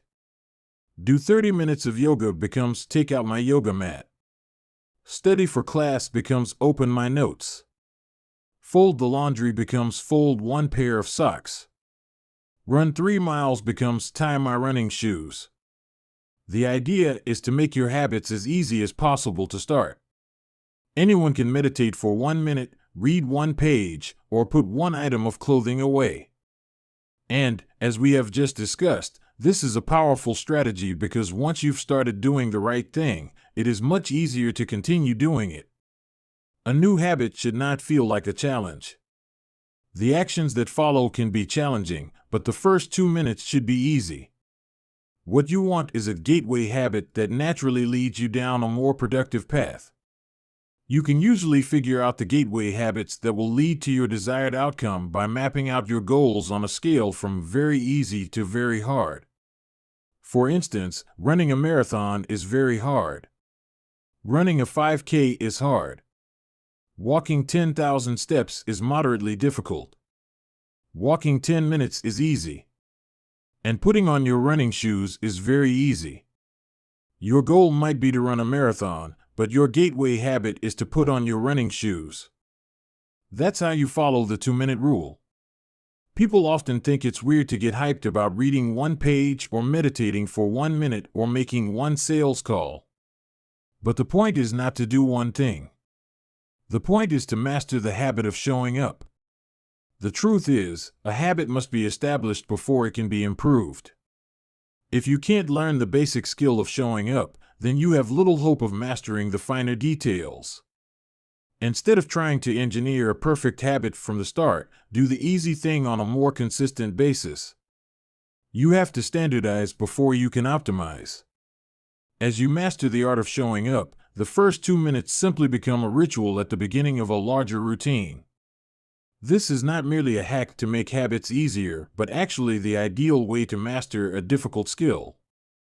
The more you ritualize the beginning of a process, the more likely it becomes that you can slip into the state of deep focus that is required to do great things.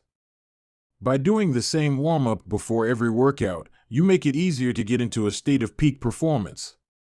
By following the same creative ritual, you make it easier to get into the hard work of creating. By developing a consistent power-down habit, you make it easier to get to bed at a reasonable time each night. You may not be able to automate the whole process, but you can make the first action mindless. Make it easy to start and the rest will follow. The 2-minute rule can seem like a trick to some people. You know that the real goal is to do more than just 2 minutes, so it may feel like you're trying to fool yourself.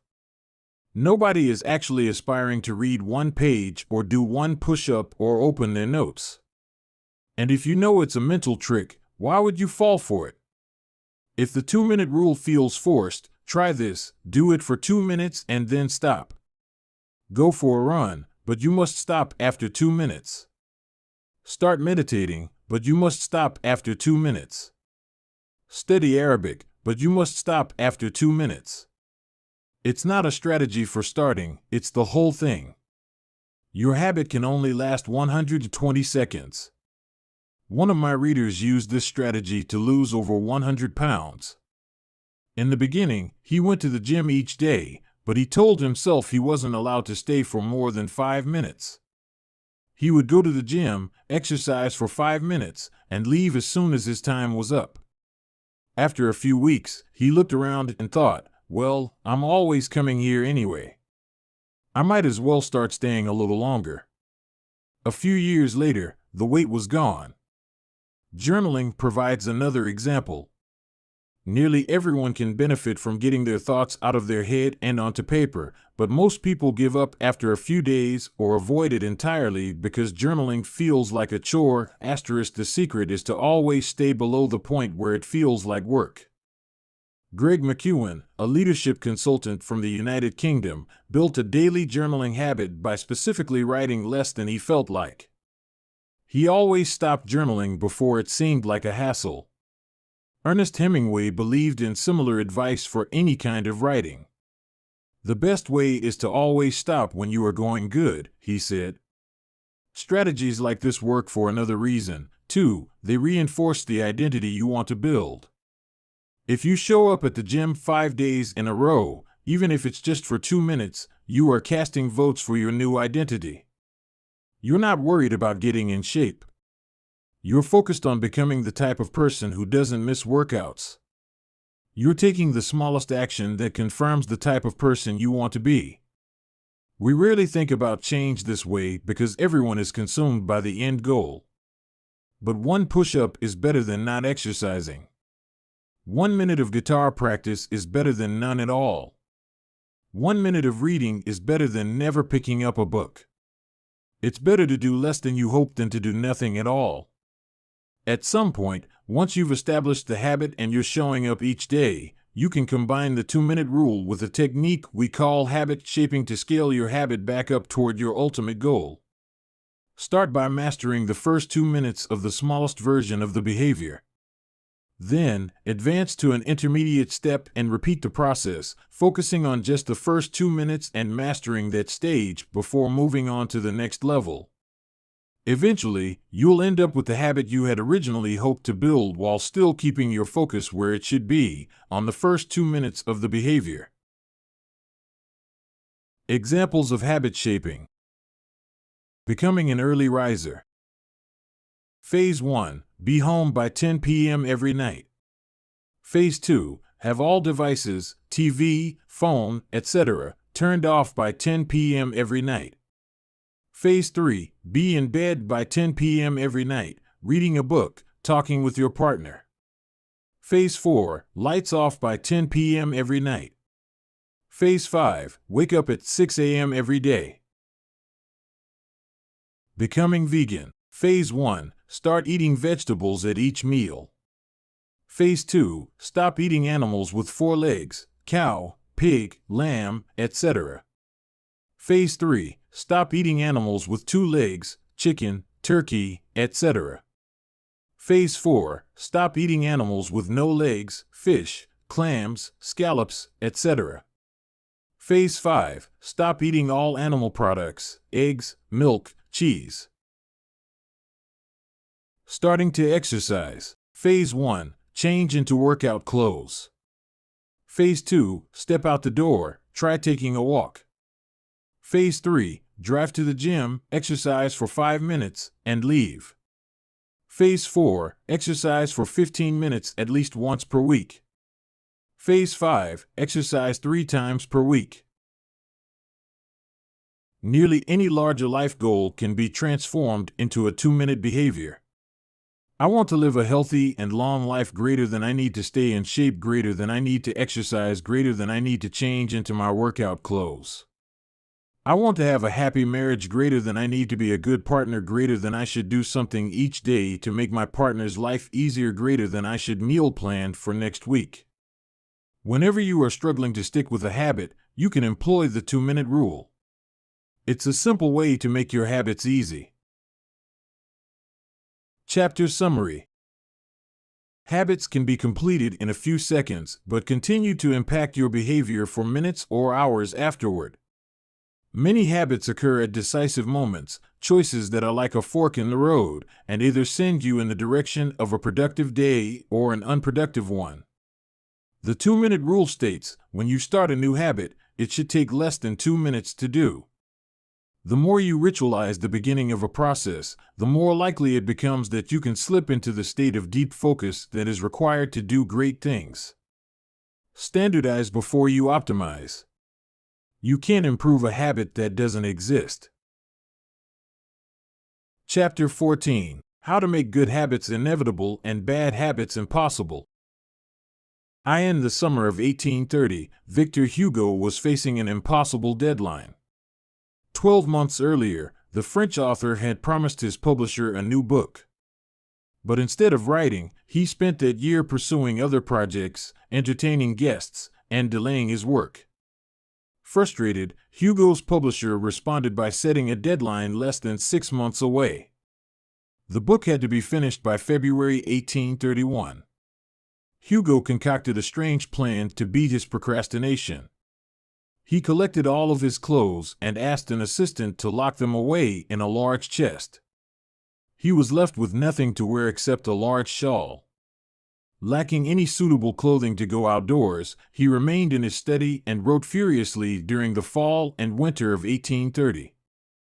The Hunchback of Notre Dame was published 2 weeks early on January 14, 1831.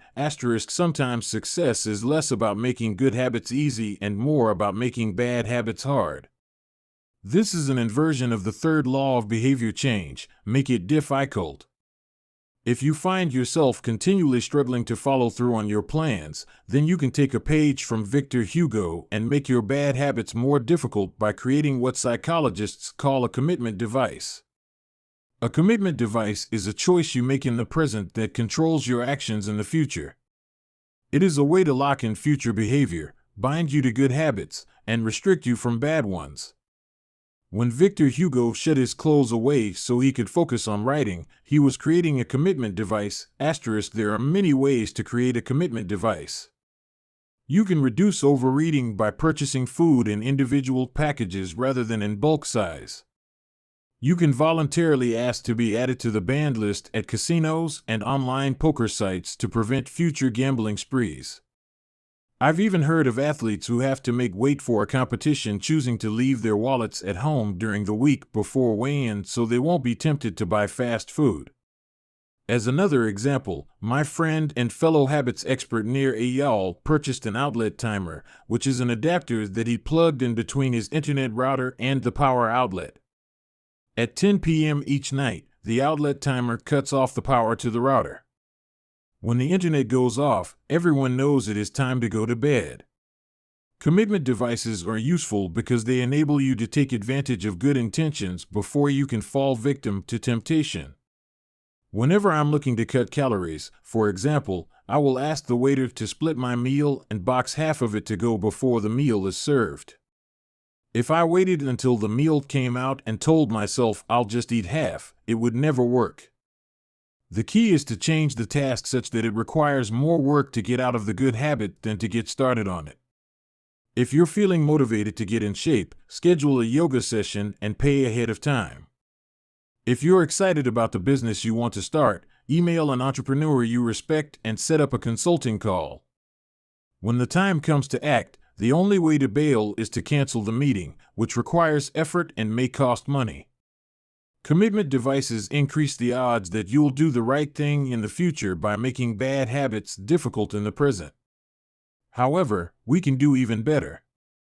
We can make good habits inevitable and bad habits impossible. How to automate a habit and never think about it again. John Henry Patterson was born in Dayton, Ohio, in 1844. He spent his childhood doing chores on the family farm and working shifts at his father's sawmill. After attending college at Dartmouth, Patterson returned to Ohio and opened a small supply store for coal miners. It seemed like a good opportunity. The store faced little competition and enjoyed a steady stream of customers, but still struggled to make money. That was when Patterson discovered his employees were stealing from him. In the mid-1800s, employee theft was a common problem. Receipts were kept in an open drawer and could easily be altered or discarded. There were no video cameras to review behavior and no software to track transactions. Unless you were willing to hover over your employees every minute of the day, or to manage all transactions yourself, it was difficult to prevent theft. As Patterson mulled over his predicament, he came across an advertisement for a new invention called Ritty's Incorruptible Cashier. Designed by fellow Dayton resident James Ritty, it was the first cash register. The machine automatically locked the cash and receipts inside after each transaction. Patterson bought 2 for $50 each. Employee theft at his store vanished overnight. In the next 6 months, Patterson's business went from losing money to making $5,000 in profit, the equivalent of more than $100,000 today. Patterson was so impressed with the machine that he changed businesses. He bought the rights to Ritty's invention and opened the National Cash Register Company. 10 years later, National Cash Register had over 1,000 employees and was on its way to becoming one of the most successful businesses of its time. The best way to break a bad habit is to make it impractical to do. Increase the friction until you don't even have the option to act. The brilliance of the cash register was that it automated ethical behavior by making stealing practically impossible. Rather than trying to change the employees, it made the preferred behavior automatic. Some actions, like installing a cash register, pay off again and again. These one-time choices require a little bit of effort up front but create increasing value over time. I'm fascinated by the idea that a single choice can deliver returns again and again, and I surveyed my readers on their favorite one-time actions that lead to better long-term habits. The table on the following page shares some of the most popular answers. I'd wager that if the average person were to simply do half of the one-time actions on this list, even if they didn't give another thought to their habits, most would find themselves living a better life a year from now.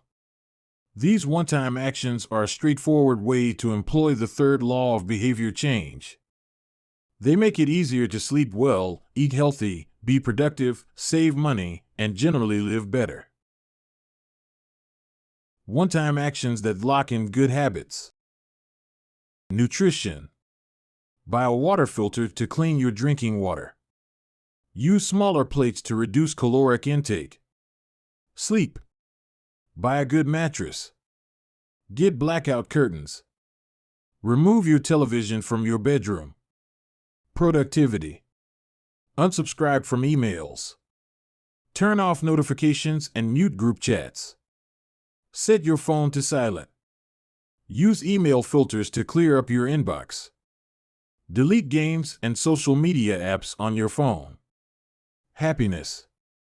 Get a dog. Move to a friendly, social neighborhood. General health. Get vaccinated. Buy good shoes to avoid back pain. Buy a supportive chair or standing desk. Finance. Enroll in an automatic savings plan. Set up automatic bill pay. Cut cable service. Ask service providers to lower your bills. Of course, there are many ways to automate good habits and eliminate bad ones. Typically, they involve putting technology to work for you. Technology can transform actions that were once hard, annoying, and complicated into behaviors that are easy, painless, and simple. It is the most reliable and effective way to guarantee the right behavior. This is particularly useful for behaviors that happen too infrequently to become habitual. Things you have to do monthly or yearly, like rebalancing your investment portfolio, are never repeated frequently enough to become a habit, so they benefit in particular from technology remembering to do them for you. Other examples include medicine. Prescriptions can be automatically refilled. Personal finance. Employees can save for retirement with an automatic wage deduction. Cooking. Meal delivery services can do your grocery shopping. Productivity. Social media browsing can be cut off with a website blocker. When you automate as much of your life as possible, you can spend your effort on the tasks machines cannot do yet. Each habit that we hand over to the authority of technology frees up time and energy to pour into the next stage of growth. As mathematician and philosopher Alfred North Whitehead wrote, civilization advances by extending the number of operations we can perform without thinking about them. Of course, the power of technology can work against us as well. Binge watching becomes a habit because you have to put more effort in to stop looking at the screen than to continue doing so. Instead of pressing a button to advance to the next episode, Netflix or YouTube will autoplay it for you. All you have to do is keep your eyes open. Technology creates a level of convenience that enables you to act on your smallest whims and desires. At the mere suggestion of hunger, you can have food delivered to your door. At the slightest hint of boredom, you can get lost in the vast expanse of social media.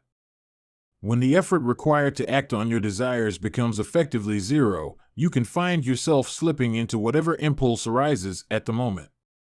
The downside of automation is that we can find ourselves jumping from easy task to easy task without making time for more difficult, but ultimately more rewarding, work.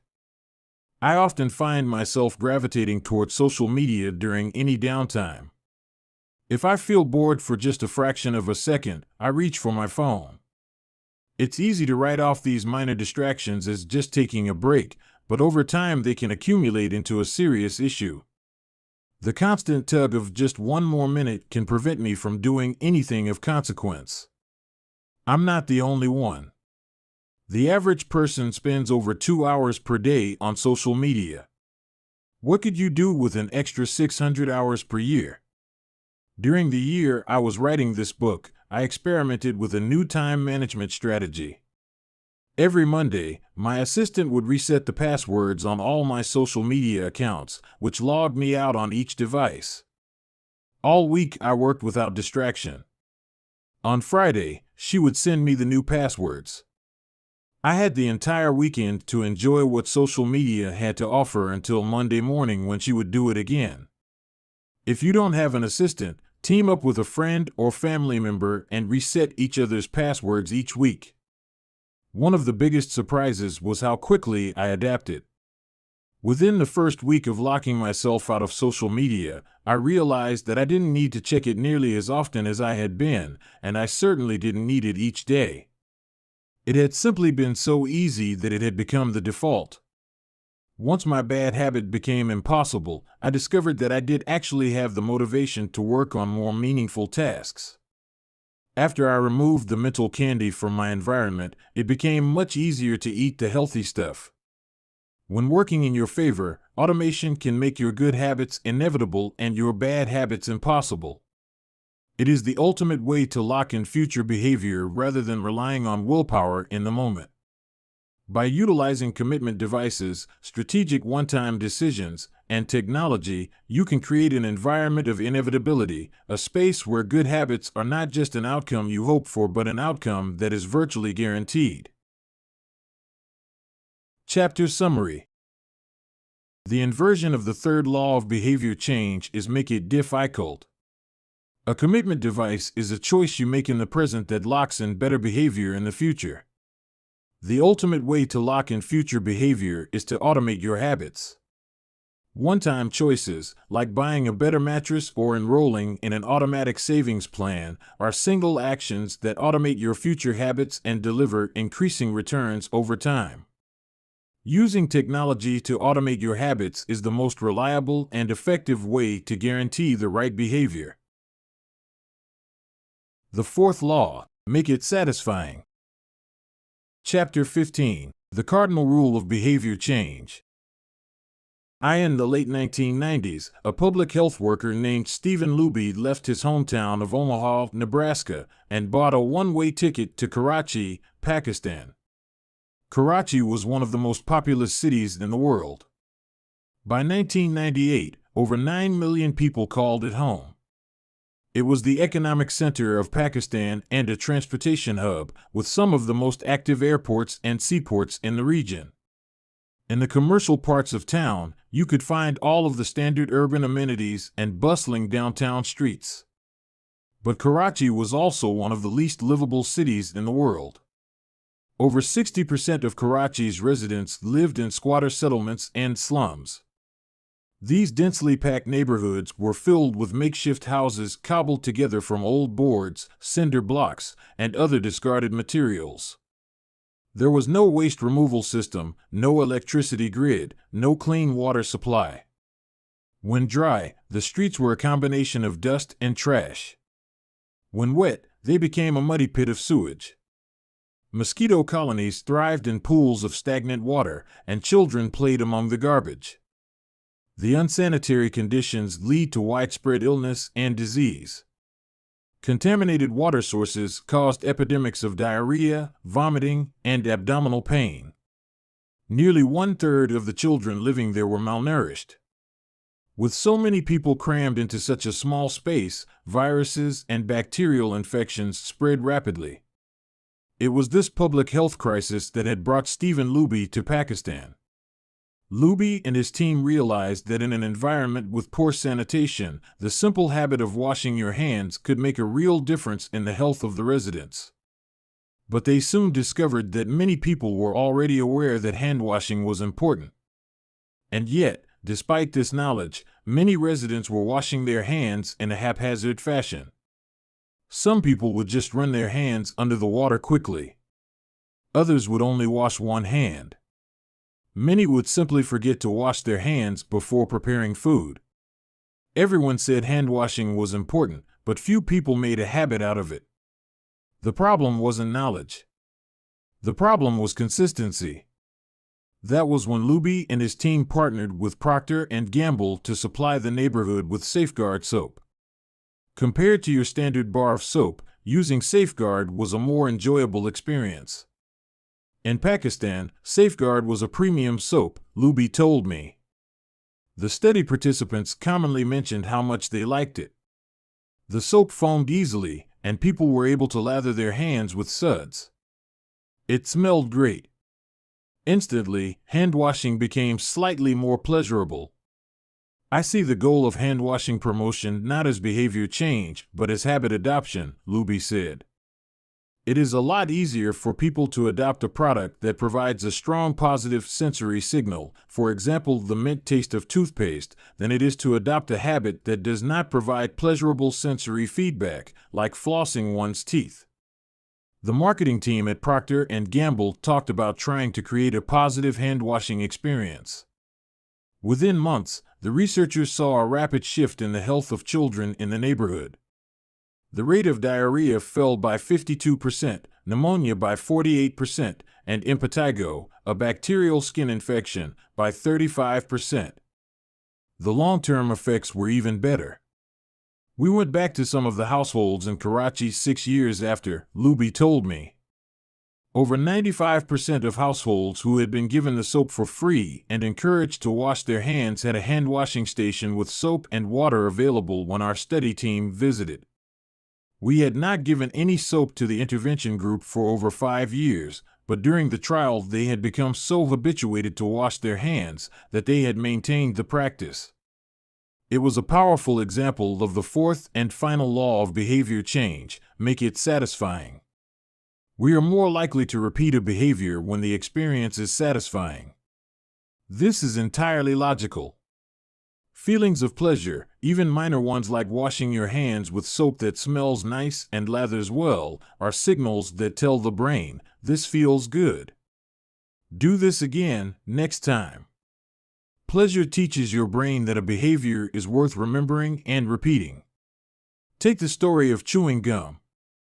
Chewing gum had been sold commercially throughout the 1800s, but it wasn't until Wrigley launched in 1891 that it became a worldwide habit.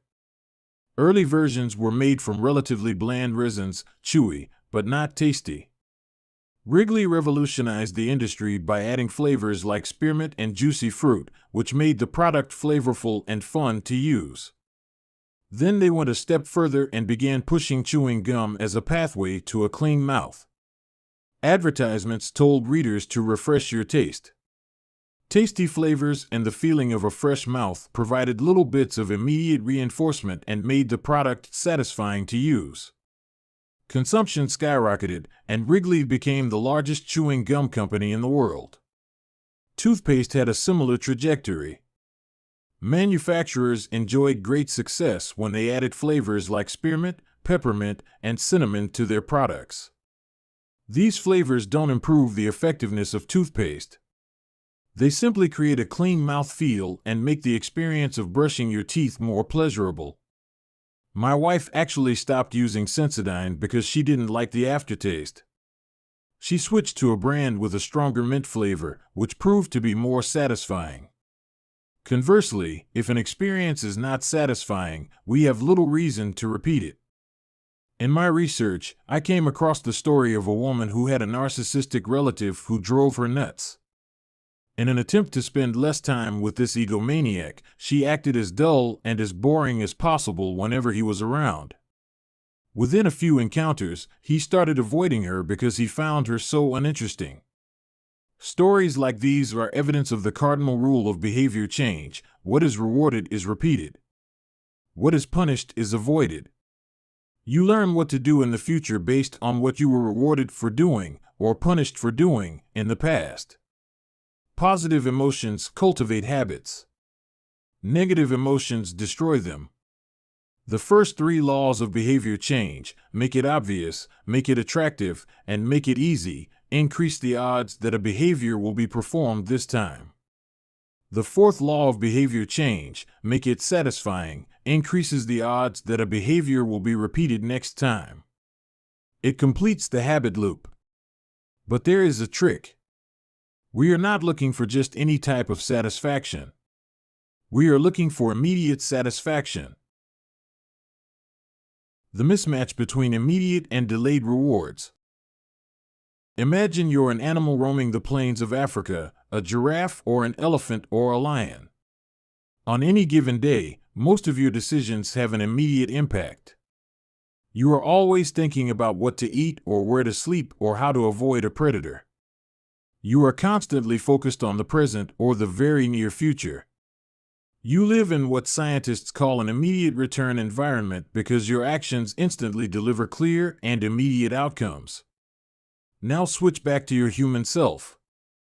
In modern society, many of the choices you make today will not benefit you immediately. If you do a good job at work, you'll get a paycheck in a few weeks. If you exercise today, perhaps you won't be overweight next year. If you save money now, maybe you'll have enough for retirement decades from now. You live in what scientists call a delayed return environment because you can work for years before your actions deliver the intended payoff. The human brain did not evolve for life in a delayed return environment.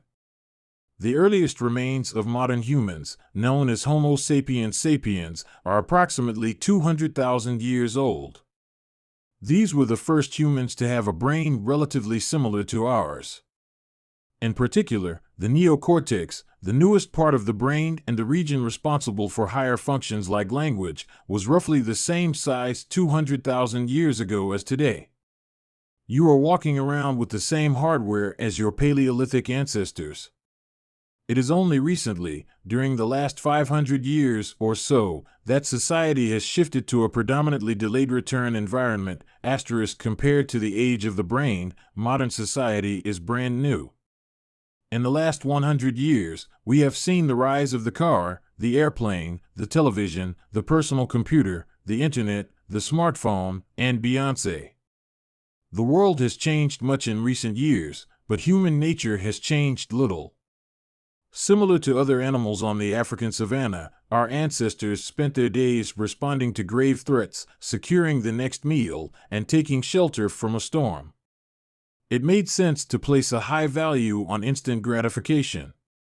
The distant future was less of a concern. And after thousands of generations in an immediate return environment, our brains evolved to prefer quick payoffs to long-term ones. Behavioral economists refer to this tendency as time inconsistency.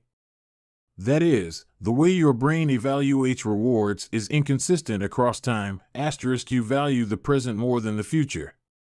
Usually, this tendency serves us well. A reward that is certain right now is typically worth more than one that is merely possible in the future. But occasionally, our bias toward instant gratification causes problems. Why would someone smoke if they know it increases the risk of lung cancer? Why would someone overeat when they know it increases their risk of obesity? Why would someone have unsafe sex if they know it can result in sexually transmitted disease? Once you understand how the brain prioritizes rewards, the answers become clear. The consequences of bad habits are delayed while the rewards are immediate. Smoking might kill you in 10 years, but it reduces stress and eases your nicotine cravings now. Overeating is harmful in the long run but appetizing in the moment. Sex, safe or not, provides pleasure right away. Disease and infection won't show up for days or weeks, even years. Every habit produces multiple outcomes across time. Unfortunately, these outcomes are often misaligned. With our bad habits, the immediate outcome usually feels good, but the ultimate outcome feels bad. With good habits, it is the reverse. The immediate outcome is unenjoyable, but the ultimate outcome feels good. The French economist Frédéric Bastiat explained the problem clearly when he wrote, "It almost always happens that when the immediate consequence is favorable, the later consequences are disastrous, and vice versa." Often, the sweeter the first fruit of a habit, the more bitter are its later fruits. Put another way, the costs of your good habits are in the present. The costs of your bad habits are in the future. The brain's tendency to prioritize the present moment means you can't rely on good intentions. When you make a plan to lose weight, write a book, or learn a language, you are actually making plans for your future self. And when you envision what you want your life to be like, it is easy to see the value in taking actions with long-term benefits. We all want better lives for our future selves. However, when the moment of decision arrives, instant gratification usually wins. You are no longer making a choice for future you, who dreams of being fitter or wealthier or happier. You are choosing for present you, who wants to be full, pampered, and entertained. As a general rule, the more immediate pleasure you get from an action, the more strongly you should question whether it aligns with your long-term goals. With a fuller understanding of what causes our brain to repeat some behaviors and avoid others, let's update the cardinal rule of behavior change. What is immediately rewarded is repeated. What is immediately punished is avoided. Our preference for instant gratification reveals an important truth about success. Because of how we are wired, most people will spend all day chasing quick hits of satisfaction. The road less traveled is the road of delayed gratification. If you're willing to wait for the rewards, you'll face less competition and often get a bigger payoff. As the saying goes, the last mile is always the least crowded. This is precisely what research has shown. People who are better at delaying gratification have higher SAT scores, lower levels of substance abuse, lower likelihood of obesity, better responses to stress, and superior social skills. We've all seen this play out in our own lives. If you delay watching television and get your homework done, you'll generally learn more and get better grades. If you don't buy desserts and chips at the store, you'll often eat healthier food when you get home.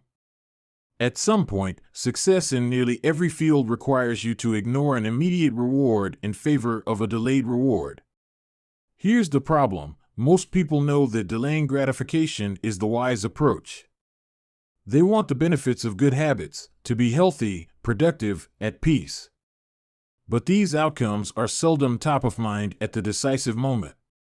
Thankfully, it's possible to train yourself to delay gratification, but you need to work with the grain of human nature, not against it.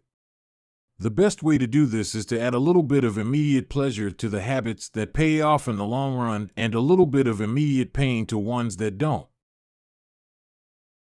How to turn instant gratification to your advantage. The vital thing in getting a habit to stick is to feel successful, even if it's in a small way. The feeling of success is a signal that your habit paid off and that the work was worth the effort. In a perfect world, the reward for a good habit is the habit itself. In the real world, good habits tend to feel worthwhile only after they have provided you with something. Early on, it's all sacrifice. You've gone to the gym a few times, but you're not stronger or fitter or faster, at least, not in any noticeable sense. It's only months later, once you shed a few pounds or your arms gain some definition, that it becomes easier to exercise for its own sake. In the beginning, you need a reason to stay on track. This is why immediate rewards are essential. They keep you excited while the delayed rewards accumulate in the background. What we're really talking about here, when we're discussing immediate rewards, is the ending of a behavior. The ending of any experience is vital because we tend to remember it more than other phases. You want the ending of your habit to be satisfying. The best approach is to use reinforcement, which refers to the process of using an immediate reward to increase the rate of a behavior. Habit stacking, which we covered in Chapter 5, ties your habit to an immediate cue, which makes it obvious when to start. Reinforcement ties your habit to an immediate reward, which makes it satisfying when you finish. Immediate reinforcement can be especially helpful when dealing with habits of avoidance, which are behaviors you want to stop doing. It can be challenging to stick with habits like no frivolous purchases or no alcohol this month because nothing happens when you skip happy hour drinks or don't buy that pair of shoes. It can be hard to feel satisfied when there is no action in the first place. All you're doing is resisting temptation, and there isn't much satisfying about that. One solution is to turn the situation on its head. You want to make avoidance visible. Open a savings account and label it for something you want, maybe leather jacket. Whenever you pass on a purchase, put the same amount of money in the account. Skip your morning latte? Transfer $5. Pass on another month of Netflix? Move $10 over. It's like creating a loyalty program for yourself. The immediate reward of seeing yourself save money toward the leather jacket feels a lot better than being deprived. You are making it satisfying to do nothing. One of my readers and his wife used a similar setup. They wanted to stop eating out so much and start cooking together more. They labeled their savings account trip to Europe. Whenever they skipped going out to eat, they transferred $50 into the account. At the end of the year, they put the money toward the vacation. It is worth noting that it is important to select short-term rewards that reinforce your identity rather than ones that conflict with it. Buying a new jacket is fine if you're trying to lose weight or read more books, but it doesn't work if you're trying to budget and save money. Instead, taking a bubble bath or going on a leisurely walk are good examples of rewarding yourself with free time, which aligns with your ultimate goal of more freedom and financial independence. Similarly, if your reward for exercising is eating a bowl of ice cream, then you're casting votes for conflicting identities, and it ends up being a wash. Instead, maybe your reward is a massage, which is both a luxury and a vote toward taking care of your body. Now the short-term reward is aligned with your long-term vision of being a healthy person. Eventually, as intrinsic rewards like a better mood, more energy, and reduced stress kick in, you will become less concerned with chasing the secondary reward. The identity itself becomes the reinforcer. You do it because it's who you are and it feels good to be you. The more a habit becomes part of your life, the less you need outside encouragement to follow through. Incentives can start a habit. Identity sustains a habit. That said, it takes time for the evidence to accumulate and a new identity to emerge. Immediate reinforcement helps maintain motivation in the short term while you're waiting for the long-term rewards to arrive. In summary, a habit needs to be enjoyable for it to last. Simple bits of reinforcement, like soap that smells great or toothpaste that has a refreshing mint flavor or seeing $50 hit your savings account, can offer the immediate pleasure you need to enjoy a habit. And change is easy when it is enjoyable. Chapter Summary. The fourth law of behavior change is make it satisfying. We are more likely to repeat a behavior when the experience is satisfying. The human brain evolved to prioritize immediate rewards over delayed rewards. The cardinal rule of behavior change: what is immediately rewarded is repeated. What is immediately punished is avoided. To get a habit to stick, you need to feel immediately successful, even if it's in a small way. The first three laws of behavior change, make it obvious, make it attractive, and make it easy, increase the odds that a behavior will be performed this time. The fourth law of behavior change, make it satisfying, increases the odds that a behavior will be repeated next time. Chapter 16. How to stick with good habits every day. In 1993, a bank in Abbotsford, Canada, hired a 23-year-old stockbroker named Trent Dersmid. Abbotsford was a relatively small suburb, tucked away in the shadow of nearby Vancouver, where most of the big business deals were being made. Given the location, and the fact that Dersmid was a rookie, nobody expected too much of him. But he made brisk progress thanks to a simple daily habit. Dersmid began each morning with 2 jars on his desk. One was filled with 120 paper clips. The other was empty. As soon as he settled in each day, he would make a sales call. Immediately after, he would move 1 paper clip from the full jar to the empty jar, and the process would begin again. Every morning I would start with 120 paper clips in 1 jar, and I would keep dialing the phone until I had moved them all to the second jar, he told me. Within 18 months, Dersmid was bringing in $5 million to the firm. By age 24, he was making $75,000 per year, the equivalent of $125,000 today. Not long after, he landed a 6-figure job with another company.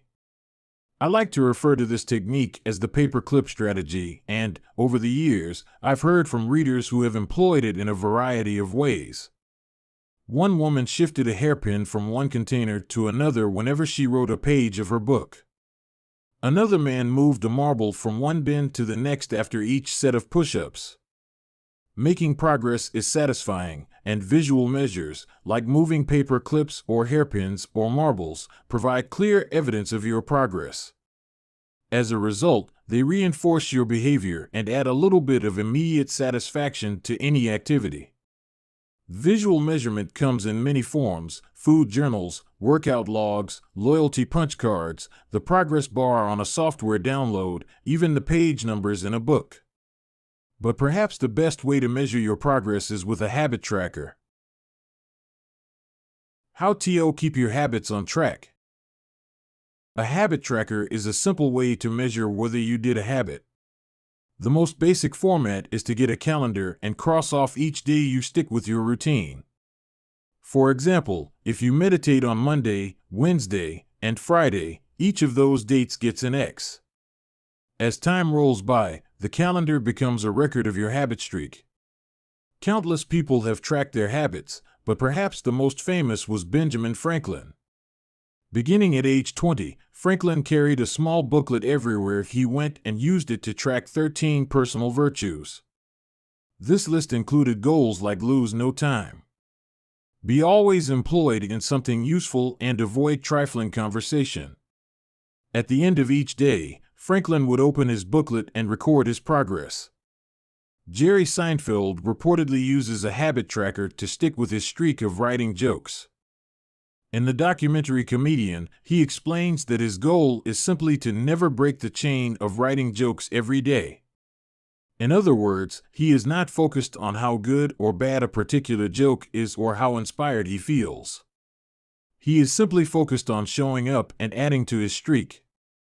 Don't break the chain is a powerful mantra.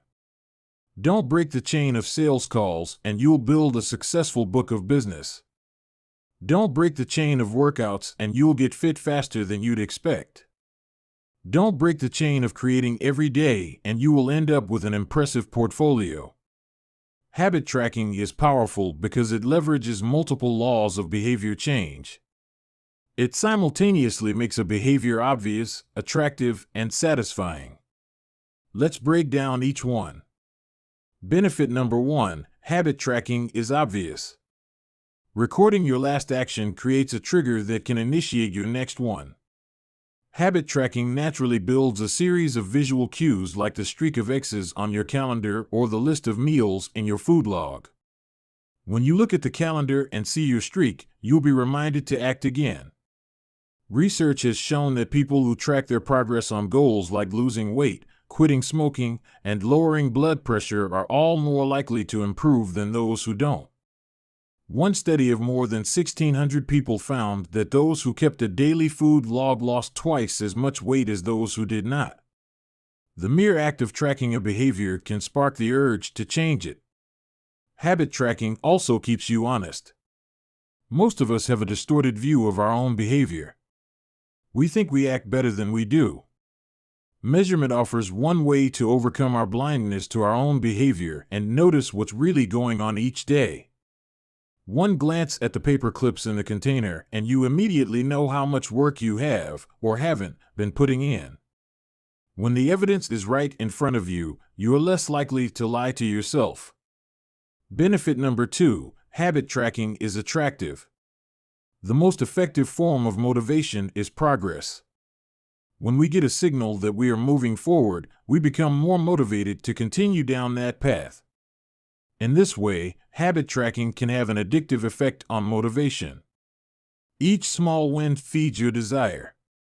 This can be particularly powerful on a bad day.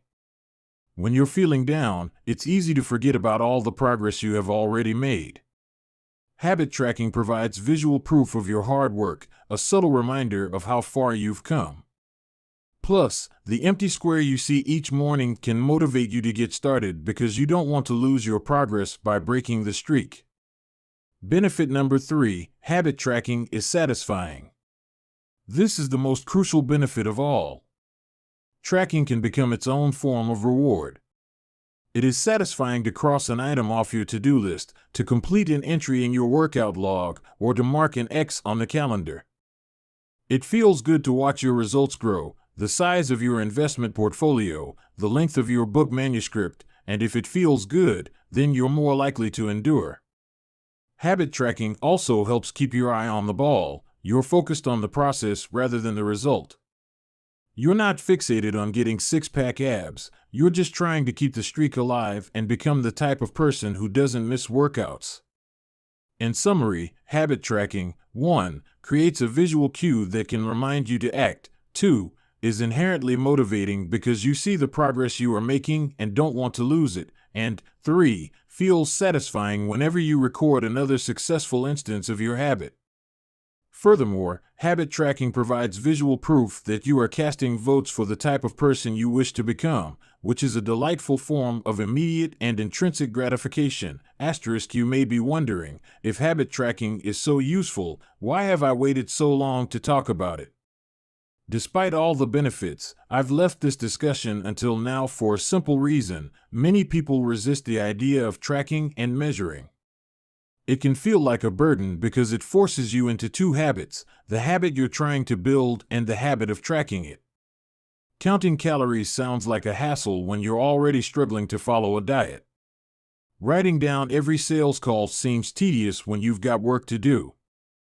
It feels easier to say, "I'll just eat less," or "I'll try harder," or "I'll remember to do it." People inevitably tell me things like, "I have a decision journal, but I wish I used it more." Or, "I recorded my workouts for a week, but then quit." I've been there myself. I once made a food log to track my calories. I managed to do it for one meal and then gave up. Tracking isn't for everyone, and there is no need to measure your entire life. But nearly anyone can benefit from it in some form, even if it's only temporary. What can we do to make tracking easier? First, whenever possible, measurement should be automated. You'll probably be surprised by how much you're already tracking without knowing it. Your credit card statement tracks how often you go out to eat. Your Fitbit registers how many steps you take and how long you sleep. Your calendar records how many new places you travel to each year. Once you know where to get the data, add a note to your calendar to review it each week or each month, which is more practical than tracking it every day. Second, manual tracking should be limited to your most important habits. It is better to consistently track one habit than to sporadically track 10. Finally, record each measurement immediately after the habit occurs. The completion of the behavior is the cue to write it down. This approach allows you to combine the habit stacking method mentioned in Chapter 5 with habit tracking.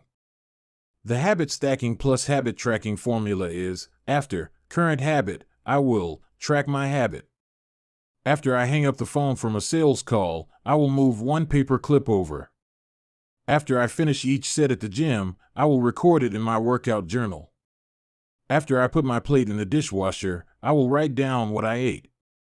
These tactics can make tracking your habits easier. Even if you aren't the type of person who enjoys recording your behavior, I think you'll find a few weeks of measurements to be insightful. It's always interesting to see how you've actually been spending your time.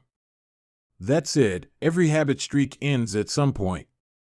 And, more important than any single measurement, is having a good plan for when your habits slide off track. How to recover quickly when your habits break down. No matter how consistent you are with your habits, it is inevitable that life will interrupt you at some point. Perfection is not possible. Before long, an emergency will pop up, you get sick or you have to travel for work or your family needs a little more of your time. Whenever this happens to me, I try to remind myself of a simple rule: never miss twice. If I miss one day, I try to get back into it as quickly as possible. Missing one workout happens, but I'm not going to miss 2 in a row. Maybe I'll eat an entire pizza, but I'll follow it up with a healthy meal. I can't be perfect, but I can avoid a second lapse. As soon as one streak ends, I get started on the next one. The first mistake is never the one that ruins you. It is the spiral of repeated mistakes that follows. Missing once is an accident. Missing twice is the start of a new habit. This is a distinguishing feature between winners and losers. Anyone can have a bad performance, a bad workout, or a bad day at work. But when successful people fail, they rebound quickly. The breaking of a habit doesn't matter if the reclaiming of it is fast. I think this principle is so important that I'll stick to it even if I can't do a habit as well or as completely as I would like. Too often, we fall into an all-or-nothing cycle with our habits. The problem is not slipping up. The problem is thinking that if you can't do something perfectly, then you shouldn't do it at all. You don't realize how valuable it is to just show up on your bad, or busy, days. Lost days hurt you more than successful days help you. If you start with $100, then a 50% gain will take you to $150. But you only need a 33% loss to take you back to $100. In other words, avoiding a 33% loss is just as valuable as achieving a 50% gain. As Charlie Munger says, the first rule of compounding: never interrupt it unnecessarily. This is why the bad workouts are often the most important ones. Sluggish days and bad workouts maintain the compound gains you accrued from previous good days. Simply doing something, 10 squats, 5 sprints, a push-up, anything really, is huge. Don't put up a zero. Don't let losses eat into your compounding. Furthermore, it's not always about what happens during the workout. It's about being the type of person who doesn't miss workouts. It's easy to train when you feel good, but it's crucial to show up when you don't feel like it, even if you do less than you hope. Going to the gym for 5 minutes may not improve your performance, but it reaffirms your identity. The all-or-nothing cycle of behavior change is just one pitfall that can derail your habits. Another potential danger, especially if you are using a habit tracker, is measuring the wrong thing. Knowing when, and when not, to track a habit. Say you're running a restaurant and you want to know if your chef is doing a good job. One way to measure success is to track how many customers pay for a meal each day. If more customers come in, the food must be good. If fewer customers come in, something must be wrong. However, this one measurement, daily revenue, only gives a limited picture of what's really going on. Just because someone pays for a meal doesn't mean they enjoy the meal. Even dissatisfied customers are unlikely to dine and dash. In fact, if you're only measuring revenue, the food might be getting worse, but you're making up for it with marketing or discounts or some other method. Instead, it may be more effective to track how many customers finish their meal or perhaps the percentage of customers who leave a generous tip. The dark side of tracking a particular behavior is that we become driven by the number rather than the purpose behind it. If your success is measured by quarterly earnings, you will optimize sales, revenue, and accounting for quarterly earnings. If your success is measured by a lower number on the scale, you will optimize for a lower number on the scale, even if that means embracing crash diets, juice cleanses, and fat loss pills. The human mind wants to win whatever game is being played. This pitfall is evident in many areas of life. We focus on working long hours instead of getting meaningful work done. We care more about getting 10,000 steps than we do about being healthy. We teach for standardized tests instead of emphasizing learning, curiosity, and critical thinking. In short, we optimize for what we measure. When we choose the wrong measurement, we get the wrong behavior. This is sometimes referred to as Goodhart's Law. Named after the economist Charles Goodhart, the principle states, when a measure becomes a target, it ceases to be a good measure. Measurement is only useful when it guides you and adds context to a larger picture, not when it consumes you. Each number is simply one piece of feedback in the overall system. In our data-driven world, we tend to overvalue numbers and undervalue anything ephemeral, soft, and difficult to quantify. We mistakenly think the factors we can measure are the only factors that exist. But just because you can measure something doesn't mean it's the most important thing. And just because you can't measure something doesn't mean it's not important at all. All of this to say, it's crucial to keep habit tracking in its proper place. It can feel satisfying to record a habit and track your progress, but the measurement is not the only thing that matters. Furthermore, there are many ways to measure progress, and sometimes it helps to shift your focus to something entirely different. This is why non-scale victories can be effective for weight loss. The number on the scale may be stubborn, so if you focus solely on that number, your motivation will sag. But you may notice that your skin looks better, or you wake up earlier, or your sex drive got a boost. All of these are valid ways to track your improvement. If you're not feeling motivated by the number on the scale, perhaps it's time to focus on a different measurement, one that gives you more signals of progress. No matter how you measure your improvement, habit tracking offers a simple way to make your habits more satisfying. Each measurement provides a little bit of evidence that you're moving in the right direction and a brief moment of immediate pleasure for a job well done. Chapter Summary. One of the most satisfying feelings is the feeling of making progress. A habit tracker is a simple way to measure whether you did a habit, like marking an X on a calendar.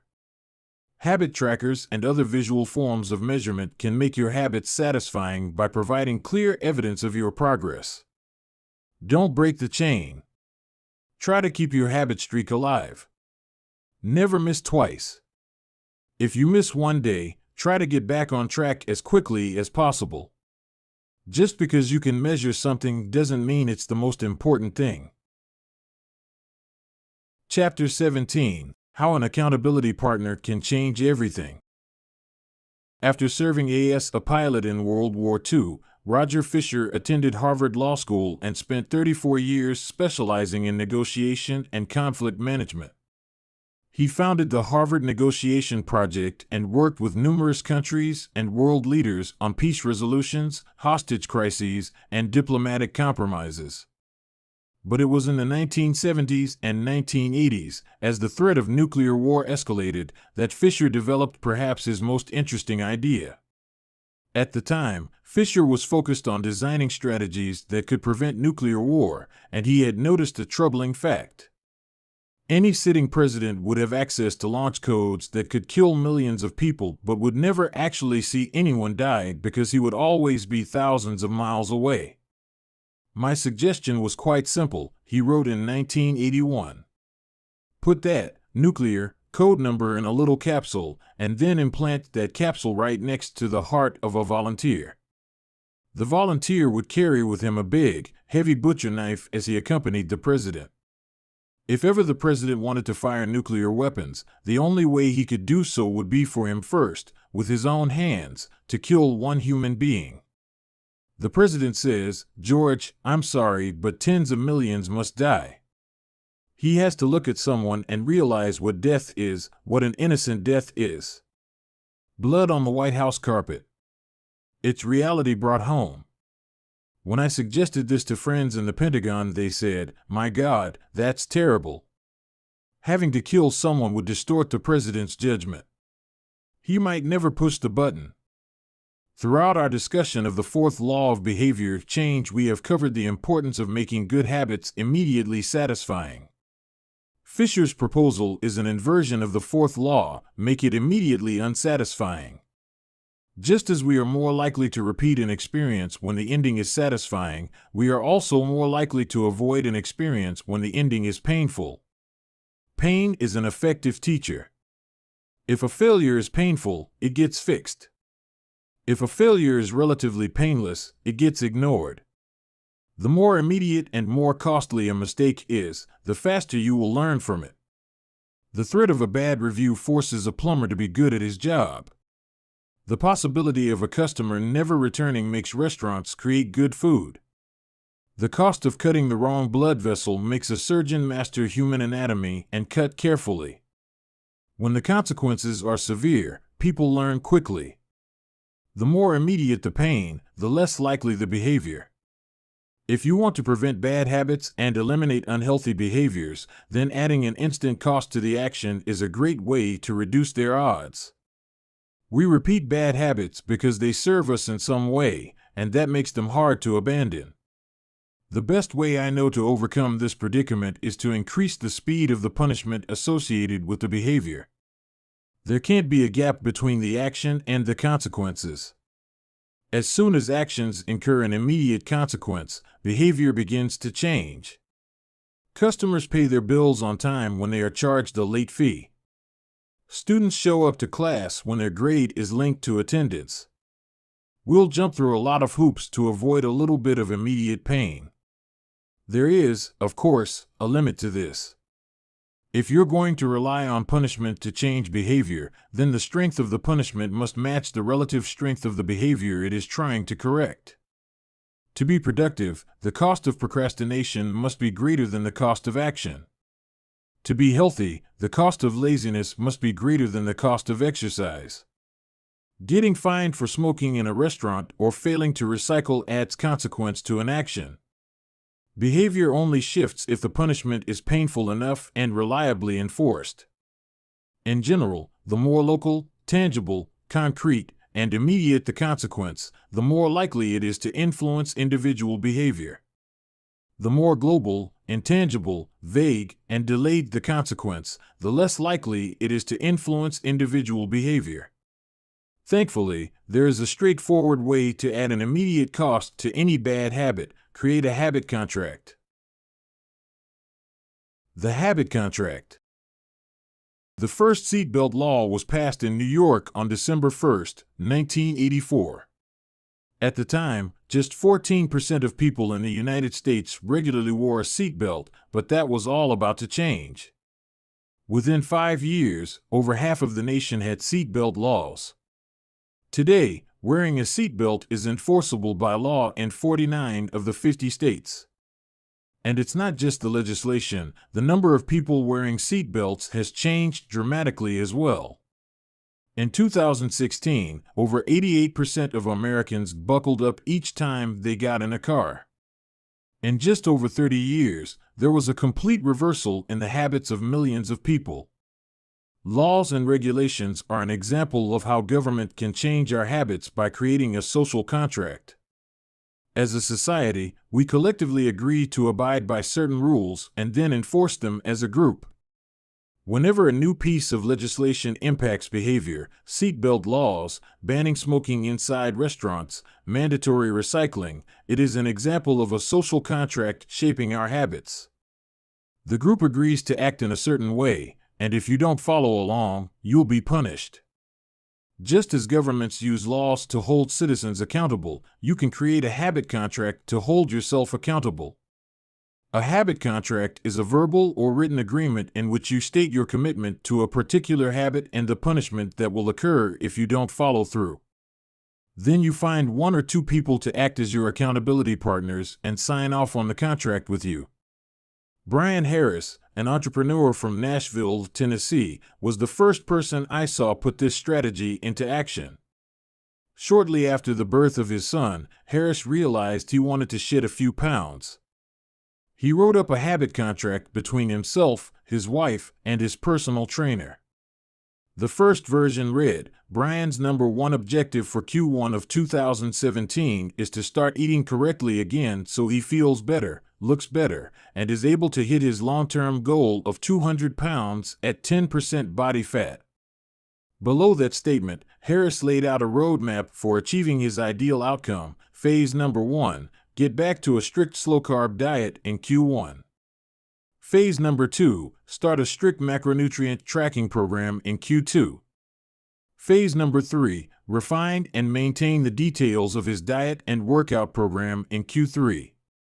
Finally, he wrote out each of the daily habits that would get him to his goal.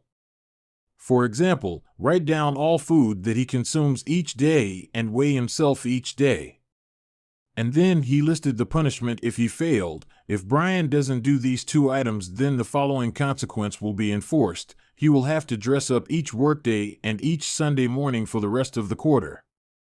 Dress up is defined as not wearing jeans, t-shirts, hoodies, or shorts. He will also give Joey, his trainer, $200 to use as he sees fit if he misses 1 day of logging food. At the bottom of the page, Harris, his wife, and his trainer all signed the contract.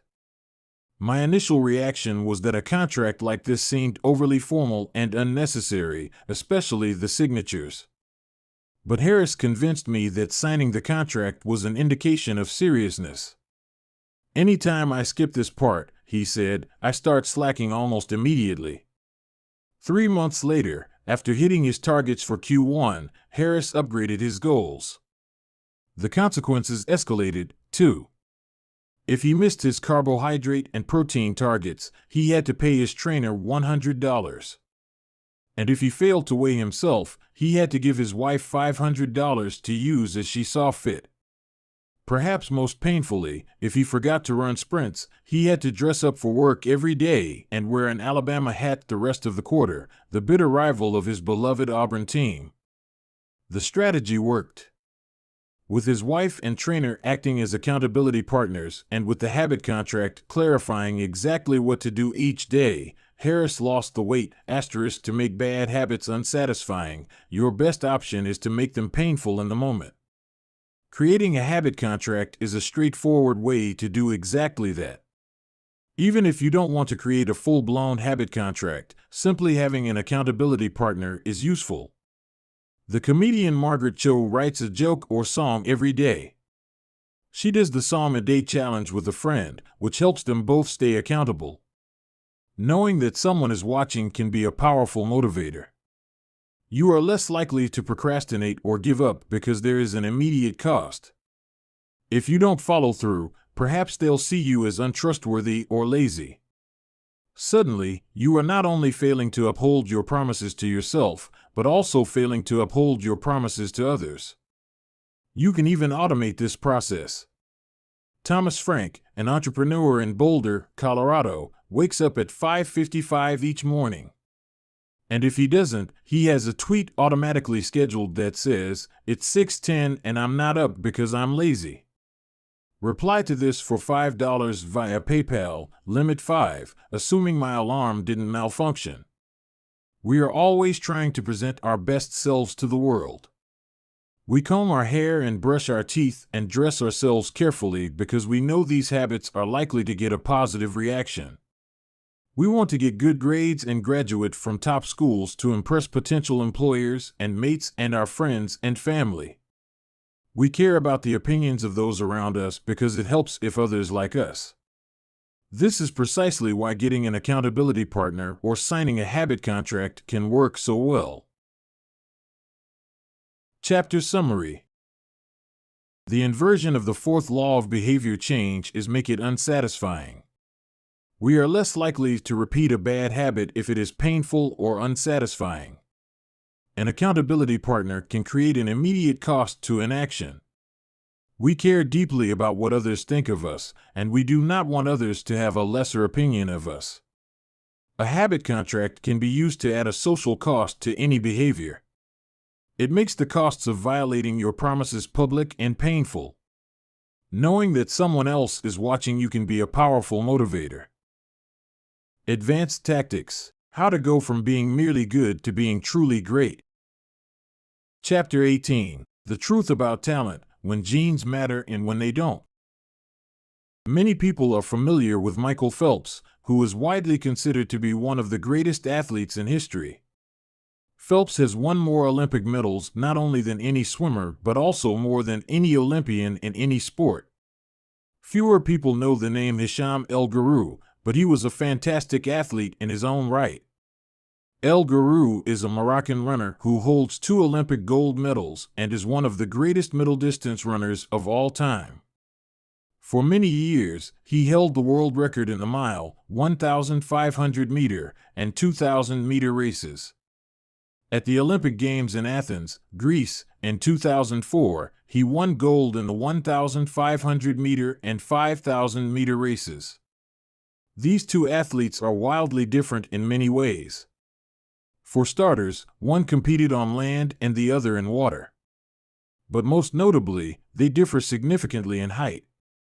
El Carew is 5 feet, 9 inches tall. Phelps is 6 feet, 4 inches tall. Despite this 7-inch difference in height, the two men are identical in one respect. Michael Phelps and Hisham El Carew were the same length inseam on their pants. How is this possible? Phelps has relatively short legs for his height and a very long torso, the perfect build for swimming. El Carew has incredibly long legs and a short upper body, an ideal frame for distance running. Now, imagine if these world-class athletes were to switch sports. Given his remarkable athleticism, could Michael Phelps become an Olympic-caliber distance runner with enough training? It's unlikely. At peak fitness, Phelps weighed 194 pounds, which is 40% heavier than El Carew, who competed at an ultralight 138 pounds. Taller runners are heavier runners, and every extra pound is a curse when it comes to distance running. Against elite competition, Phelps would be doomed from the start. Similarly, El Carew might be one of the best runners in history, but it's doubtful he would ever qualify for the Olympics as a swimmer. Since 1976, the average height of Olympic gold medalists in the men's 1,500-meter run is 5 feet, 10 inches. In comparison, the average height of Olympic gold medalists in the men's 100-meter freestyle swim is 6 feet, 4 inches. Swimmers tend to be tall and have long backs and arms, which are ideal for pulling through the water.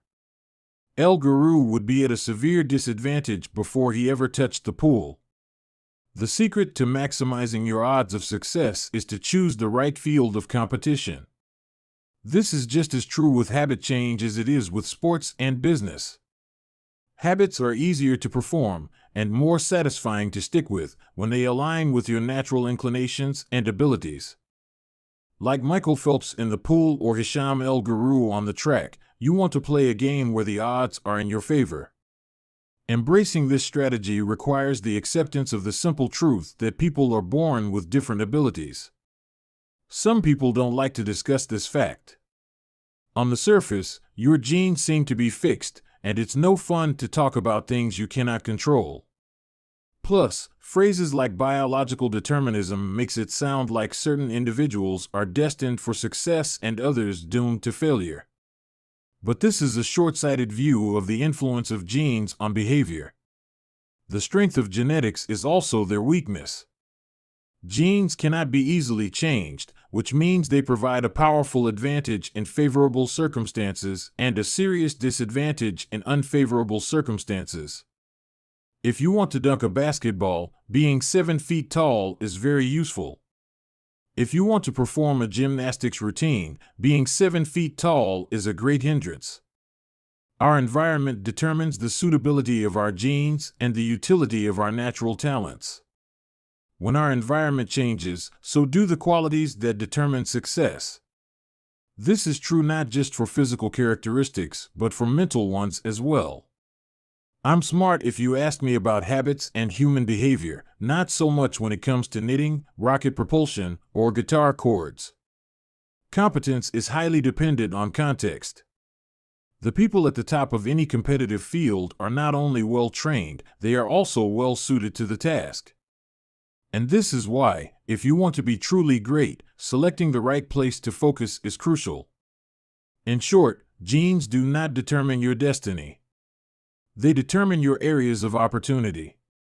As physician Gabor Mate notes, genes can predispose, but they don't predetermine. The areas where you are genetically predisposed to success are the areas where habits are more likely to be satisfying.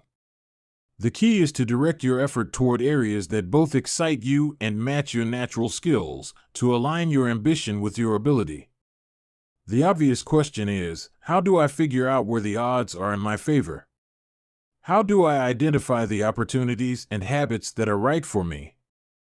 The first place we will look for an answer is by understanding your personality. How your personality influences your habits. Your genes are operating beneath the surface of every habit. Indeed, beneath the surface of every behavior. Genes have been shown to influence everything from the number of hours you spend watching television to your likelihood to marry or divorce to your tendency to get addicted to drugs, alcohol, or nicotine. There's a strong genetic component to how obedient or rebellious you are when facing authority, how vulnerable or resistant you are to stressful events, how proactive or reactive you tend to be, and even how captivated or bored you feel during sensory experiences like attending a concert. As Robert Plowman, a behavioral geneticist at King's College in London, told me, it is now at the point where we have stopped testing to see if traits have a genetic component because we literally can't find a single one that isn't influenced by our genes. Bundled together, your unique cluster of genetic traits predispose you to a particular personality.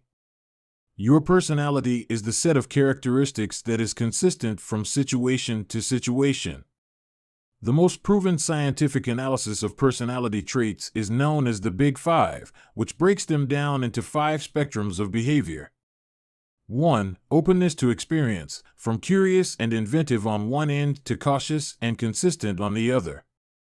2. Conscientiousness, organized and efficient to easygoing and spontaneous. 3. Extroversion, outgoing and energetic to solitary and reserved. You likely know them as extroverts versus introverts. 4. Agreeableness, friendly and compassionate to challenging and detached. 5. Neuroticism, anxious and sensitive to confident, calm, and stable.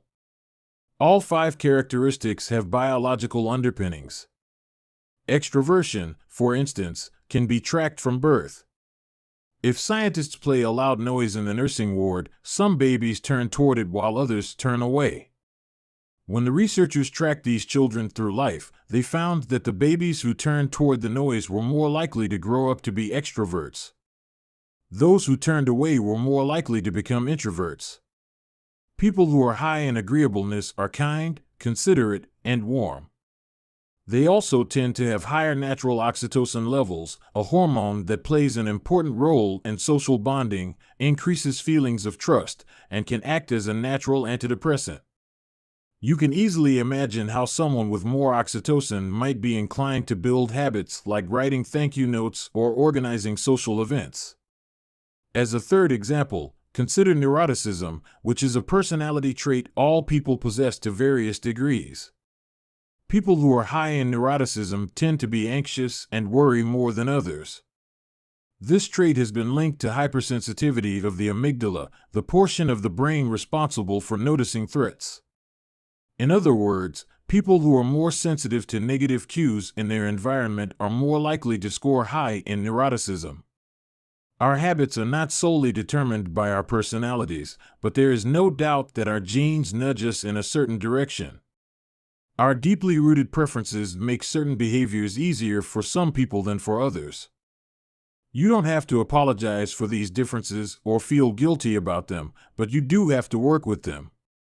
A person who scores lower on conscientiousness, for example, will be less likely to be orderly by nature and may need to rely more heavily on environment design to stick with good habits. As a reminder for the less conscientious readers among us, environment design is a strategy we discussed in chapters 6 and 12. The takeaway is that you should build habits that work for your personality. People can get ripped working out like a bodybuilder, but if you prefer rock climbing or cycling or rowing, then shape your exercise habit around your interests.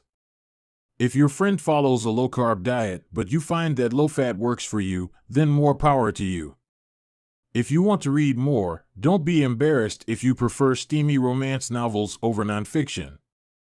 Read whatever fascinates you. You don't have to build the habits everyone tells you to build. Choose the habit that best suits you, not the one that is most popular. There is a version of every habit that can bring you joy and satisfaction. Find it. Habits need to be enjoyable if they are going to stick. This is the core idea behind the 4th law. Tailoring your habits to your personality is a good start, but this is not the end of the story. Let's turn our attention to finding and designing situations where you're at a natural advantage. How to find a game where the odds are in your favor. Learning to play a game where the odds are in your favor is critical for maintaining motivation and feeling successful. In theory, you can enjoy almost anything. In practice, you are more likely to enjoy the things that come easily to you. People who are talented in a particular area tend to be more competent at that task and are then praised for doing a good job. They stay energized because they are making progress where others have failed, and because they get rewarded with better pay and bigger opportunities, which not only makes them happier but also propels them to produce even higher quality work. It's a virtuous cycle. Pick the right habit and progress is easy. Pick the wrong habit and life is a struggle. How do you pick the right habit? The first step is something we covered in the third law: make it easy. In many cases, when people pick the wrong habit, it simply means they picked a habit that was too difficult. When a habit is easy, you are more likely to be successful. When you are successful, you are more likely to feel satisfied. However, there is another level to consider. In the long run, if you continue to advance and improve, any area can become challenging. At some point, you need to make sure you're playing the right game for your skill set. How do you figure that out? The most common approach is trial and error. Of course, there's a problem with this strategy: life is short. You don't have time to try every career, date every eligible bachelor, or play every musical instrument. Thankfully, there is an effective way to manage this conundrum, and it is known as the explore/exploit trade-off. In the beginning of a new activity, there should be a period of exploration. In relationships, it's called dating. In college, it's called the liberal arts. In business, it's called split testing. The goal is to try out many possibilities, research a broad range of ideas, and cast a wide net. After this initial period of exploration, shift your focus to the best solution you've found, but keep experimenting occasionally. The proper balance depends on whether you're winning or losing. If you are currently winning, you exploit, exploit, exploit. If you are currently losing, you continue to explore, explore, explore. In the long run, it is probably most effective to work on the strategy that seems to deliver the best results about 80 to 90% of the time and keep exploring with the remaining 10 to 20%. Google famously asks employees to spend 80% of the workweek on their official job and 20% on projects of their choice, which has led to the creation of blockbuster products like AdWords and Gmail. The optimal approach also depends on how much time you have. If you have a lot of time, like someone at the beginning of their career, it makes more sense to explore because once you find the right thing, you still have a good amount of time to exploit it. If you're pressed for time, say, as you come up on the deadline for a project, you should implement the best solution you've found so far and get some results. As you explore different options, there are a series of questions you can ask yourself to continually narrow in on the habits and areas that will be most satisfying to you. What feels like fun to me, but work to others? The mark of whether you are made for a task is not whether you love it, but whether you can handle the pain of the task easier than most people. When are you enjoying yourself while other people are complaining? The work that hurts you less than it hurts others is the work you were made to do. What makes me lose track of time? Flow is the mental state you enter when you are so focused on the task at hand that the rest of the world fades away. This blend of happiness and peak performance is what athletes and performers experience when they are in the zone. It is nearly impossible to experience a flow state and not find the task satisfying at least to some degree. Where do I get greater returns than the average person? We are continually comparing ourselves to those around us, and a behavior is more likely to be satisfying when the comparison is in our favor. When I started writing at jamesclear.com, my email list grew very quickly. I wasn't quite sure what I was doing well, but I knew that results seemed to be coming faster for me than for some of my colleagues, which motivated me to keep writing. What comes naturally to me? For just a moment, ignore what you have been taught. Ignore what society has told you. Ignore what others expect of you. Look inside yourself and ask, what feels natural to me? When have I felt alive? When have I felt like the real me? No internal judgments or people-pleasing. No second guessing or self-criticism. Just feelings of engagement and enjoyment. Whenever you feel authentic and genuine, you are headed in the right direction. To be honest, some of this process is just luck. Michael Phelps and Isham El Guru were lucky to be born with a rare set of abilities that are highly valued by society and to be placed in the ideal environment for those abilities.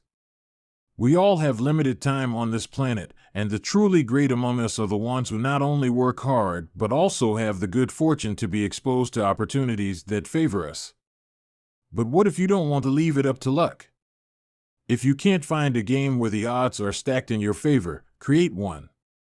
Scott Adams, the cartoonist behind Dilbert, says, everyone has at least a few areas in which they could be in the top 25% with some effort. In my case, I can draw better than most people, but I'm hardly an artist. And I'm not any funnier than the average stand-up comedian who never makes it big, but I'm funnier than most people. The magic is that few people can draw well and write jokes. It's the combination of the two that makes what I do so rare. And when you add in my business background, suddenly I had a topic that few cartoonists could hope to understand without living it. When you can't win by being better, you can win by being different. By combining your skills, you reduce the level of competition, which makes it easier to stand out. You can shortcut the need for a genetic advantage or for years of practice by rewriting the rules. A good player works hard to win the game everyone else is playing. A great player creates a new game that favors their strengths and avoids their weaknesses. In college, I designed my own major, biomechanics, which was a combination of physics, chemistry, biology, and anatomy.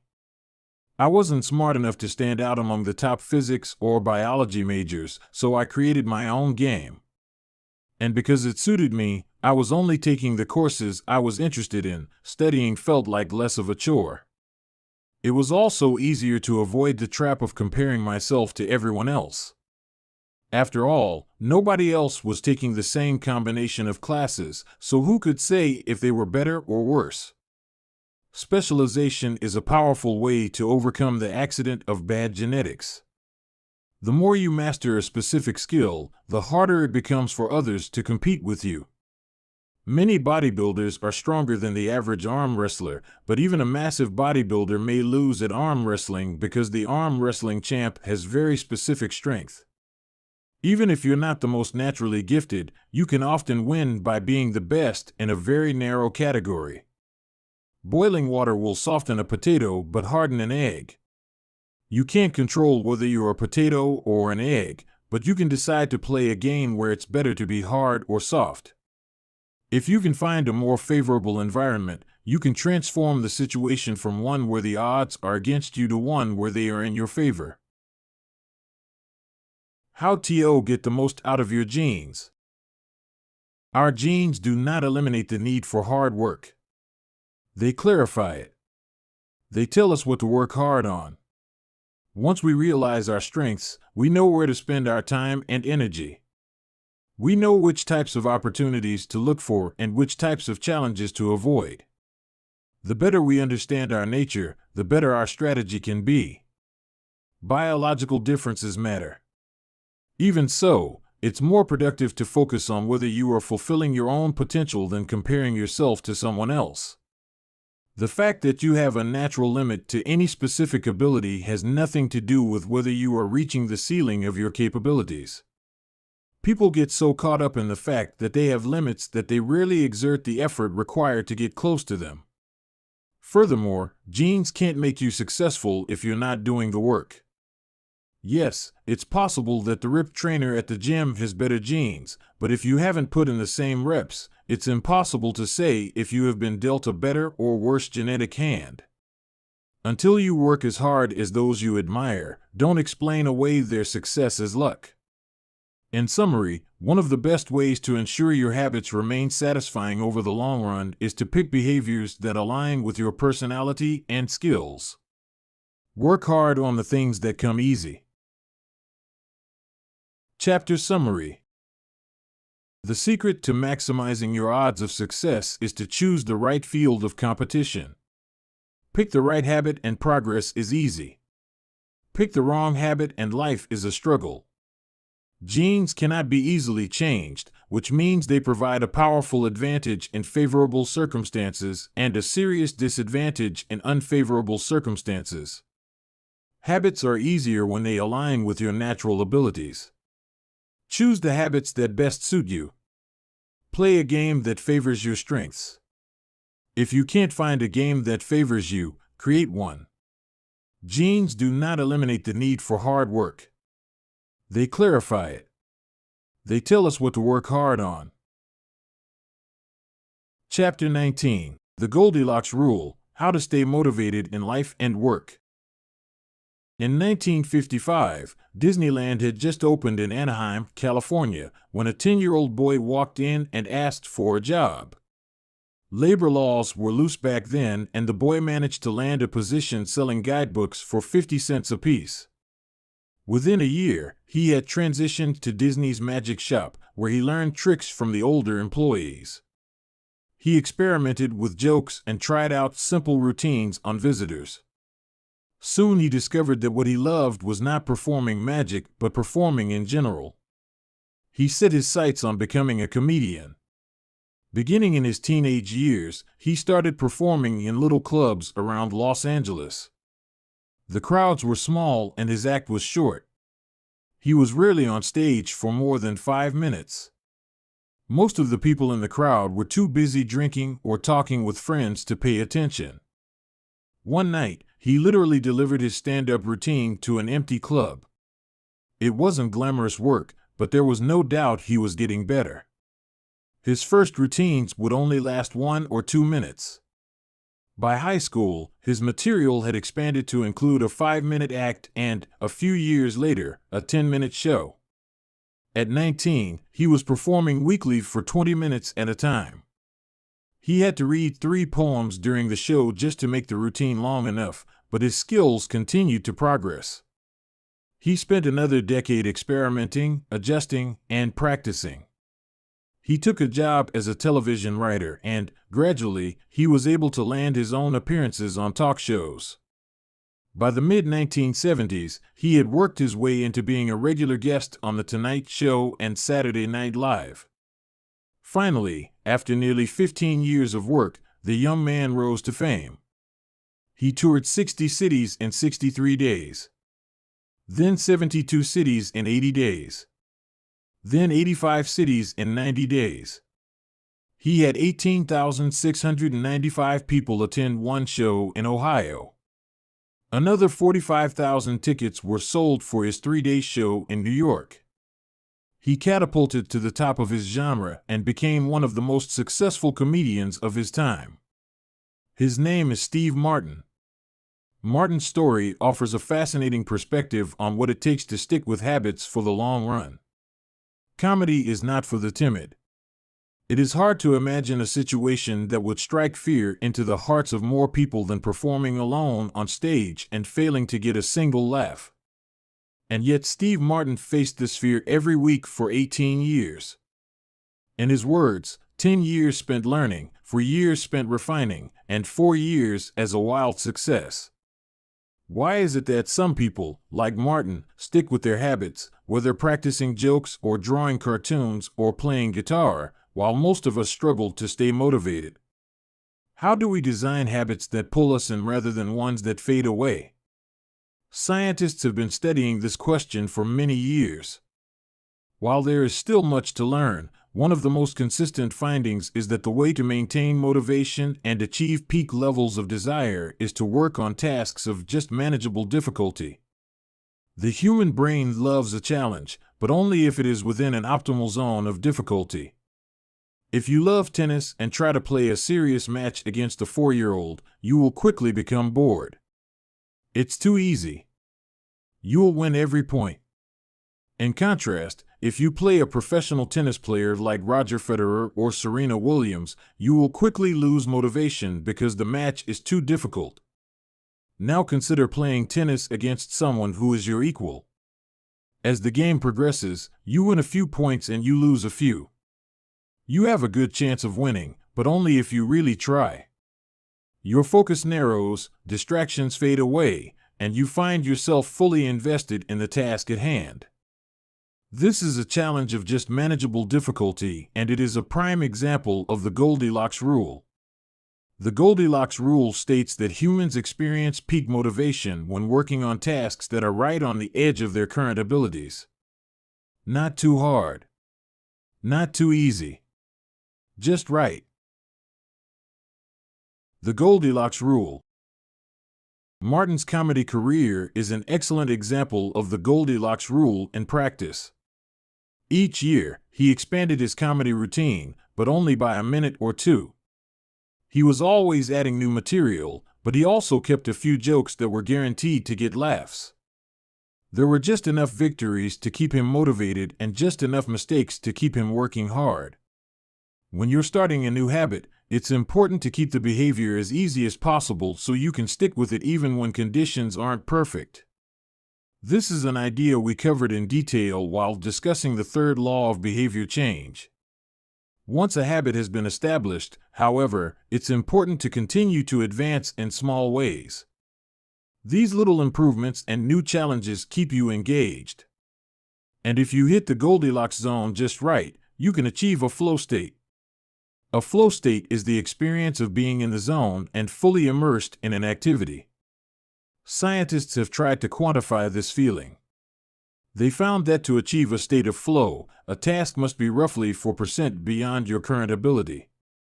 In real life, it's typically not feasible to quantify the difficulty of an action in this way, but the core idea of the Goldilocks rule remains: working on challenges of just manageable difficulty, something on the perimeter of your ability, seems crucial for maintaining motivation. Improvement requires a delicate balance. You need to regularly search for challenges that push you to your edge while continuing to make enough progress to stay motivated. Behaviors need to remain novel in order for them to stay attractive and satisfying. Without variety, we get bored. And boredom is perhaps the greatest villain on the quest for self-improvement. How to stay focused when you get bored working on your goals. After my baseball career ended, I was looking for a new sport. I joined a weightlifting team, and one day an elite coach visited our gym. He had worked with thousands of athletes during his long career, including a few Olympians. I introduced myself, and we began talking about the process of improvement. What's the difference between the best athletes and everyone else? I asked. What do the really successful people do that most don't? He mentioned the factors you might expect: genetics, luck, talent. But then he said something I wasn't expecting: at some point it comes down to who can handle the boredom of training every day, doing the same lifts over and over and over. His answer surprised me because it's a different way of thinking about work ethic. People talk about getting amped up to work on their goals.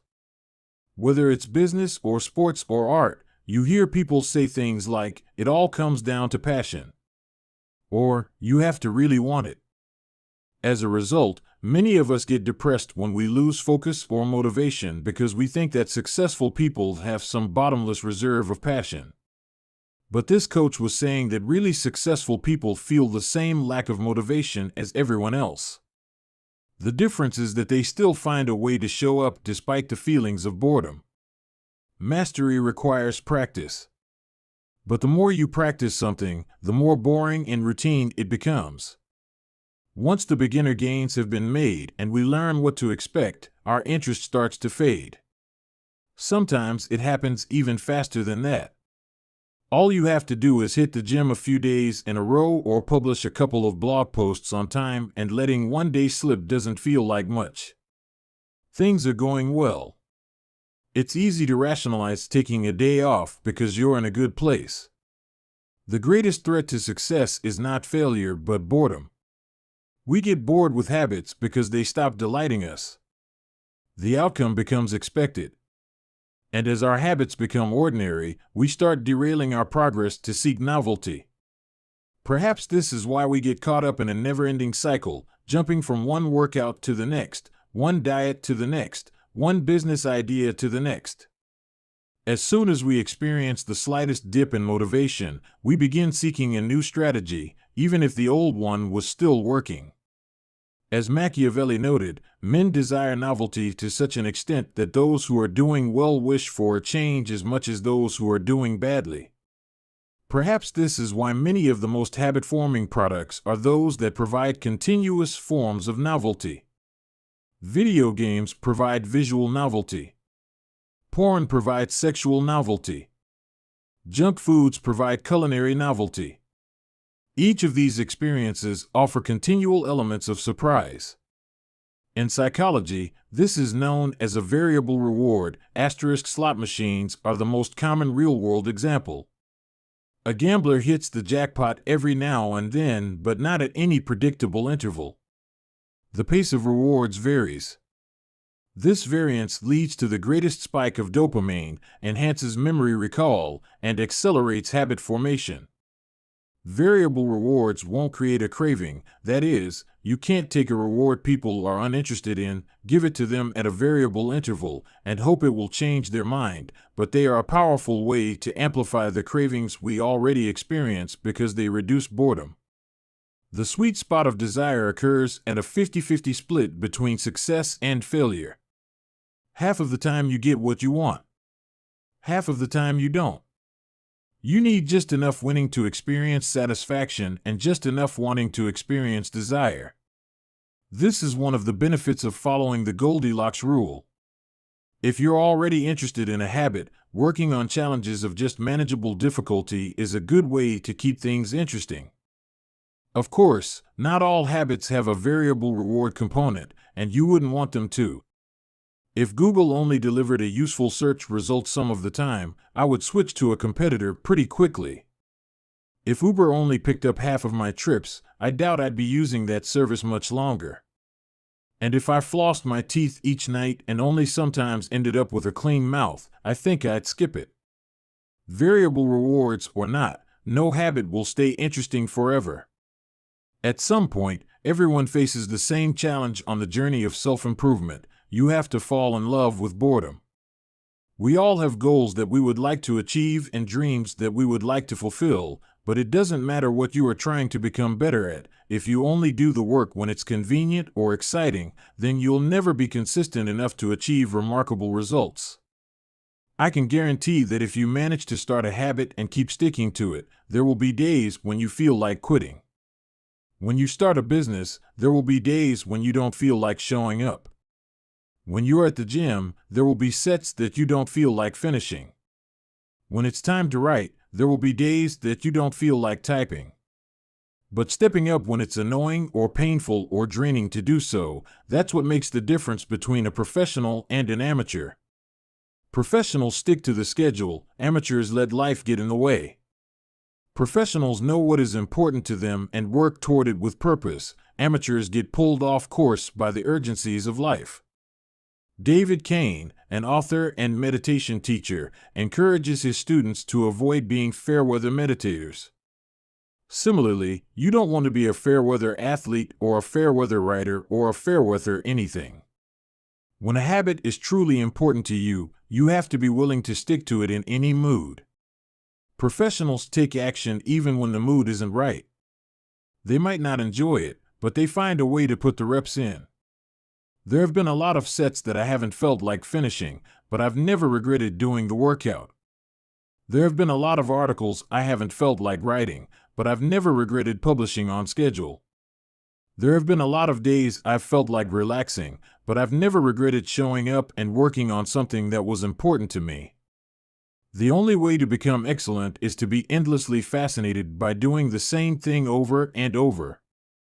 You have to fall in love with boredom. Chapter Summary. The Goldilocks rule states that humans experience peak motivation when working on tasks that are right on the edge of their current abilities. The greatest threat to success is not failure but boredom. As habits become routine, they become less interesting and less satisfying. We get bored.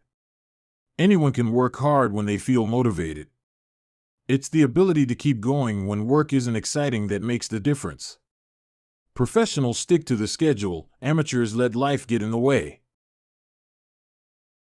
Chapter 20: The Downside of Creating Good Habit. Habits create the foundation for mastery. In chess, it is only after the basic movements of the pieces have become automatic that a player can focus on the next level of the game. Each chunk of information that is memorized opens up the mental space for more effortful thinking. This is true for any endeavor. When you know the simple movements so well that you can perform them without thinking, you are free to pay attention to more advanced details. In this way, habits are the backbone of any pursuit of excellence. However, the benefits of habits come at a cost. At first, each repetition develops fluency, speed, and skill. But then, as a habit becomes automatic, you become less sensitive to feedback. You fall into mindless repetition. It becomes easier to let mistakes slide. When you can do it good enough on autopilot, you stop thinking about how to do it better. The upside of habits is that we can do things without thinking.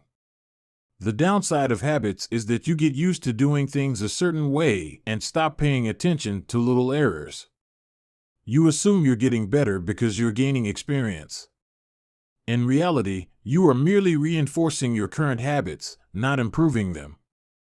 In fact, some research has shown that once a skill has been mastered, there is usually a slight decline in performance over time.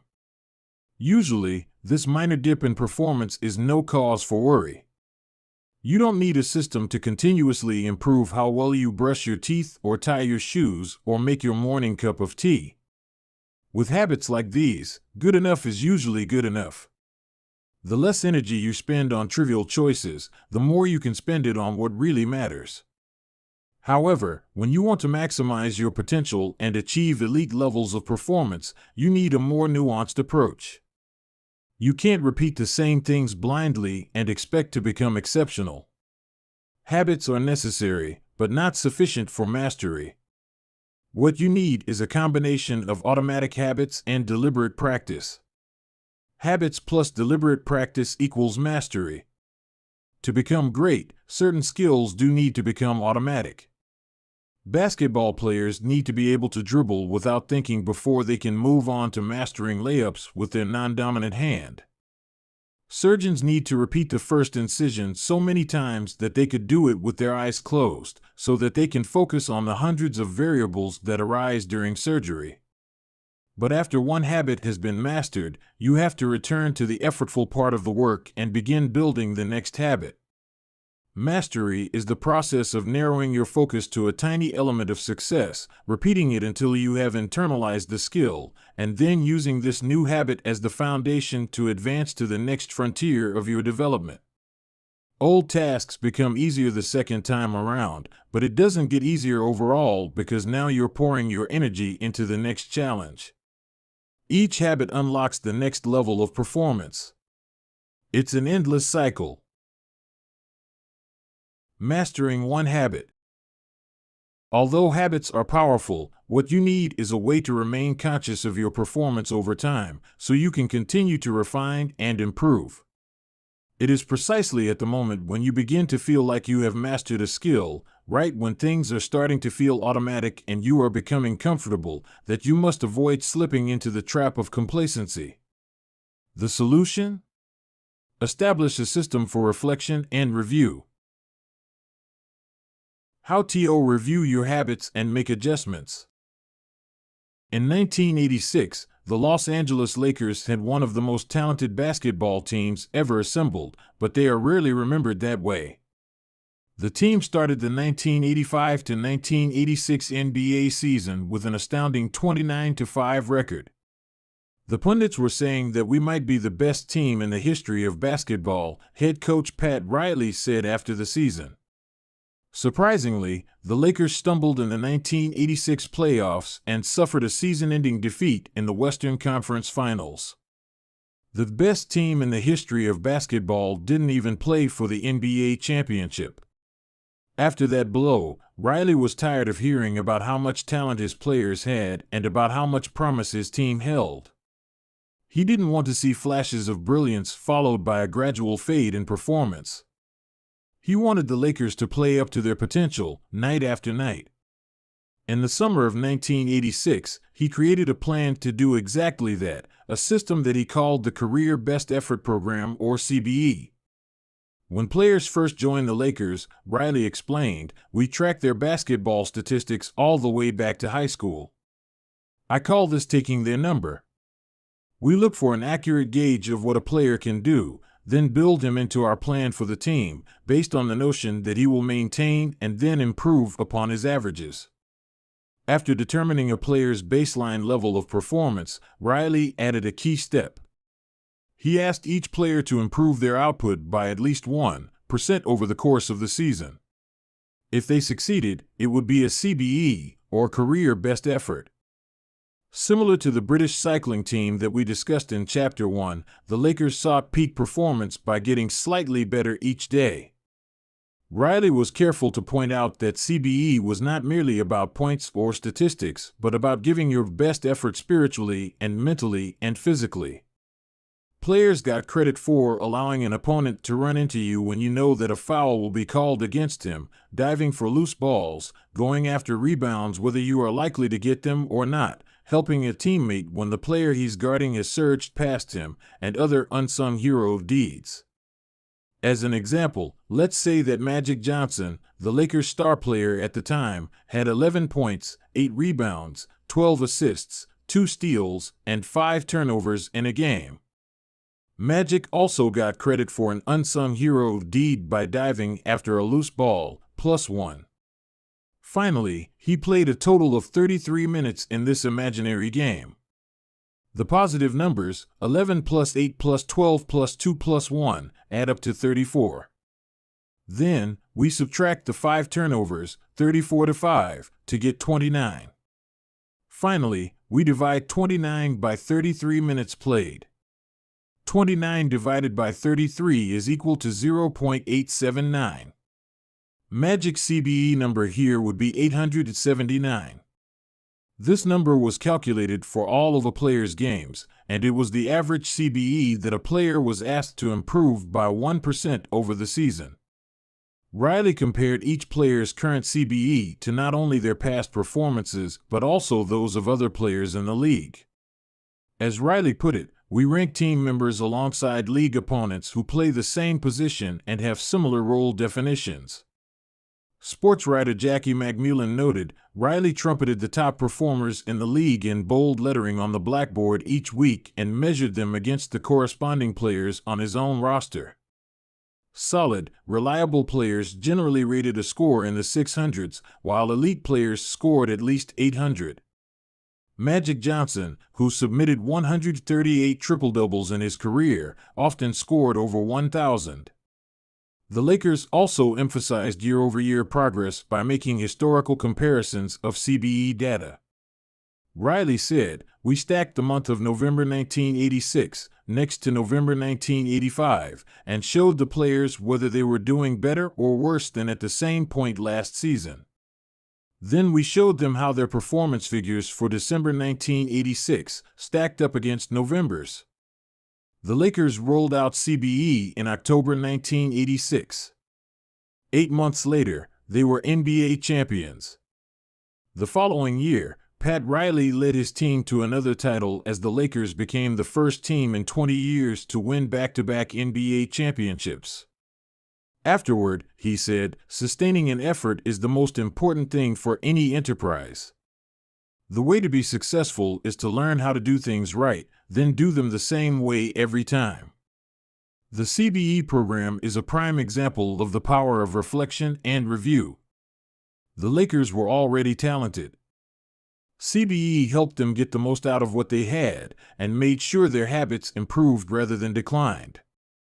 Reflection and review enables the long-term improvement of all habits because it makes you aware of your mistakes and helps you consider possible paths for improvement. Without reflection, we can make excuses, create rationalizations, and lie to ourselves. We have no process for determining whether we are performing better or worse compared to yesterday. Top performers in all fields engage in various types of reflection and review, and the process doesn't have to be complex. Kenyan runner Eliud Kipchoge is one of the greatest marathoners of all time and an Olympic gold medalist. He still takes notes after every practice in which he reviews his training for the day and searches for areas that can be improved.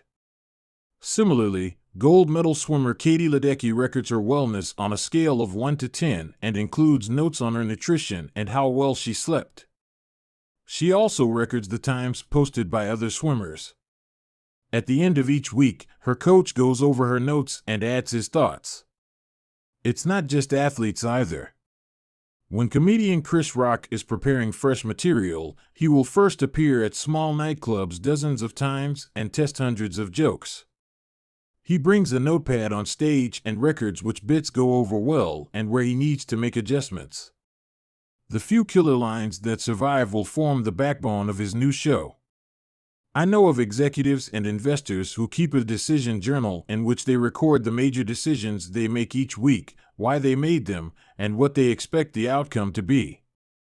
They review their choices at the end of each month or year to see where they were correct and where they went wrong. Improvement is not just about learning habits, it's also about fine-tuning them. Reflection and review ensures that you spend your time on the right things and make course corrections whenever necessary, like Pat Riley adjusting the effort of his players on a nightly basis. You don't want to keep practicing a habit if it becomes ineffective. Personally, I employ two primary modes of reflection and review. Each December, I perform an annual review, in which I reflect on the previous year. I tally my habits for the year by counting up how many articles I published, how many workouts I put in, how many new places I visited, and more. Then, I reflect on my progress, or lack thereof, by answering 3 questions. 1. What went well this year? 2. What didn't go so well this year? 3. What did I learn?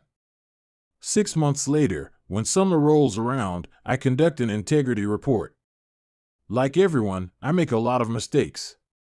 My integrity report helps me realize where I went wrong and motivates me to get back on course. I use it as a time to revisit my core values and consider whether I have been living in accordance with them. This is when I reflect on my identity and how I can work toward being the type of person I wish to become. My yearly integrity report answers 3 questions. 1. What are the core values that drive my life and work? 2. How am I living and working with integrity right now? 3. How can I set a higher standard in the future? These 2 reports don't take very long, just a few hours per year, but they are crucial periods of refinement.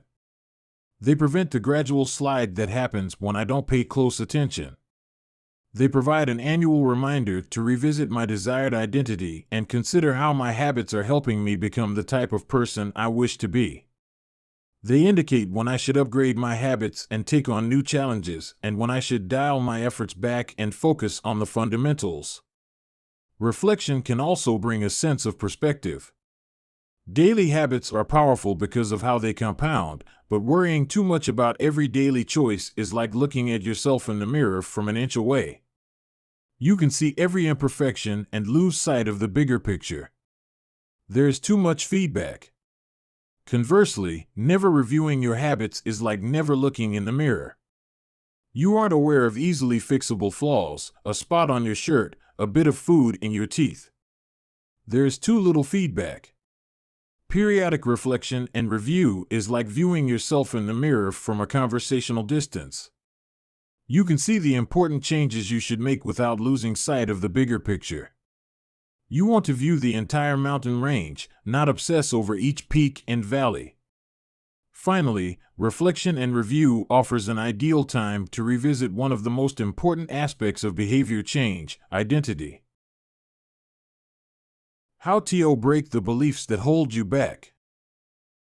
In the beginning, repeating a habit is essential to build up evidence of your desired identity. As you latch onto that new identity, however, those same beliefs can hold you back from the next level of growth. When working against you, your identity creates a kind of pride that encourages you to deny your weak spots and prevents you from truly growing. This is one of the greatest downsides of building habits. The more sacred an idea is to us, that is, the more deeply it is tied to our identity, the more strongly we will defend it against criticism.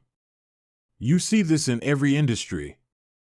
The schoolteacher who ignores innovative teaching methods and sticks with her tried-and-true lesson plans. The veteran manager who is committed to doing things his way.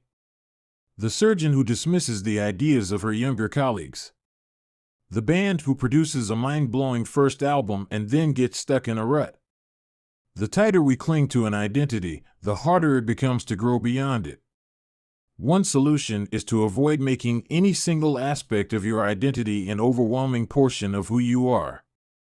In the words of investor Paul Graham, keep your identity small. The more you let a single belief define you, the less capable you are of adapting when life challenges you. If you tie everything up in being the point guard or the partner at the firm or whatever else, then the loss of that facet of your life will wreck you. If you're a vegan and then develop a health condition that forces you to change your diet, you'll have an identity crisis on your hands. When you cling too tightly to one identity, you become brittle. Lose that one thing and you lose yourself. For most of my young life, being an athlete was a major part of my identity.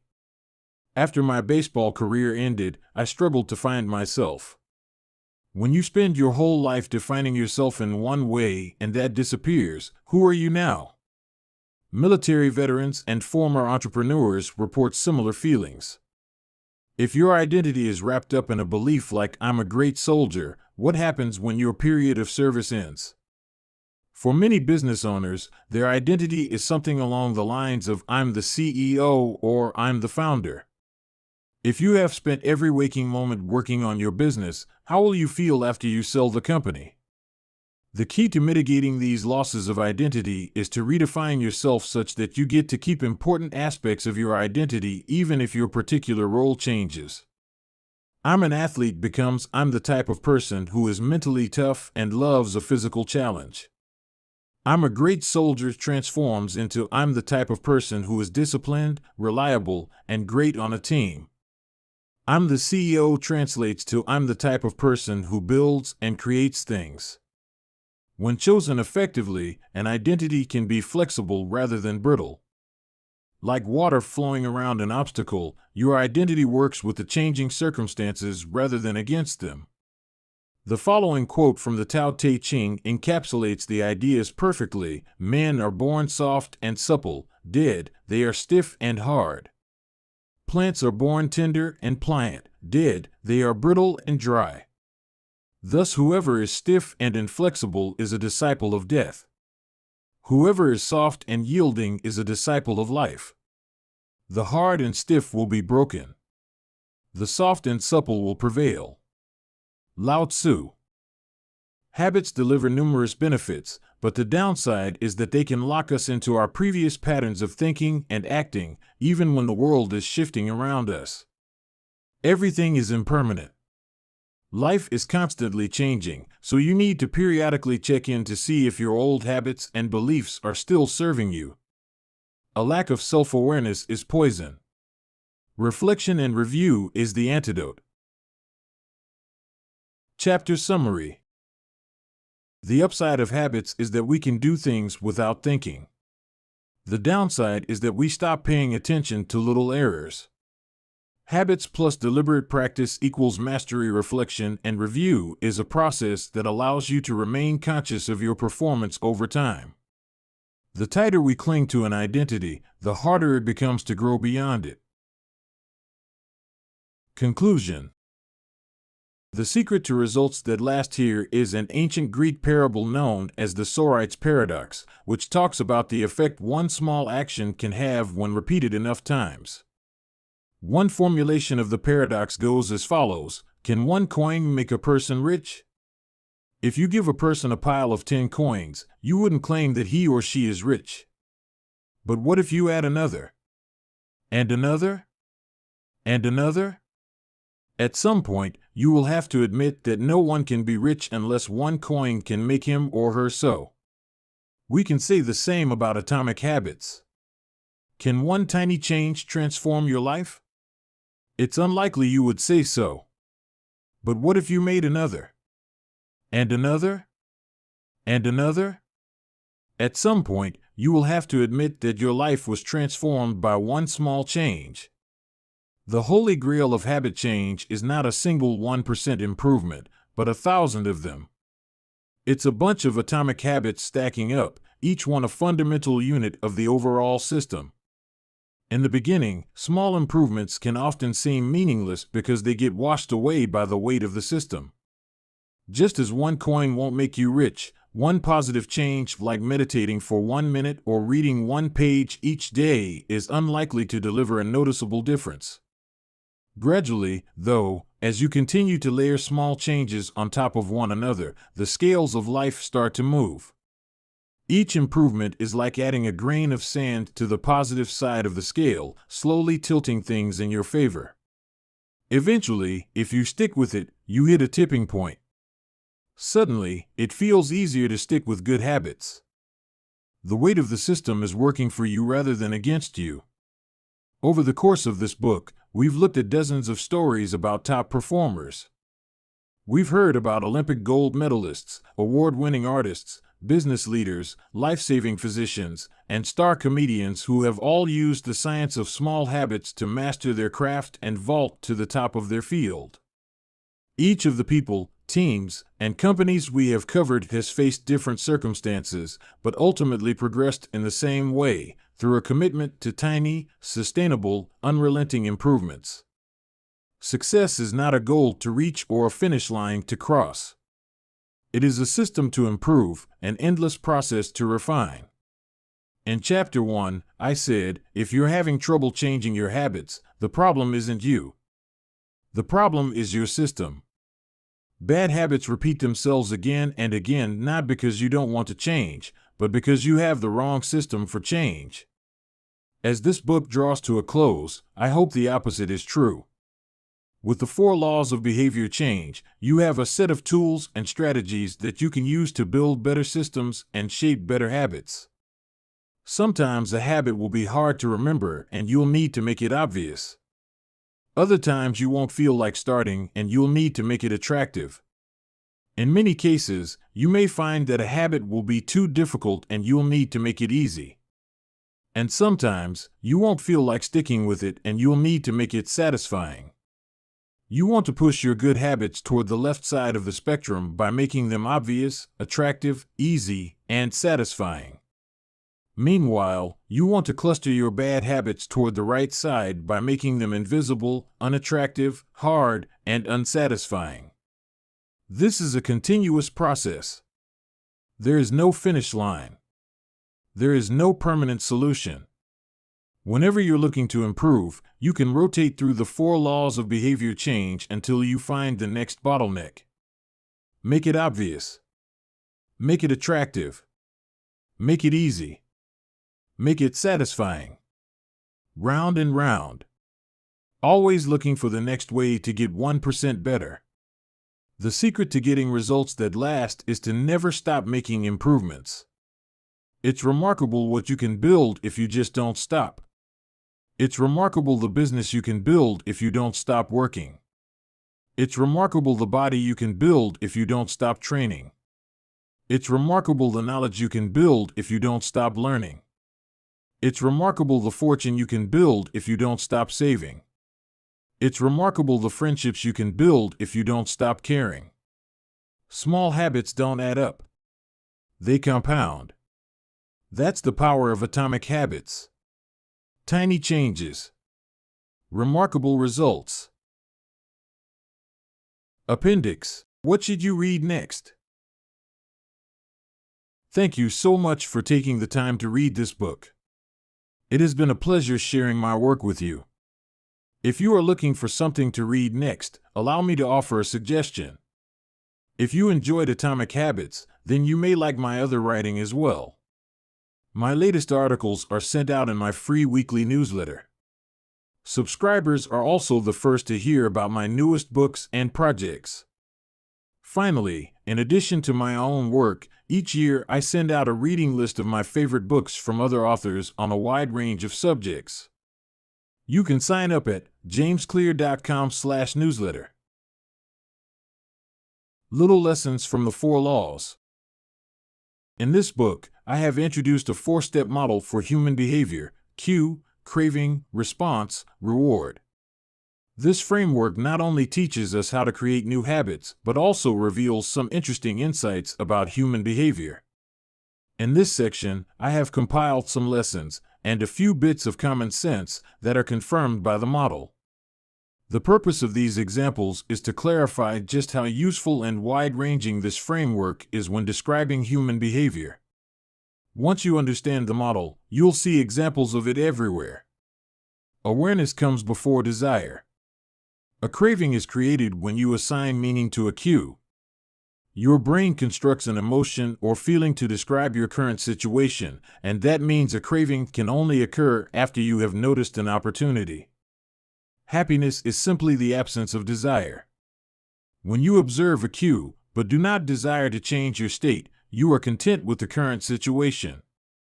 Happiness is not about the achievement of pleasure, which is joy or satisfaction, but about the lack of desire. It arrives when you have no urge to feel differently. Happiness is the state you enter when you no longer want to change your state. However, happiness is fleeting because a new desire always comes along. As Claude Boudris says, happiness is the space between one desire being fulfilled and a new desire forming. Likewise, suffering is the space between craving a change in state and getting it. It is the idea of pleasure that we chase. We seek the image of pleasure that we generate in our minds. At the time of action, we do not know what it will be like to attain that image, or even if it will satisfy us. The feeling of satisfaction only comes afterward. This is what the Austrian urologist Viktor Frankl meant when he said that happiness cannot be pursued, it must ensue. Desire is pursued. Pleasure ensues from action. Peace occurs when you don't turn your observations into problems. The first step in any behavior is observation. You notice a cue, a bit of information, an event. If you do not desire to act on what you observe, then you are at peace.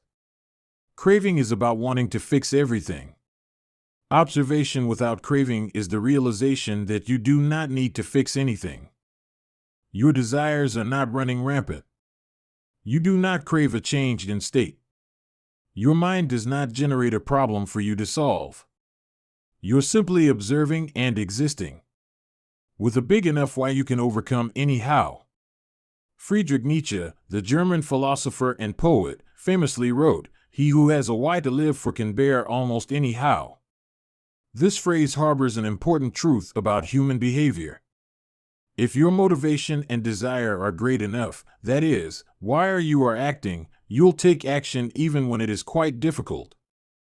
Great craving can power great action, even when friction is high. Being curious is better than being smart. Being motivated and curious counts for more than being smart because it leads to action. Being smart will never deliver results on its own because it doesn't get you to act. It is desire, not intelligence, that prompts behavior. As Naval Ravikant says, the trick to doing anything is first cultivating a desire for it. Emotions drive behavior. Every decision is an emotional decision at some level. Whatever your logical reasons are for taking action, you only feel compelled to act on them because of emotion. In fact, people with damage to emotional centers of the brain can list many reasons for taking action but still will not act because they do not have emotions to drive them. This is why craving comes before response. The feeling comes first, and then the behavior. We can only be rational and logical after we have been emotional. The primary mode of the brain is to feel, the secondary mode is to think. Our first response, the fast, non-conscious portion of the brain, is optimized for feeling and anticipating. Our second response, the slow, conscious portion of the brain, is the part that does the thinking. Psychologists refer to this as System 1, feelings and rapid judgments, versus System 2, rational analysis. The feeling comes first, System 1, the rationality only intervenes later, System 2. This works great when the two are aligned, but it results in illogical and emotional thinking when they are not. Your response tends to follow your emotions. Our thoughts and actions are rooted in what we find attractive, not necessarily in what is logical. Two people can notice the same set of facts and respond very differently because they run those facts through their unique emotional filter. This is one reason why appealing to emotion is typically more powerful than appealing to reason. If a topic makes someone feel emotional, they will rarely be interested in the data. This is why emotions can be such a threat to wise decision-making. Put another way, most people believe that the reasonable response is the one that benefits them, the one that satisfies their desires. To approach a situation from a more neutral emotional position allows you to base your response on the data rather than the emotion. Suffering drives progress. The source of all suffering is the desire for a change in state. This is also the source of all progress. The desire to change your state is what powers you to take action. It is wanting more that pushes humanity to seek improvements, develop new technologies, and reach for a higher level. With craving, we are dissatisfied but driven. Without craving, we are satisfied but lack ambition. Your actions reveal how badly you want something. If you keep saying something is a priority but you never act on it, then you don't really want it. It's time to have an honest conversation with yourself. Your actions reveal your true motivations. Reward is on the other side of sacrifice. Response, sacrifice of energy, always precedes reward, the collection of resources. The runner's high only comes after the hard run. The reward only comes after the energy is spent. Self-control is difficult because it is not satisfying. A reward is an outcome that satisfies your craving. This makes self-control ineffective because inhibiting our desires does not usually resolve them. Resisting temptation does not satisfy your craving, it just ignores it. It creates space for the craving to pass. Self-control requires you to release a desire rather than satisfy it. Our expectations determine our satisfaction. The gap between our cravings and our rewards determines how satisfied we feel after taking action. If the mismatch between expectations and outcomes is positive, surprise and delight, then we are more likely to repeat a behavior in the future. If the mismatch is negative, disappointment and frustration, then we are less likely to do so. For example, if you expect to get $10 and get $100, you feel great. If you expect to get $100 and get $10, you feel disappointed. Your expectation changes your satisfaction. An average experience preceded by high expectations is a disappointment. An average experience preceded by low expectations is a delight. When liking and wanting are approximately the same, you feel satisfied. Satisfaction equals liking, wanting. This is the wisdom behind Seneca's famous quote, "Being poor is not having too little, it is wanting more."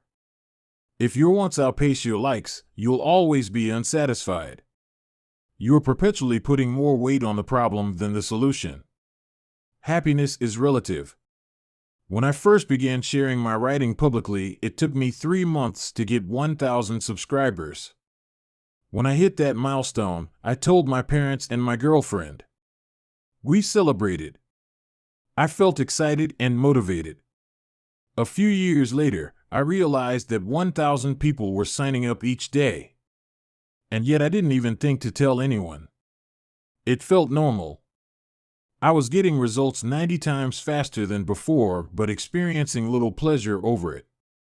It wasn't until a few days later that I realized how absurd it was that I wasn't celebrating something that would have seemed like a pipe dream just a few years before. The pain of failure correlates to the height of expectation. When desire is high, it hurts to not like the outcome. Failing to attain something you want hurts more than failing to attain something you didn't think much about in the first place. This is why people say, "I don't want to get my hopes up."